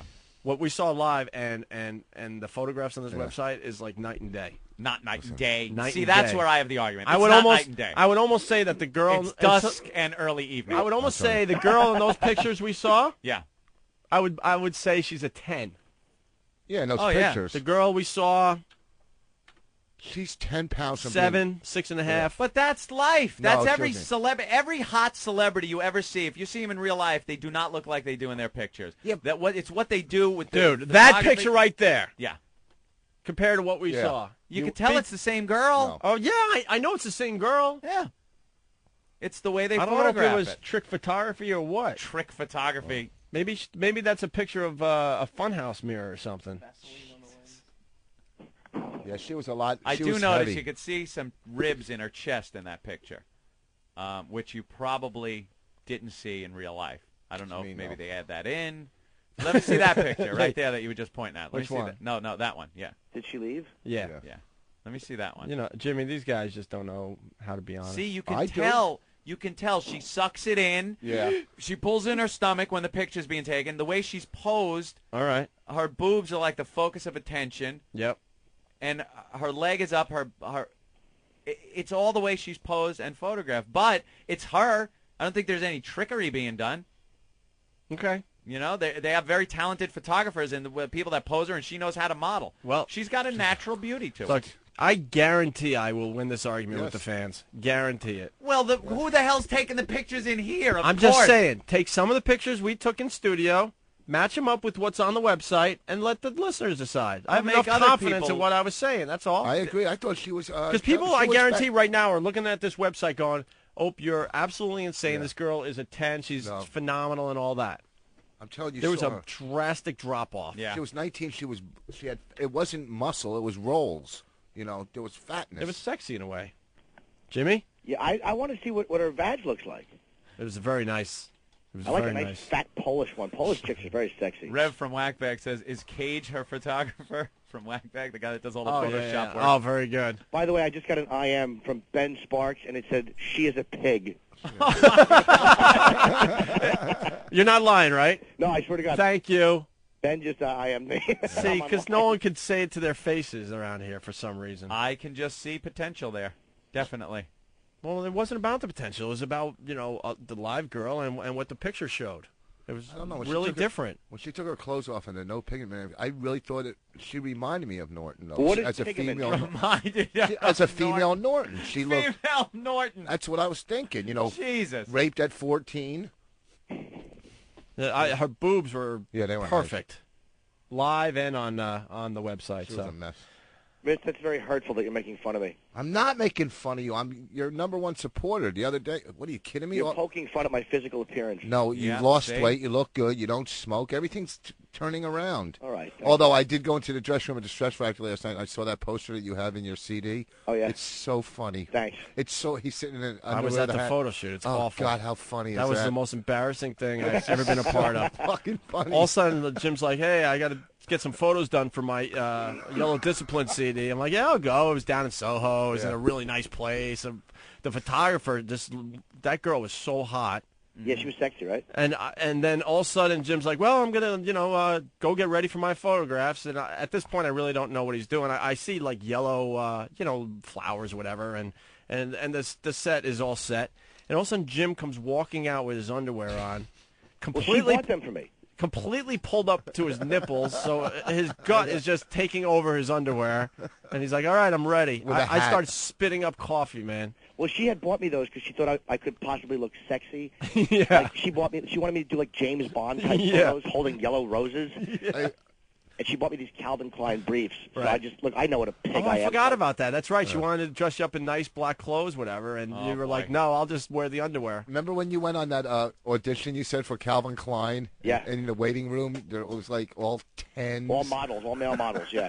All right, Steve, get to the microphone. I am not going to lose this battle today. What did you think of that girl? Between the pictures on the website... Pictures on the website were exponentially better than what she was in person. They were what? Sorry, better. Sorry, Jim. I used a big word. More gooder. Just more say gooder. Jesus Christ. She left crying? Yeah. No. Well, she left sweating. She had the whole time she was in here. Did you notice she had sweat running down her pits like you wouldn't believe? Really? That's turning me on. I didn't see that. I like that smell. She just got a huge plug for her site. Twisted Jimmy. People will be checking out her pictures all weekend long. It's very sexy sometimes. Yeah, we've been here before, haven't we? All right. You've talked about this. On XM 202. Ron and Fez here, and our show is coming to XM 202 starting Monday, September 12th. Just in time for back to school. Last time you were in school, Roosevelt was president. Oh, yeah? Which Roosevelt? Either one is an insult. Oh. Yodi. Catch the Ron and Fez show weekdays 11 a.m. to 2 p.m. on the East Coast. 8 a.m. to 11 a.m. in the West, right after Opie and Anthony on XM 202. It's a new deal. Ron and Fez. And we're spent. Hi, this is Adam Sessler. And I'm Morgan Webb from G4, and here's another game break. Need to fill out the old release schedule a bit? Well, put out a retro collection.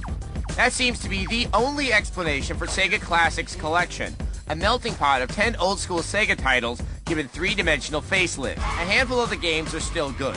Virtual Racing Flat Out is a straightforward port of the arcade game, and Monaco GP is kind enough to offer a slightly tweaked version of the old game in addition to the newfangled 3D game. Graphics this bad wouldn't have been acceptable on the PS1 in 1996. Congratulations, Sega Classics Collection. You've turned one of my favorite arcade games of all time into the digital equivalent of a left hook to the eye socket. A 2 out of 5. That does it for this game break. If you don't get G4, then call your cable or satellite provider and demand it. The Technophile. Hi, I'm Laszlo. When wireless internet routers appeared, people nationwide began setting them up and sharing their internet connection. Walking down the street in New York with a PDA or laptop, you'll see several wireless connections near you that allow you to access the internet. Broadband providers have gotten nasty with customers who allow other people to access their wireless connection. People who don't want to share their internet connection can simply change the security settings. A man in Florida was driving down the street and detected a wireless internet connection. He stopped and was accessing the internet when the police arrived. The homeowner saw him on his laptop and called the police. He was charged under a Florida law that prohibits unauthorized access to a computer or network, which is a felony. He could be in prison for several years. If the homeowner didn't want to share his wireless internet connection, he should secure it. For those that don't know how to secure their wireless network, there are now routers that will do it for you. I'm LAZLOW.com. That's what's on my underground hard drive. Hey everybody, it's Stephen Lynch. You're listening to the worst of Opie and Anthony. And also, I have herpes. Oh, God. Psycho Mark. Used to work for the show. Yep. He got fired during one of our Sex for Sam things. Right. Needless to say, he's not working for the show anymore. I don't know what he's up to. We really need to get him back on the show. Last for an I update. heard, he was working at Fox News, but now I hear no. I hear that he's been fired from a few jobs now. Since then? I think he lost his radio gig too. I'm not positive, but radio. Well, it's needless to say, he's unemployed. But Needless to say, what was the radio gig that he had? I honestly didn't know. Alan Combs, he was helping out. Needless to say. Needless to say. That's what he says like 800 times during the interview. Needless to say. Needless to say. Needless to say. And don't say it. This was one of the funniest things that happened to us after we got fired. Gave us a few chuckles in our chuckleless life back then. Watching Psycho Mark be an expert on the Opie and Anthony situation. Yeah, in a suit that they lent him. I didn't have many laughs when we were on hiatus, whatever you want to call it, but I would pop up this video from time to time and just laugh like an idiot. I really would. Ben would call me. I'd be in the middle of America somewhere. He goes, dude, have you watched the video lately? I'm like, no. Watch a moron handle a news interview. But this was the day we finally got to play the interview on the show and comment, and it's pretty funny, so check it out. It's the worst of the Opie and Anthony show. Did I just fart? We have to go backwards a little bit, but I forgot that we've never talked about this on the show. Oh, the Psycho Mark. In our time off, though, we've been quoting lines from this thing over and over again to each other. Ben thinks it's the funniest thing ever. Oh, of course. That was ever on TV. And if you know Psycho Mark, unfortunately for the new listeners, they don't know who Psycho Mark Where is yet. Psycho Mark these days? He's being very responsible as he works for Fox. Is he still at Fox? Yes. What does he do there? Where's Ben? Ben would know. See, now here we got another guy doesn't mind the U2. That's the problem you get when you play music on your radio show. You know, Ben. We could play like Hank Williams Jr. and there'd be a ton of people going, all right, now the boys are talking, and then the other people will turn us off. So, you know, we understand that game when we go to music here and there. Here comes Ben. He was just by the water machine. Opie, getting a little drink. There he is. Trying to water down his hair. Keep it calm today. Ben. Yes. We're going to play the Psycho That's Mark hilarious. game. This is hilarious. What is Psycho Mark doing these days? He's producing Alan Combs' show with is John that what he does? Constantino, yeah. Oh, that's right. He Yes, does. He's producing a radio show, and he also still works cameraman at Fox. I think so, yeah. Fox and Friends or one of those shows. But this is hilarious because he's naming cities you guys weren't even on. And I remember when this happened, Opie called me, and he's like, what the fuck is he doing?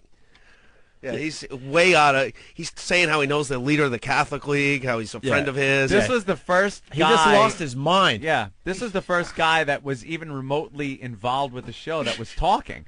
This was... When did this air? This was the day after. Was it the day after we got fired? Or And canceled. Whatever, yeah. Yeah, whatever. canceled, At this fired. point, whatever. It was a Friday. It was a Friday morning. Yeah. Because the thing happened on a Thursday.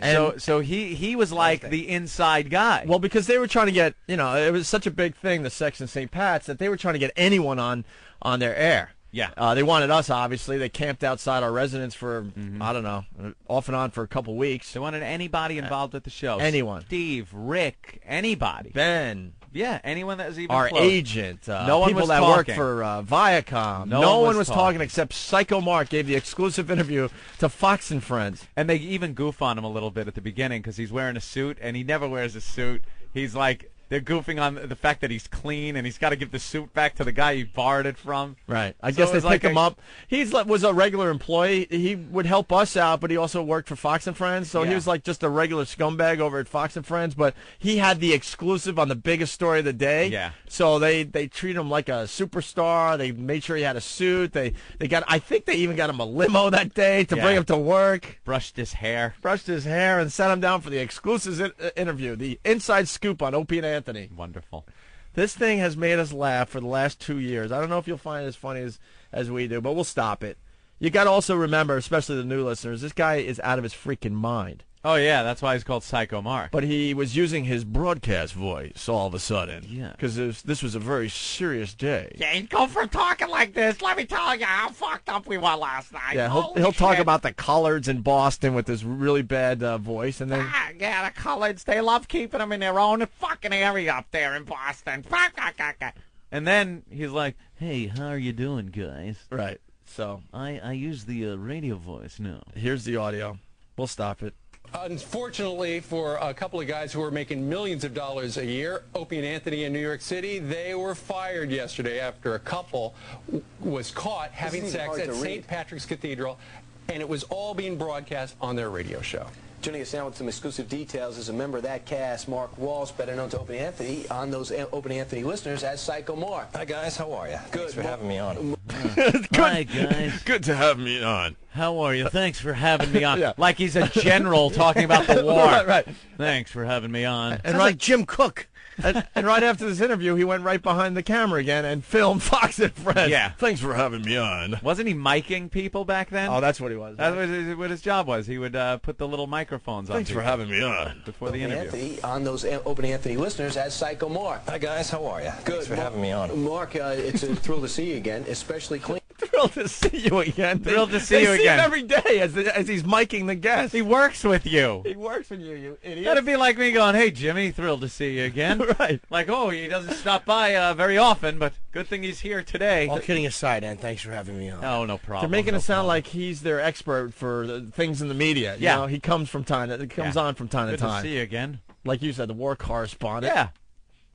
Especially clean. Yeah, exactly. You know, with a suit and everything. I know. I didn't know. I feel like a pundit, you know. Give it back to John Scott at the end of the show. That's part of the deal. Fair deal. But Mark, let's talk seriously. What happened? Fred was the one, our producer, here to inform you about what happened. You've talked to Opie and Anthony since. He did not. He did not talk to I'm us. watching this at home going, Mark did not talk to me. No. Mark didn't talk to Anthony. Uh-uh. Anthony and I pretty much shut off our cell phones and went into hiding. Yeah. My own mom and dad didn't talk to me. No one talked. No one talked to us. And Psycho Mark we were was pretty not, damn depressed about losing our careers. No one was talking to us. Psycho Mark was not spoken to. I didn't talk for a week, maybe 2 weeks. Did you hear the first line? I've memorized this thing. It's so funny. What happened? You've talked to Opie and Anthony since. What's their feeling about getting Well, it was canned? a huge thing, needless to say. I mean, needless to say, the entire stunt was a bad thing. Psycho Mark. Wow, adding some real new information there. It was bad thing. This is a guy that held up the C word on live TV for us, but all of a sudden he's gonna throw us out to dry there. Well, it was Hang a us out bad to dry. thing. Whenever you use the term "needless to say" twice in a row, you have nothing to say Needless afterwards. to say, I have nothing to say. Nothing to say. Let it be known, we've never said this. He was the guy that held up the CUNT sign on live TV. Yeah, that was him, wasn't it? Yes, it was. Yeah, he's also the guy that jumped on the front of the Voyeur bus and hung onto the windshield wipers as it drove down the street, pounding, "Let me in, let me in," and bragging that he hid an ounce of pot somewhere on the bus, so they had to take the bus apart. Oh, when that like ants take apart a grasshopper. That's what they did to the Voyeur bus because Psycho Mark was bragging that he hid an ounce on it. Guys, they're arresting us right now. Yeah, they're arresting us, but I hid my pot in one of the seats. They'll never fucking find it. Oh, I gotta put on my smooth guy voice. The cops are coming. This is the same guy. I mean, we love the guy. Trust me. Oh, don't get us wrong. We love the guy. This guy's a pisser. He does great radio for us, but this thing is unbelievable. Here to inform you about what happened. You've talked to Opie and Anthony since. What's their feeling about getting Well, it was canned? a huge thing, needless to say. I mean, needless to say, the entire stunt was a bad thing. What happened was entirely wrong, and the boys are very upset that it even happened. The boys. The boys are very The upset. boys. Oh, my God. The boys. It's like a father talking about his kids. The boys are very upset with what happened. I Well, won't do it again. Needless to say, I mean, it was needless to say a bad thing. The entire stunt was entirely wrong. It's like, Jesus, he got 4 words he's saying. Oh, he's beyond nervous, though. This is his big What I'm moment saying in the is spotlight. needless. Yeah, the boys are really, they knew they had to get the papers, get the papers. Needless to say, needless to say. What I'm saying is needless to say. Yeah. Ben, we're up to the Entire. part. The boys are very upset. I know. I was listening to that. It's hilarious. Oh, the boys. It happened. What was at stake here was a trip to the Sam Adams plant up in Massachusetts, and whoever got the most points would get the free trip, right? Exactly. And the way you get points is? You go around town, and the couples would engage in lewd acts in different places. So they. All right, listen to me. And I just remembered something. Didn't he go with you that day? What's that? Yeah. He followed you that day with your couple. Yeah. So he was actually in there. So far, he's got the facts straight, though. Except the fact that he talked to you. The boys were upset. Right. And the reason, by the way, needless to say, that he's working at Fox anyway is because he got fired from his job at WNEW. And why did he get fired? For the second annual Sex for Sam contest, when he took his couple into our boss's office and made them have anal sex on the couch of our general manager while our program director was looking through the glass door going, "No, don't do that." No. And Psycho Mark spun his head around, looked at our program director, and said to his couple, "Guys, go for it." Yeah, live on the air. What was the program director doing besides instructing the girl how to relax before she took a cock in her ass? You just won't let that go, that you didn't get your raise before you got fired. Wow. Anyway, so this is who they have on Fox and Friends. And here's our pal, but I think it's just hilarious. In different places. So they'd have sex in different places. Exactly. For points, and then someone picked the St. Patrick's Cathedral, and even with a 40-second delay, well, what happened? guys aired it? What happened before the show was, and it was explained to everybody that took part in the show, do not go to St. Patrick's Cathedral. That is a flat-out lie. That's a lie, too.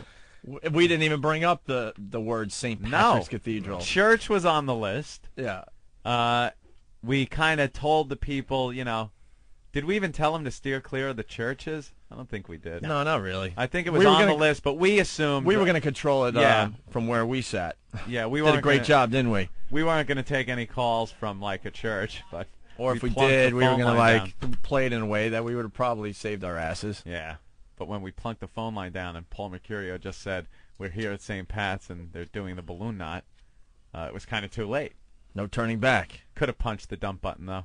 All right, here's coulda, shoulda, woulda. Here's more Psycho Mark. Two of my favorite things are still coming up. Everybody that took part in the show, do not go to St. Patrick's Cathedral. This was told to all the participants before we even went on air that day, okay? Can I just jump in real quick? I mean, any church. There was like 25 points that you could get for going into a church. Wouldn't you just think any church would blow people's most minds? of the stuff that happens is it's radio. It's on air. It's a description. It's theater of the mind, so to speak. So to speak. He's an expert on radio. Radio, it's theater of the mind, so to speak. So you have a theater and a mind, neither of which I'm in possession of at this moment. What makes this funny, if you know Psycho Mark like we know. What a tool. I love it. I love it. How did you guys get Rod Serling to do an interview on your behalf? Pitiful portrait. Exactly. Of a dumped duo. Exactly. Submitted for your approval, Opie and Anthony. So to speak. In other words, those acts necessarily aren't really happening, but they are described as on the air. Now, wait a minute. Are what? You saying those acts aren't necessarily happening, but they are as described on the air. Described as on the air. Described as on the air. Yeah. I don't know what I'm talking about. Yeah. Bling, bling, bling. He's doing gymnastics with the English language. Exactly.